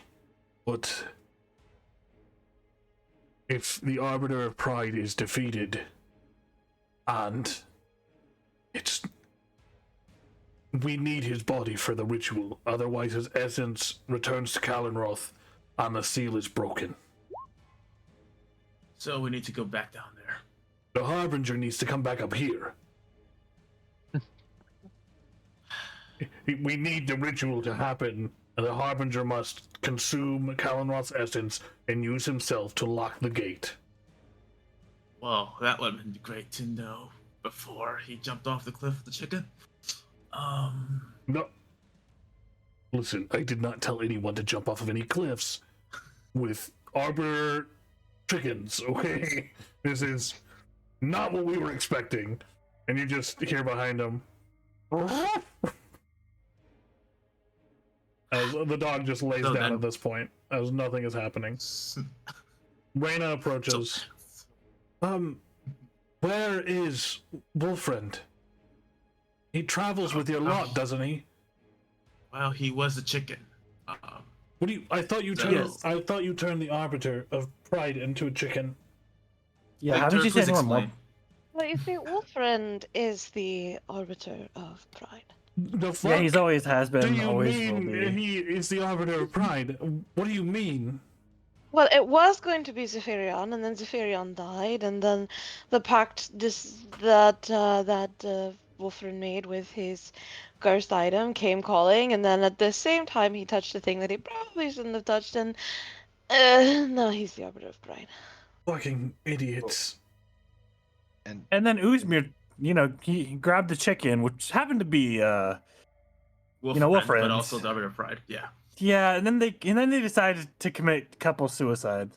Yeah, well, see, the original plan was for him specifically to throw the chicken from the cliff, because we were sure that just falling on a couple of rocks wouldn't kill him, but, stall him by some time, and then he just jumped. I guess he was kind of sick of living. Anyone living that long would have probably done the same thing. Alright. And this is just for point of reference, and maybe I'm wrong. I could be. I'm just a general with a defiant and well-trained military combatant and tactician. Wouldn't it have been more sensible to tie the chicken up, throw him in the middle of the room until we all got here, and then all of us hit it at the same time? Well, that was the plan, but then Yeah, that was the general idea, and then he jumped. Hey, Usman's not here, so. Yeah, no, it was definitely all his idea. He jumped off by himself. He jumped He's suicidal, I tell you. by himself, and we Don't know what weren't to sure tell when you. you were going to be. Mind you, when we turned him into a chicken, we only had an hour. Had no idea how long it would take you to get here. Wait a minute. Oh, sorry. I misunderstood. I didn't realize you were on such a tight timetable. How long into the hour before he jumped? About 30 seconds. About 30 seconds, yeah. About 3 minutes. No, it was like Yeah, 30 yeah. seconds. So, Give or take. at the It would have been least, like 3 minutes. at No, it the wouldn't, because- least, you had 57 minutes remaining, and you couldn't just, see how things played out. Well, Hey, don't see, yell at us. Yell at Usmir. who yeah, you- it's I Uzma's would like to fault. point out we're not the ones who jumped with the chicken. So you're kind of yelling up the wrong tree. I'm also Yes. just saying, one of us irresponsibly has 3 mistresses, and one of them is pregnant. Do you really trust us with anything at this I'm point? not a mistress, Victor. Victor, I'm Uh-huh. gonna kill you after this. But You sure as hell can try. If anything, I'm planning on jumping out this cliff. It's looking mighty Okay, so- tempting. okay, what Wait, happened no, happened. Wait, I have. Why is there a child here? Long story, he wouldn't leave anyway. Wyverns. What? So, look. So what can we do? We already did that. Usman already jumped. There's nothing we can do unless you have any time magic. We can jump off with them. We can always do it. You It's solidarity and all that. I can probably get them back. But are we ready? What do you mean, are you ready? There's no being ready for fighting a being like this. There is being good enough. Fine, I'm good enough. Let's do this. Jack, are you getting them, or am I? Rock, paper, scissors? That's fair. We can still all jump off the edge. It's still an option. Hey, roll a d20 for me, Mavra. Oh. For Jack. Oh god. And I'll roll for Lucian. I guess Jack is going. And fuck my luck. Of course, I had to drop down the bottomless pit. Fucking Bye, idiots. Driving Daddy. mad. Bye, I'm- Jack. God damn it. How deep is this motherfucking thing? This is amazing. Okay, Jack, I have a hurry when you question. hit I the have a bottom. question. I have a question, and it's a valid question. So they're down at the bottom of this fucking pit Wait, fighting. is it valid Have for the- me? Do I need to know before I jump? It's valid for the DM. I don't know who that is. Okay. Jesus Christ, Carol, I swear to Go God. ahead. Okay, so they're down in the bottom of this fucking pit, right? Right. And they're down there fighting and screaming at each other. Have the echoes up the cavern walls reached us yet? Do we hear them?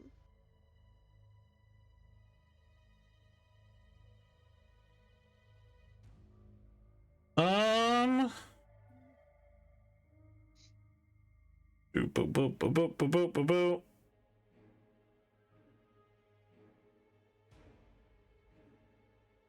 No, with that distance, you are not hearing echoes. Pretty deep, since we don't hear anything. We haven't heard him hit the bottom. Good luck, Jack! I believe in you.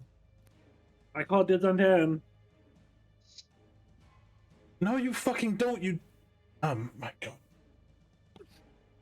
Remind me to never align myself with fucking idiotic adventurers again.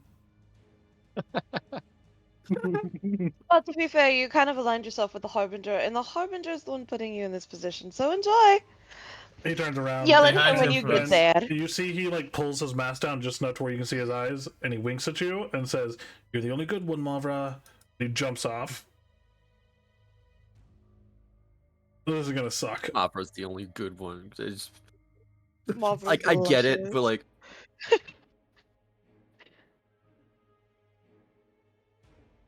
Opera's the only good one. I mean- Hey, Wolf runs down there with. Over picked up a Look. cursed sword that cursed us all. Yeah. Just saying. We're not gonna get there's a list. There's a In- list. Fairness. The whole Arbiter Pride thing is not the fault of cursed objects. It's the Yeah, fault that's of just the his curse curse of before always that. It was killing the everything. fault of battlefield placement. I had a Yes. separate arbiter sheet for each and every one of the people in this chamber, depending on who would have been on the podium. All I'm saying is there was a list. All right, jumping over to Dreamland as Mr. Jack jumps and plummets to an unending darkness. I need a 2d6s? fucking miracle. Oh. Okay. Silas. He isn't risking not hitting you with something, and he got his exaltation back, and so he's going to use it. So I need a dexterity saving throw from you, Wolfrin, as he stomps on the ground in front of you. What the fuck is with your dexterity saving throws? I have literally never rolled good on dexterity saving throws. I You know. rolled 3 natural Until 20s. today.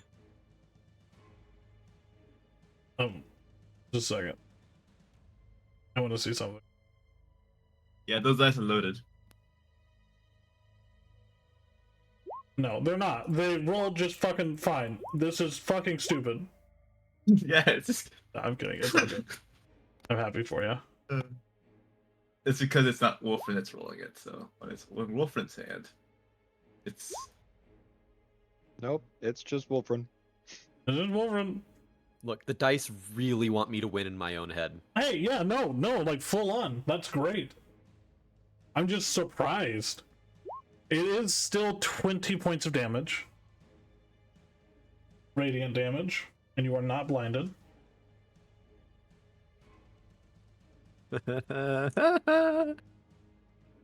We wave goodbye to the last of my spell points. Never back down. Never what? All right. Never Bring give your strawberry Oreos daiquiris to on people Wednesday. because they taste too good. Never Yeah, that ride too. an ostrich to school. Whoa, no, Um, absolutely do that. Don't know. It'll attack the other children, and you don't want that That's- legal trouble. Okay, the legal trouble. You got me there. No, full on terrorize people with ostrich. Do that, but make sure you cover yourself on the legal side of things. Wolfriend, Ostrich lawyer. what would you like to do? I need every ounce of damage. Oh my god. Oh my god. He used his last thing, which is over now, to have damage, so you can't have damage anymore. No. Fuck. He did regain Bonus action to 60 hit points last round, so he has at least 61 hit points, possibly more.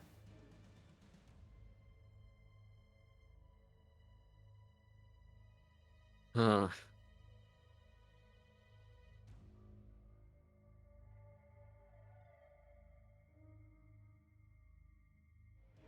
We fucking wail on him. Okay, Actually.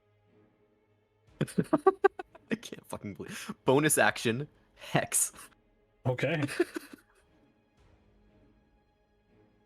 He is hexed.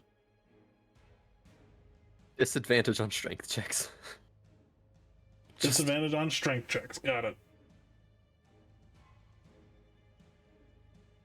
Let's just. Praying for a miracle. 32? 32 will hit.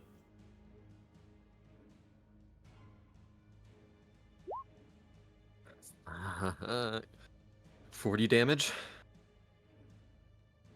As you plunge the blade into this man, he spits down on you. Come on, you can do better than that. I'm the arbiter of pride, goddammit! You think this paltry bullshit will actually have any effect on the cause you are fighting for? You make your second attack. What such 29? foul words. 29 will hit. I told you before. If I am to die, I die fighting. 42. 42 damage. Please, please, please. Oh, heavenly Father, for the love of our true God, Kalinroth, my father, and the sinful bastards who have sealed him away from the world he helped create. Lay down and die like a dog. Layer action? Dexterity saving throw. Natural 20. There it is. Fuck. That damage is halved. Oh.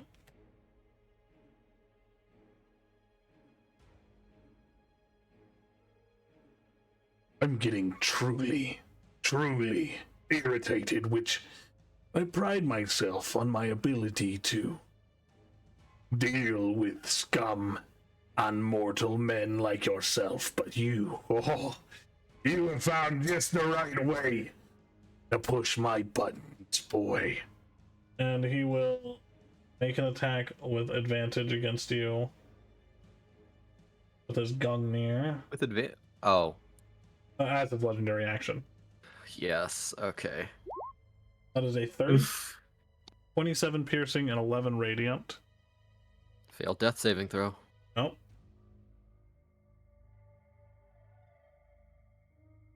Jack, go ahead. As this happens, I will fucking pray to the Aegis, or just the only other being I think can hear me. Hi, I Mother. intend to hold up my end of the deal. Just a little further. And you know what? Sure, I will pray to the Night Mother if I am able. Sure. Go ahead and whisper me a religion check, please.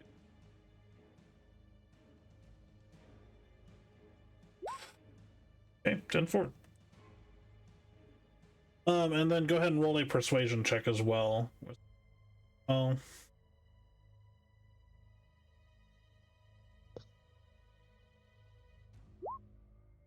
Got it.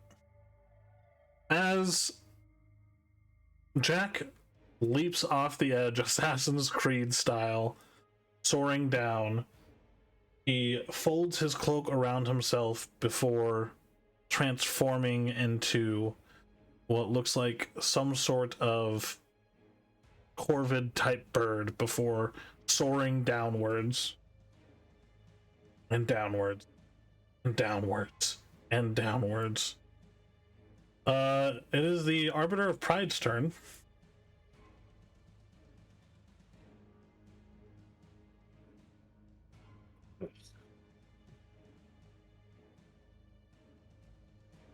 I will not fall this day.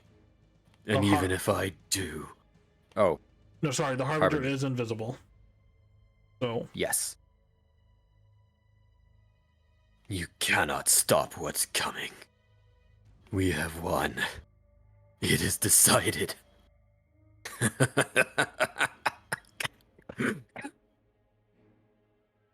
3 attacks with Gungnir. okay. At disadvantage. Yes, sir. 19. Nope. 18. Oh, that 32. one will hit.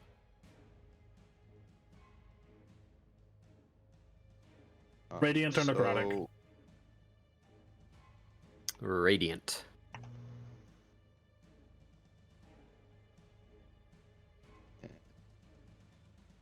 and I'm going to use my reaction for one of them missed blows for a shadow repulse. And so I will make an attack. Kapow. 20 does not hit. No. And that is your turn, correct? That is my turn. Alright, so legendary action. Dancing in shadows, so I can teleport and make an attack at advantage. 23 also does not hit. So Nope.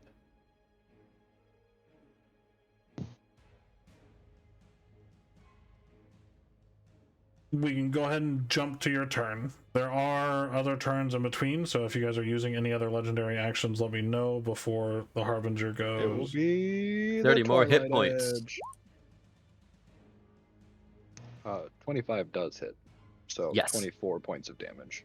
I also gave myself 30 more hit points Yeah, as part of one of so- my legendary actions. And then you lost 24 of those. Yes. And we go attack 30 for 26 points of damage. And 29 Mhm. for 23 points of damage. And then, a nat 1. With your second attack. Should I say it, or? I mean, you can if you want. How do you want to do this? Oh, Oh yeah. With that knocks the Arbiter of Pride down. no. And I guess this is where I would have to ask the question at this point, Mr. DM. Mhm. Being the Harbinger, would I know killing him in this current spot bring back Kalenroth? Yes, you do. So I would do this non-lethally then. Okay. So he is unconscious. It is about this time that you see what looks like a large crow land on the rocks beside you. Kind of look at you sideways. I'm going to. Oh, that raises a huge question, because I can definitely not shadow step while carrying somebody. I'm gonna bet. No, you cannot. So yeah, I guess I'm. The crow turns into Jack. Right. Dandy work. As Jack appears, I'm definitely pointing my fucking sword at him. I don't trust this bird. As you point your sword at him,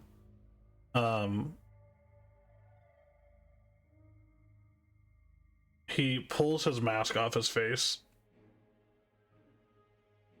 Goes, "Oi, mate, it's me." And as he pulls his mask off his face, the memory that we started at the beginning of the session with, the 4 remaining heroes at the end of that battle, Jack is one of them, and you have fought beside him for many years, and now we're confused as to why he's alive. Gee.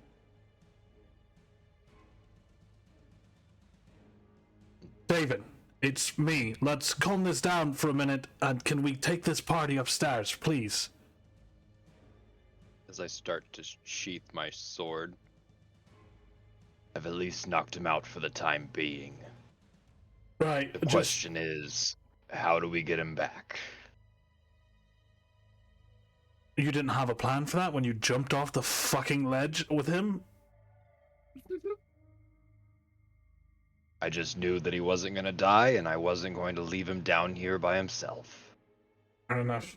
But look, when we get up there, there's going to be a lot of people, and you're not going to know any of them at all. And you can't just go on a killing spree.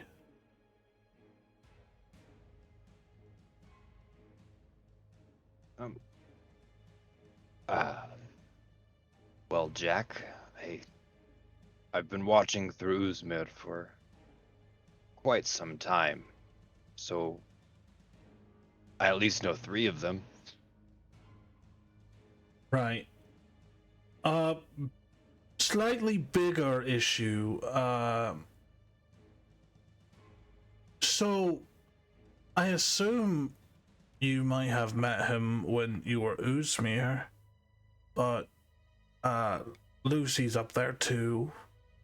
And now memories start to flood back. You remember brief glimpses as Uzmir when you first met Lucian.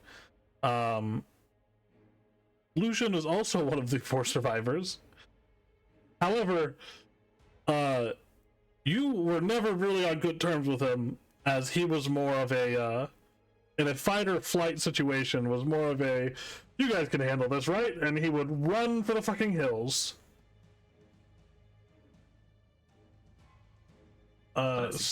So a bit of a grudge there. Right, grab hold, and I'm not the strongest of sorts, so if you and your big muscles could help me carry this thing. And he starts grabbing one of the arms of Wolfran's body. You're sure he's not dead, right? I'm sure he's not dead. Good news, then. Alright. And he will cast...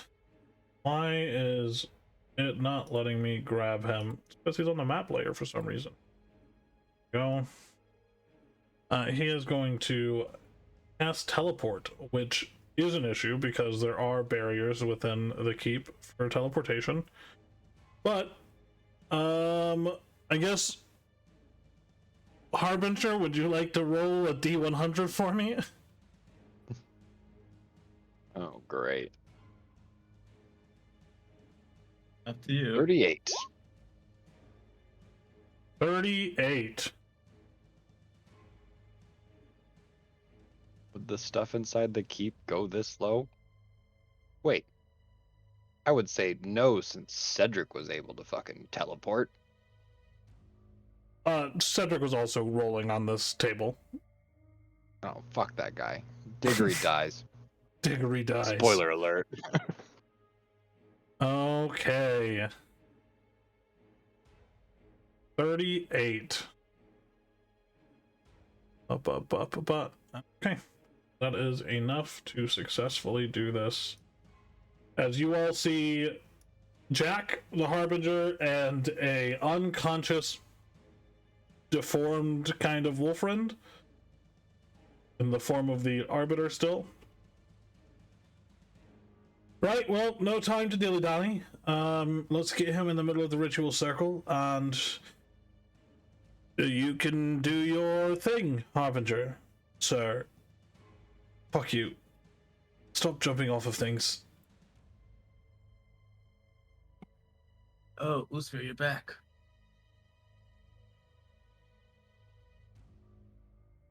We told you he took the chicken and jumped off the edge. Right, I'm going to... I'll take a back Lucian? seat. Never heard of him, or we'll just keep a distance for the moment.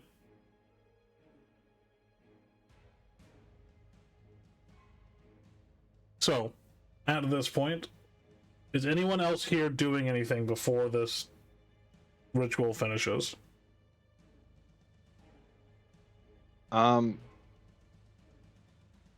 I am definitely gonna hand this massive wyvern cloak to Mr. Jack.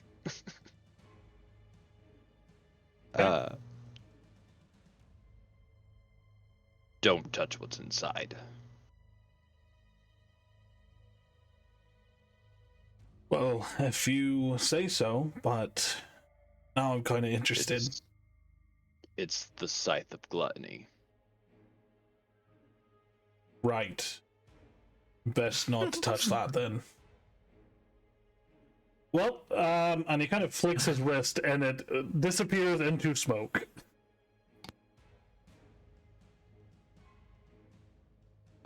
And then I'm going to turn to Victor first. Victor, Yes. Uzmir liked you the most. You know, I'll take it. And then I'm going to turn to Riven. Riven, Usmir. Harbinger, but still. I've watched over the party through Uzmir's eyes for a long time, and I've only got one favor to ask of you. What is it? Push Lucian off the cliff, please. Gladly. I for sure No, thought he it just was to gets take a Victor. bath. I've been doing that, Victor. I Mavra, guess Victor. Yes, Harbinger. if he was as dickish as Victor, you would have probably been the favorite, but you also fell in love with Riven, so Uzmir kind of had that deep-seated hatred for it, so it kind of is what it is. What do you Um, mean by dickish? Just take care of Riven at least. And will. then I am going to walk up into the circle.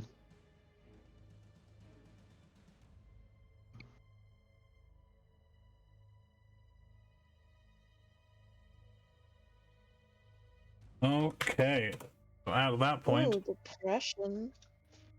let's hop over Oh, possibly this is one a final fun- time into the Mind Palace here. Oh boy. Well, I'm surprised. You've lasted much longer than I thought you ever would. But I'm stubborn nonetheless, that way. it was a good fight, my... I don't want to call you a friend. Acquaintance. Mortal filth. You've shown a large amount of pride, and I can respect that. Except for the fact that it's pride in your own abilities and friendship and stuff that doesn't really matter in the grand scheme of things. It was my pride. And I felt it all the same. Right. The issue with pride is that it never lasts long enough. There's always something that could get in the way. Usually gods. There are different kind of filth. But, nonetheless, I can at least say that you were a worthy combatant. If I were able to show you my true power within this space, you wouldn't have lasted less than 30 seconds. But nonetheless, you did well. He will make 3 Gungnir strikes at you. As a 35? Mm-hmm. 23 piercing, 13 radiant. Mm-hmm. Yep. That's another death saving throw. Yep. A 34 for 25 piercing and 12 radiant. And with that,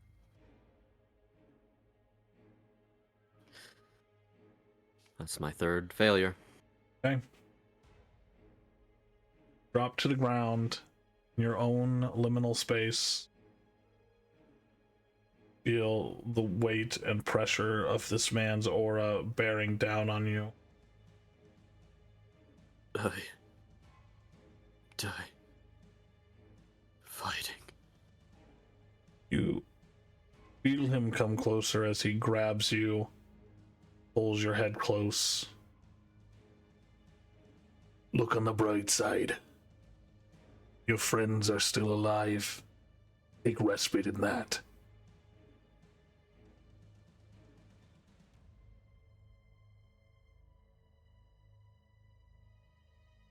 Uzmir, a harbinger, do you begin the ritual? Yeah. Right. Did as soon as I stepped in.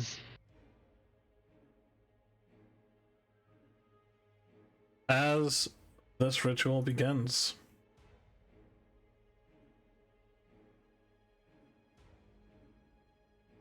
the echoes of the battle have ebbed into silence.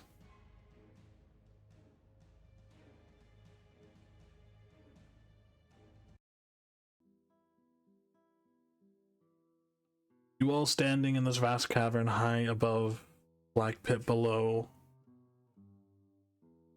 on the stone platform. The chamber pulses with the violet glow of the aether crystals around you, their faint luminescence washing everything in purple light, and beneath this ghostly radiance, the Arbiter of Pride, the final and most dangerous scion of Kalenroth's will, collapses under the Harbinger's will. You see him now laying in the center of this pedestal, black ichor seeping into the floor below.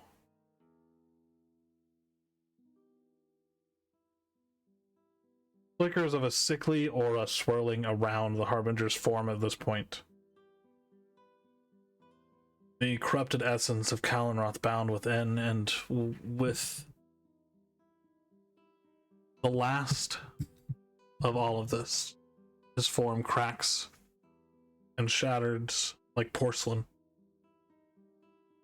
As it dissolves, threads of shimmering darkness coil upward like smoke, swirling in restless agitation. At the platform center, Uzmir, the Harbinger, stands, sword sheathed at his side. Shadows pass over your eyes. You alone feel the full weight of this power seeping out of where the Harbinger laid just a moment ago, and you understand its role in Kalenroth's imminent resurrection. The final piece of his scattered essence has been laid bare, ripe for exploitation and for salvation. A surge in the surrounding crystals betray the gravity of the moment, their glows intensifying, pulsing in erratic waves as if the entire cavern is caught between exultation and terror, and you all feel the ground tremble and faint rifts of energy claw at the air around you. The barrier that imprisons Kalenroth, sealed away in the distant red moon lumina, flicker on the edge of collapse. And with this Arbiter's defeat, its stolen fragment of Kalenroth's soul roams the air freely. In any moment now, that malignant power could slither back to its source.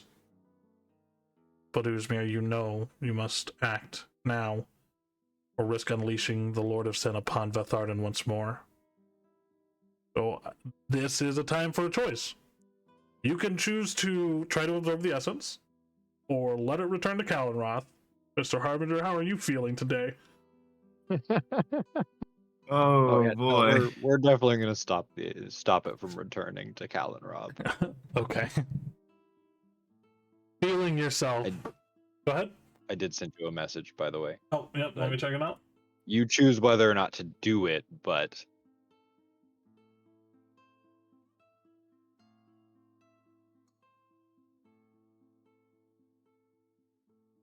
Alright.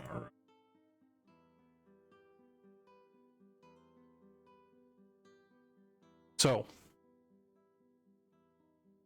feeling yourself, you kneel in the center of this platform, pressing your hand to the stone and begin chanting a halting ancient tongue. A swirl of deep purple and silver energy spirals from your form, reaching out to capture the roiling essence left behind by the Arbiter. As the platform trembles and cracks, radiating outward as arcs of white and black lightning clash. This is your duty, your final task as the Harbinger, finding the last fragment of this vile soul, even if it costs you your own. The swirling energies intensify, and suddenly the essence merges with your own life force, forging an unholy mixture, the only thing that can drive back the celestial prison. It is a violent, excruciating process as you gasp, silver veins of power crawling across your form, mingling with the veins of purple and black across you. Just as the clash of energies near a breaking point, the cavern's crystals flare, casting dancing rays of midnight and lavender along the cavern walls and out of these shifting shadows. A single deep blot of darkness moves, taking shape on the platform. Wrapped in robes of fathomless black, her face obscured by a featureless white mask. She moves silently across the trembling stones, coming to kneel beside you, Uzmir, with a gentle grace.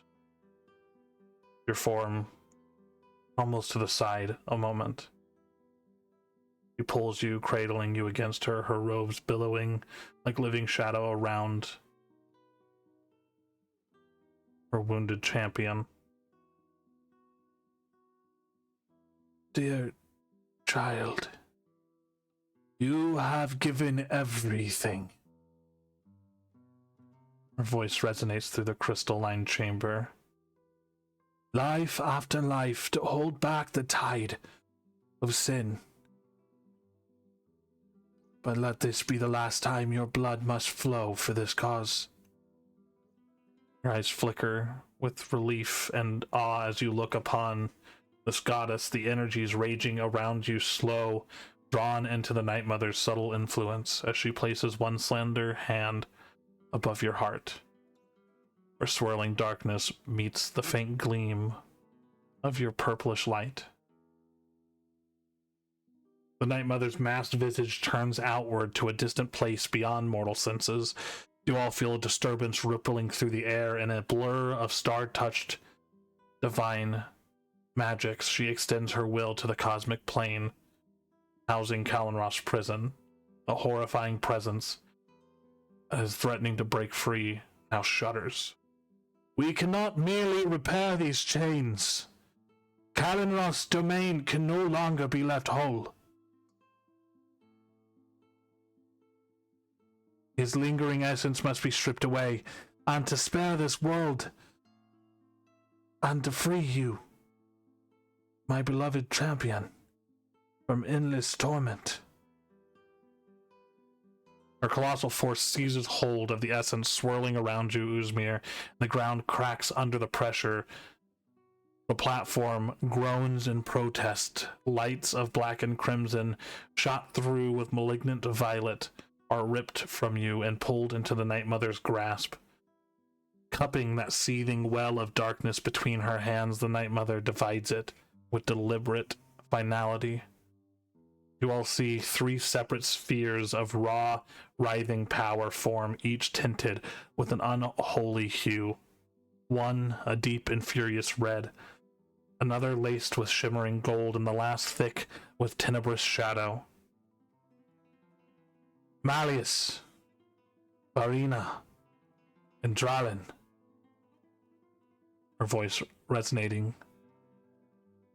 Lesser aeons you shall be, shadows of sin, so that Kalenroth might remain forever sundered. A flash of swirling blackness, these nascent divinities vanish from the mortal plane, tugged into the divine barriers that encircle Veth'arden's world and atmosphere. An echoing cry reverberates in the distance, one final impotent roar from Kalenroth, the Lord of Sin, the Pale Watcher, one of the four greater aeons who created this world. Felt by you all rather than heard, and whatever remnants remain of his power retreat into a husk. Entombed in Lumina's prison, a sense of vast tension snaps, replaced by a hush so profound it stills even the trickling water in the cavern depths. With the dire energies torn away, Uzmir's form slumps into the Night Mother's arms. His armor and flesh begin to crumble into ashen motes, silver threads of magic unraveling from his body. Weakly, he lifts his gaze to the goddess. Uzmir? By the way, you are Uzmir. Do you have anything to say?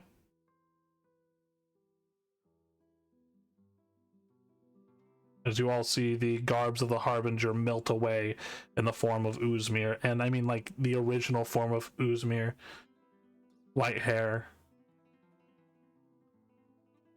fiery, sun-like eyes. You might be muted, then. No, I'm not. I just don't know what to say. You're the one who messaged me! It wasn't what I was gonna say. It was more of an action than anything. Oh.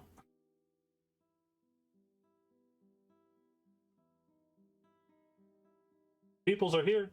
Want to say anything? Yeah. We're all looking. As I look out to the remnants of Morkala at this point, I go to raise my hands, though not really able to, is what it sounds like. As you raise it, you see your fingers start to crumble into ash. Don't take my passing to heart. We all knew where this day was going to end, and we all knew, as the Harbinger, I was most likely not going to see tomorrow. Please take care of yourselves, for you still have a long life to live. Please thank for the embrace of the Night Mother. And with that, I would be gone. No. As you convey these words, the Night Mother just says, "Sleep now. Your endless cycle ends here. O Harbinger shall arise unless the world once more faces terror to match the Pale Watcher." She presses her masked brow to your fading features, and in a swirl of shimmering dust, Mir's final breath mingles with the cavern air as the last traces of his form dissolve. The Night Mother gently cups the glowing ashes, allowing them to drift away in silence.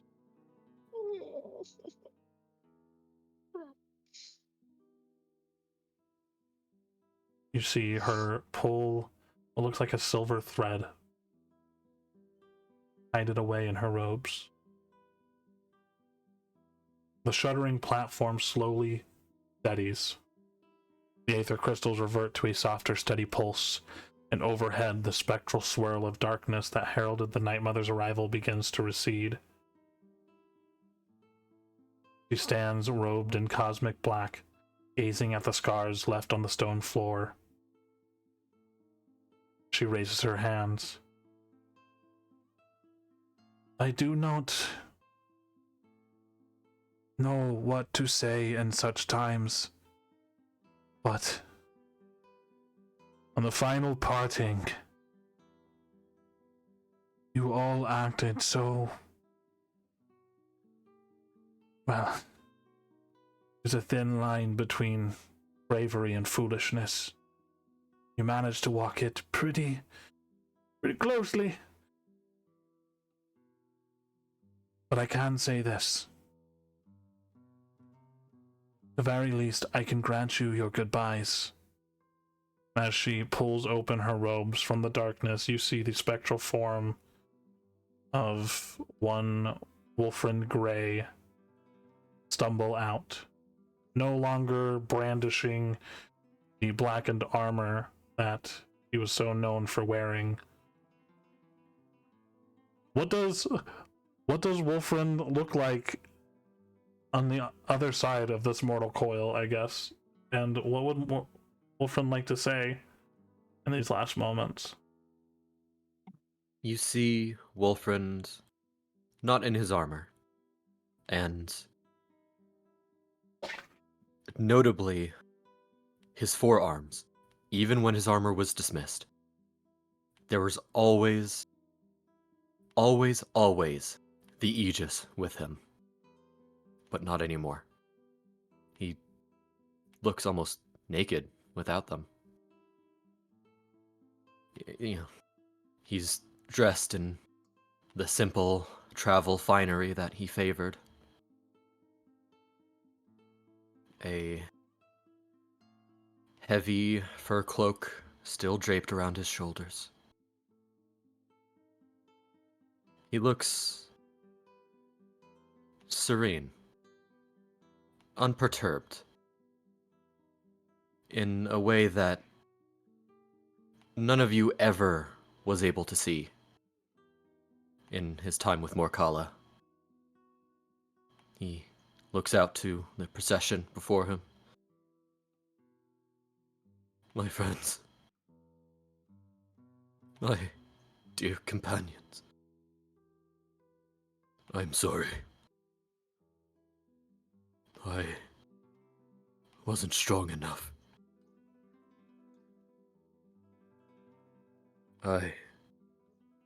Ever did I fear the miserable death that awaited me.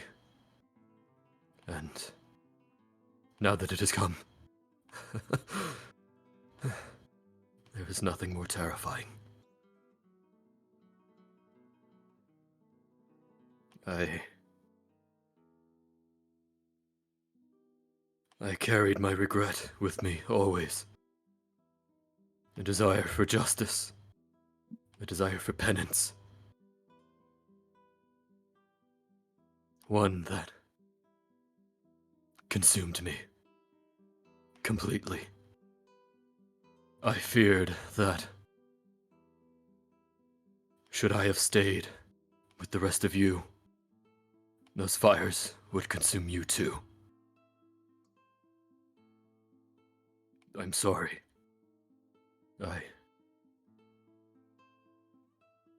Wilfred. I thought I wasn't strong enough. You were I was always strong. I was ignorant to the strength that was all around me. Wilfred, feel something grab your hand. What is it? Turn to look at warm Arya. A moment longer, please. Hug on your shoulder. Turn. See another one of your allies. As you look around, you see all of the wolves kind of gathering around you. Doran, Lyra, Cerberus.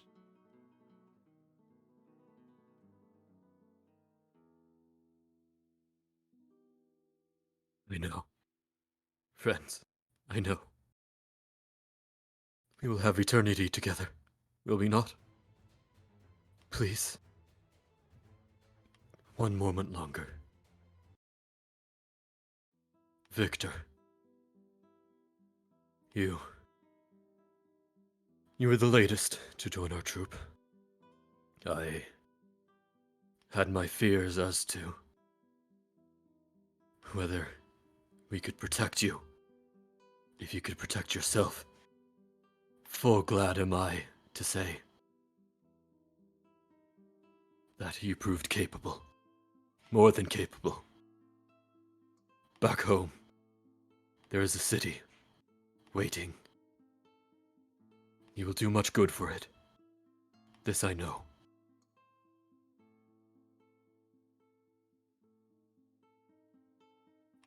Mavra, so often was your path filled with turmoil and grief, and yet within you is the kindest, purest of hearts, capable of the greatest good. This I know. Your hands are stained, as were mine. As is the same with us all. Do not let that stop you. You are capable of much and more.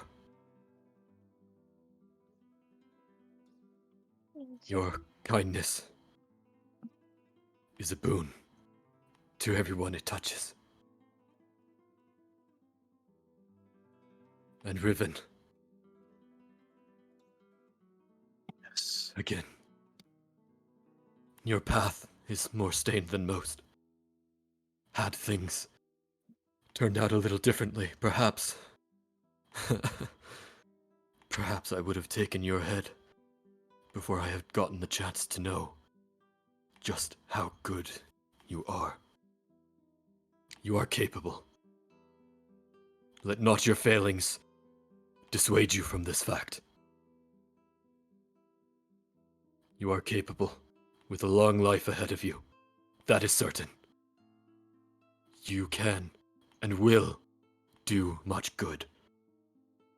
Atonement comes from one place, and it comes from walking forward. So walk forward, I pray. I shall do just that, my friend. Though, while you're there, keep that seat warm for me, all right? When my time comes, I expect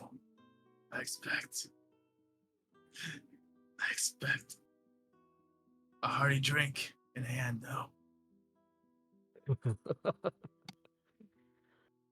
It's a promise. One condition, however. Not until we will meet again, all of you. Just let it be after a life long filled, long lived. You have so much potential. All of you. Don't worry. See that it old is friend. see that it is fulfilled. I shall. I promise. I'm not going anywhere. Not now. No, I just wish you were next to me. I will be. Don't you worry. I go now to the miserable end that awaited me. Not miserable, Perhaps. old friend. Not miserable. Perhaps, with all of you by my side, it is not as miserable as I was expecting. A heavy hand And at this point, impacts the top of your head as Cerberus looks down. Wolves are supposed to roll in packs. Is it as good a place as any? It is. Let it be known, I didn't fight alone. I never have. Not really. And give the Aegis my regards. The dark bastard. And with that, I'll turn around and walk away. Disappear into cosmic blackness. Others' robes. Gazing at the scars left on the floor. The final gesture of benediction. The Night Mother fades as well, a dark ripple swallowed by the cavern's shadows, and in her wake a profound calm settles. The harrowing aura of Kalimnoth's threat is gone, replaced by a tenuous peace. The final arbiter has been destroyed, its portion of Kalimnoth's essence used to reinforce his seal, and yet the cosmos quakes with the birth of these three new lesser aeons, Malleus, Varia, and Dralin. Each an embodiment of sin, too potent to be extinguished, yet too splintered to stand unified. As the platform beneath your feet creaks, you all finally let out an exhale, and high above the faint glimmer of violet crystals, reflecting light onto everything that you have endured. The last Harbinger's sacrifice has staved off the resurrection, the Lord of Sin, and in doing so reshaped the divine tapestry of Veth'arden, and stories yet unwritten.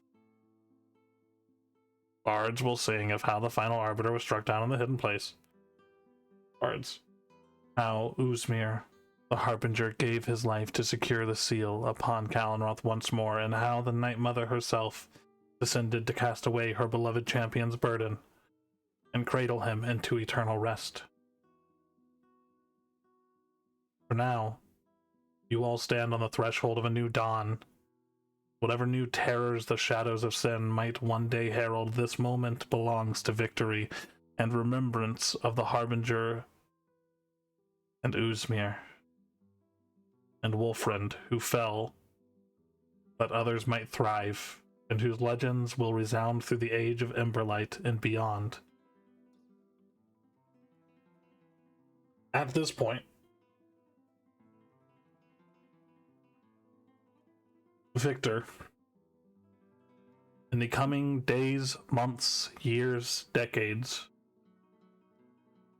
what comes of Victor's life, his achievements, his place in society. Thankfully, I thought ahead, and I actually wrote a short story for this. Do you mind if I read it? Go ahead. It's not long. I asked you all to do that, so.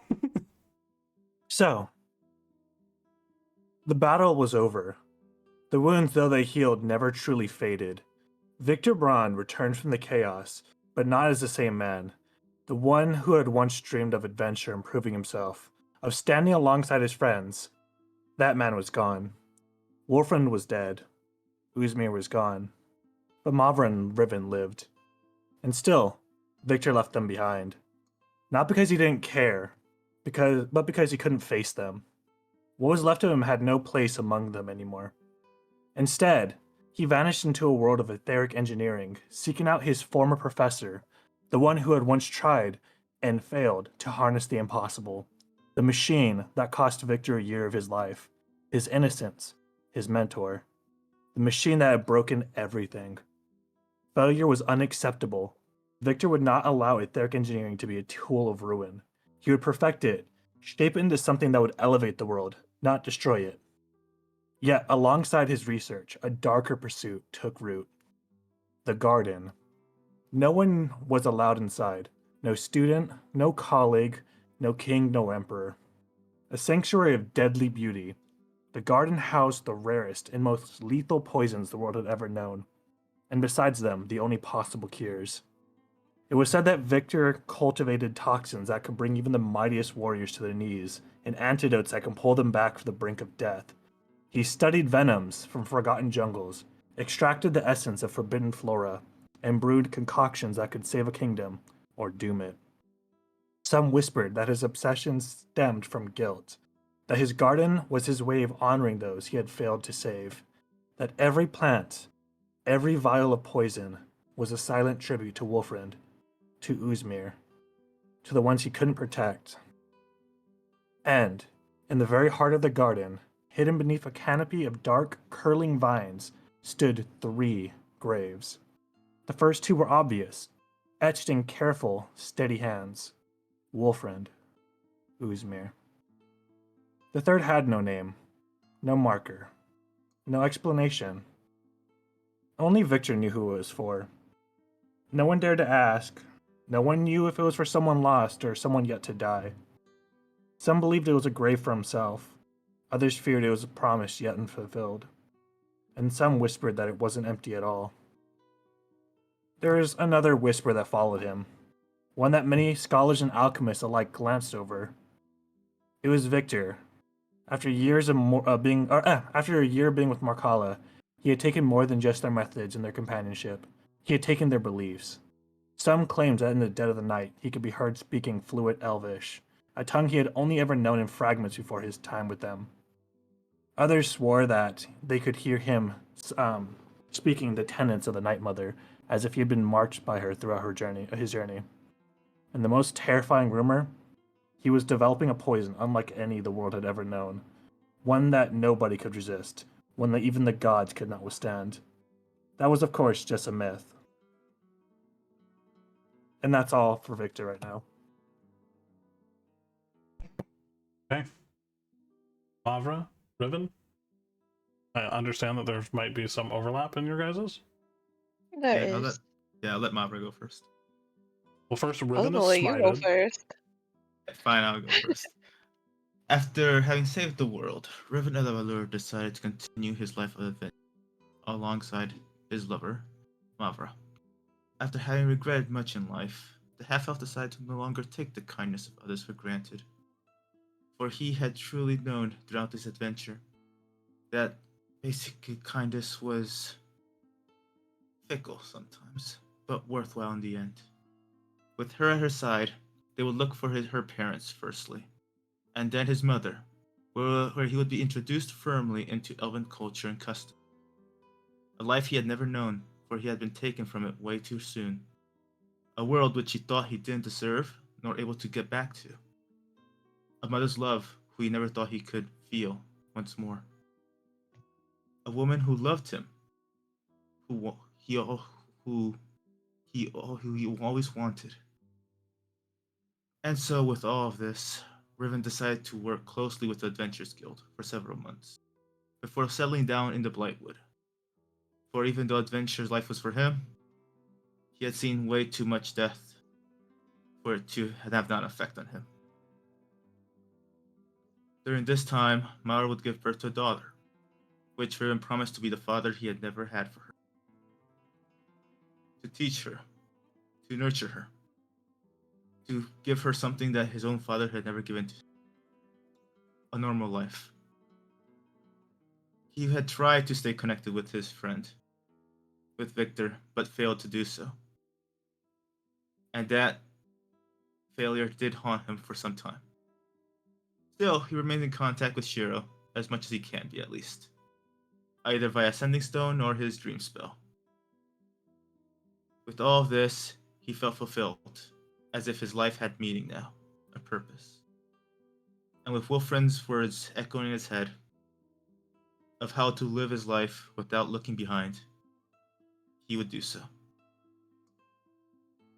He now stays home to guide his daughter on a path of adventure, for he knows that without adventure, he would have never had gotten this opportunity.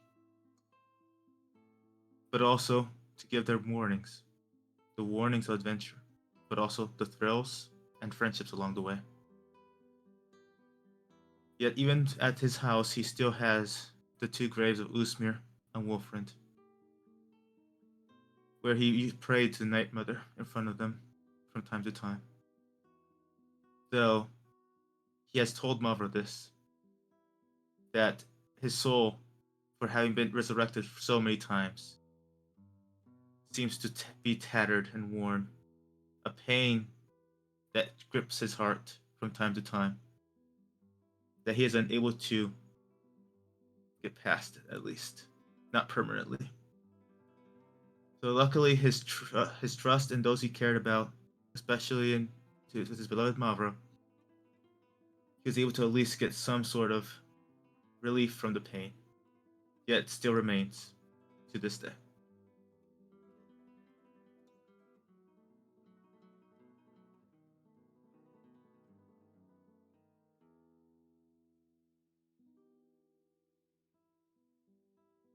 And that's it for Roden.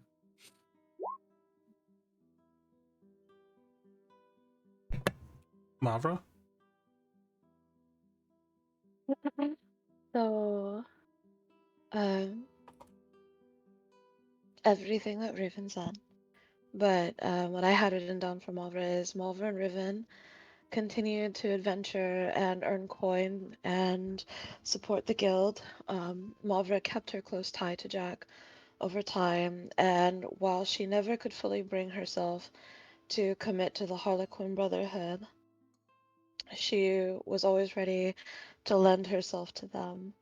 Um, and she investigated her curious attachment that she had to Jack.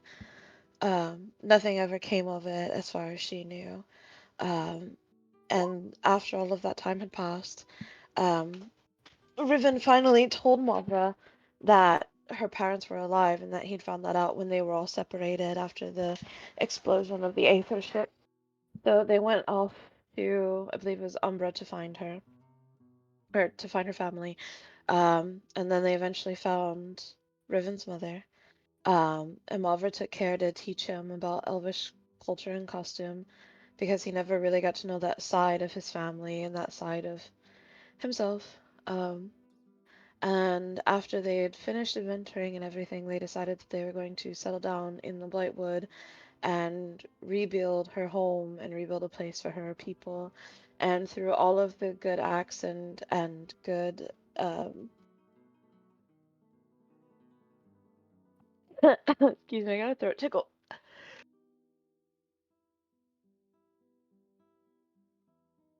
Like that. And through all of their good acts and goodwill that they built with everyone around them, and bringing trade back to the area of the Blightwood, rebuilding and replanting forests, they earned recognition from the Queen of Melja for their efforts, and earned boons and tokens, and eventually regained the esteem that her family previously had. Mavra clung to her kindness over the years as trauma racked her, however, from the loss of her sister, the loss of Zephyrion, the loss of Shiro, and she clung tightly to everything that she had now from fear of it leaving her in death or just through the normal loss, such as the loss that she suffered when River rather went away and never returned. Her nightmares continued to rack her, and never really seemed to get better. And she would often go and lose time where Riven would have to find her, and all of that kept getting worse, never really got better until she finally gave birth to their daughter. And Riven, over time, noticed that her helicopter parenting got worse. So they eventually took her to Sylvanas, and Mavra got therapy, and then went back home and settled down and raised her family and took care of her family and lived the rest of her life with Riven raising their daughter.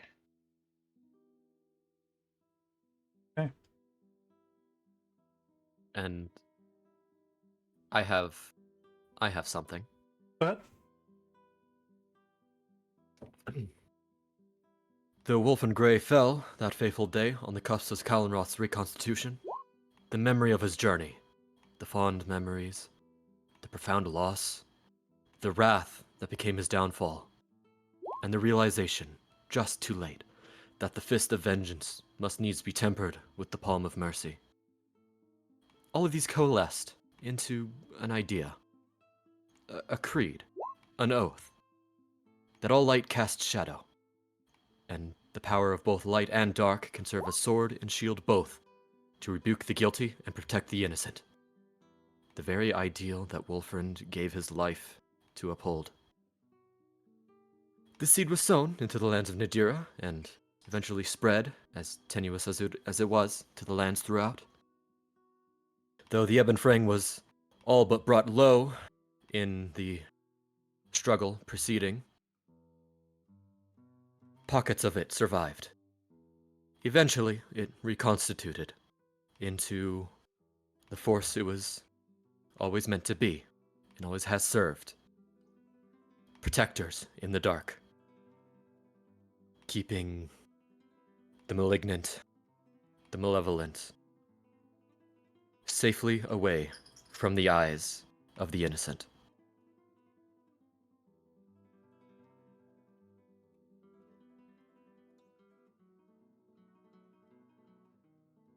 as we close this chapter in Nadira and in Veth'arden, we move to a realm between life and death. All around is an immense, silent darkness, like a moonlit sky emptied of its stars. You sense the gentle press of an unseen presence, enveloping you in cool, weightless calm. Slowly, faint pinpricks of light blossom, each flickering as though they might vanish at any moment. And far in the distance, a tall, robed figure steps forward, the fabric stirring as if woven from midnight itself, and her face concealed behind a smooth, featureless white mask. Your matron. She raises her hand, and you feel your consciousness, your very soul, drawn towards her. The shift is seamless, comforting in its inevitability as a hush spreads across this formless space. And Uzmir, you realize you are no longer tethered to a mortal body.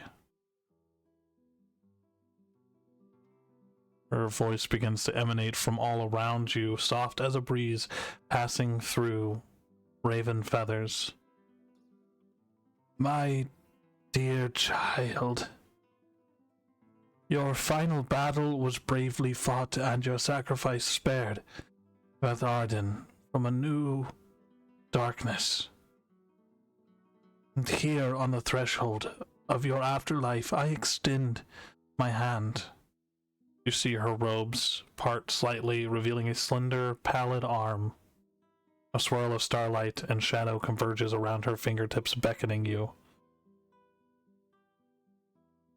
Do you approach? I approach. I see the devotion within you, the light that fought so fiercely against the shadows of sin.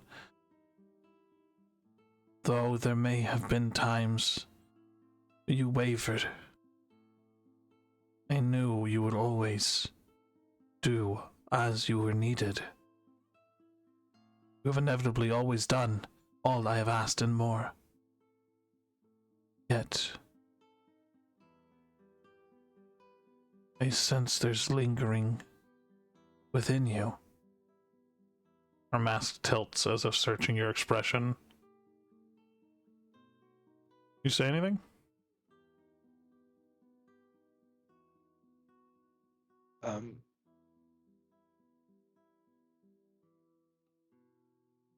Now, I think at this point, I would more kind of kneel down in front of her,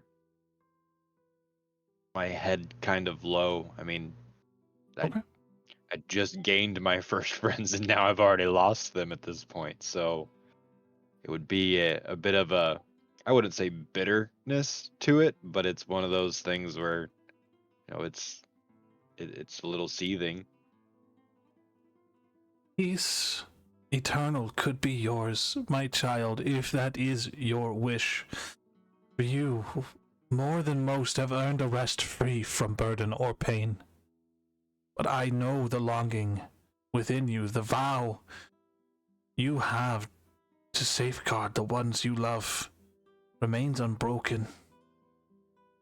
Your spirit calls out to me for purpose, and I would answer.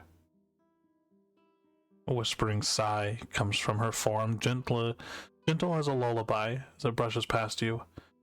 If you would wish to embrace my blessing once more, but become no mere champion of mortal flesh, but something more enduring, a watcher, unseen, a silent keeper of the boundaries, forever guided by my hand. Will you accept this vigil?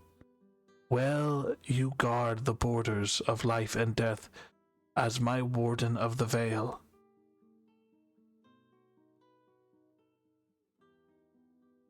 And Uzmir still knelt there in front of her, his head somewhat low. Responds with, as long as I'm able to guide those who guided me through this life, I'll do whatever it takes. Even if that means serving for the rest of my existence, for the rest of the world's existence. All I ask is to guide them. I will grant you the freedom to walk among those you love, to walk among the world I love. But intervention is only allowable in times of great strife. Please, watch the world I worked so hard to create for you, and the ones that you care for, and the ones that they care for. Beyond and over every sea, every mountain, every forest. And watch, chronicle, report.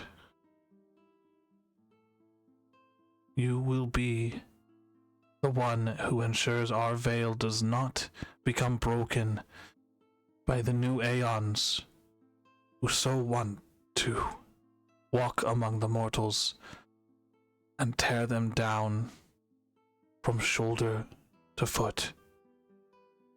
So if you so agree, I will grant you this honor.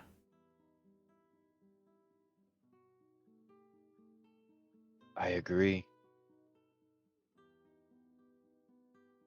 As you agree, Uzmir, a soft light begins to envelop you, darker than any mortal night you've witnessed, yet streaked with shimmering silver threads. It feels cool and comforting, akin to slipping under a quiet tide, and slowly you perceive new shapes gathering around your incorporeal form. Armor of feather and shadow, black leather etched with raven feather motifs appears across your torso, arms, and legs, each piece emanating a faint otherworldly sheen. And over your shoulders, feathers of perfect darkness weave together, forming a cloak in its shifting layers. You catch faint reflections of starlight as if each plume holds a droplet of the night itself. Rise, then, Uzmir, my warden of the Vale.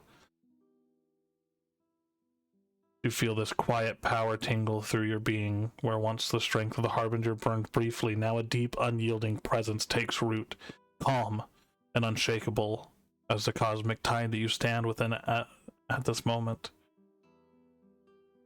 She extends a gentle hand, resting it lightly upon the chestplate of your newly formed armor. No longer must you die and be reborn. No longer shall you bear the Harbinger's curse. Instead, you shall walk unseen among the living, ensuring that the thresholds of mortality remain inviolate. I shall always be a whisper away, my warden. You will sense my guidance as a hush in your mind, a quiver in your cloak of feathers. Seek out souls who wander astray. Guard the boundaries of life and death. Chronicle the quiet turning of fate so that no dire threat can ascend unnoticed. Around you, the pinpricks of light swirl, coalescing into a vague impression of the mortal realm, faint silhouettes of those still living, flickers of distant mountains and seas. You sense how easily you can move through these places unseen yet ever watchful. But remember, though you may see those you love, your path must remain apart. Yours is the cloaks of night's witness, guiding and protecting from the edges of perception. In a final gesture, she steps back, allowing the shadows to swirl between you. Her voice glides over the hush.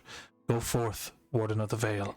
Let them never know your footsteps, yet ever feel your quiet guardian. In this you shall find both duty and solace. She lifts her arms. Entire realm dims, the light fading into a gentle, soothing darkness. You feel the faint pull of the mortal world beyond. One moment you stand in the presence of your matron, the next you are simply elsewhere, poised at the blurred border between life and death.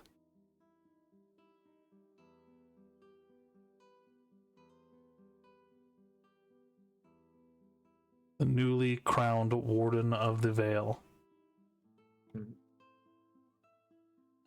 Well, I don't know if you prepared anything, but if you want, you can say if Uzmir does anything in particular over the next days, years, decades.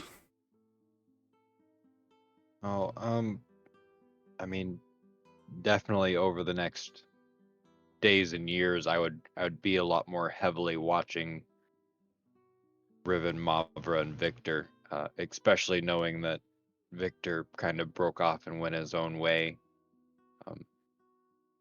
Being that Wolfren passed, he would be, a lot more accessible to me as well. It's what it sounds like. So I'd probably see how he's doing.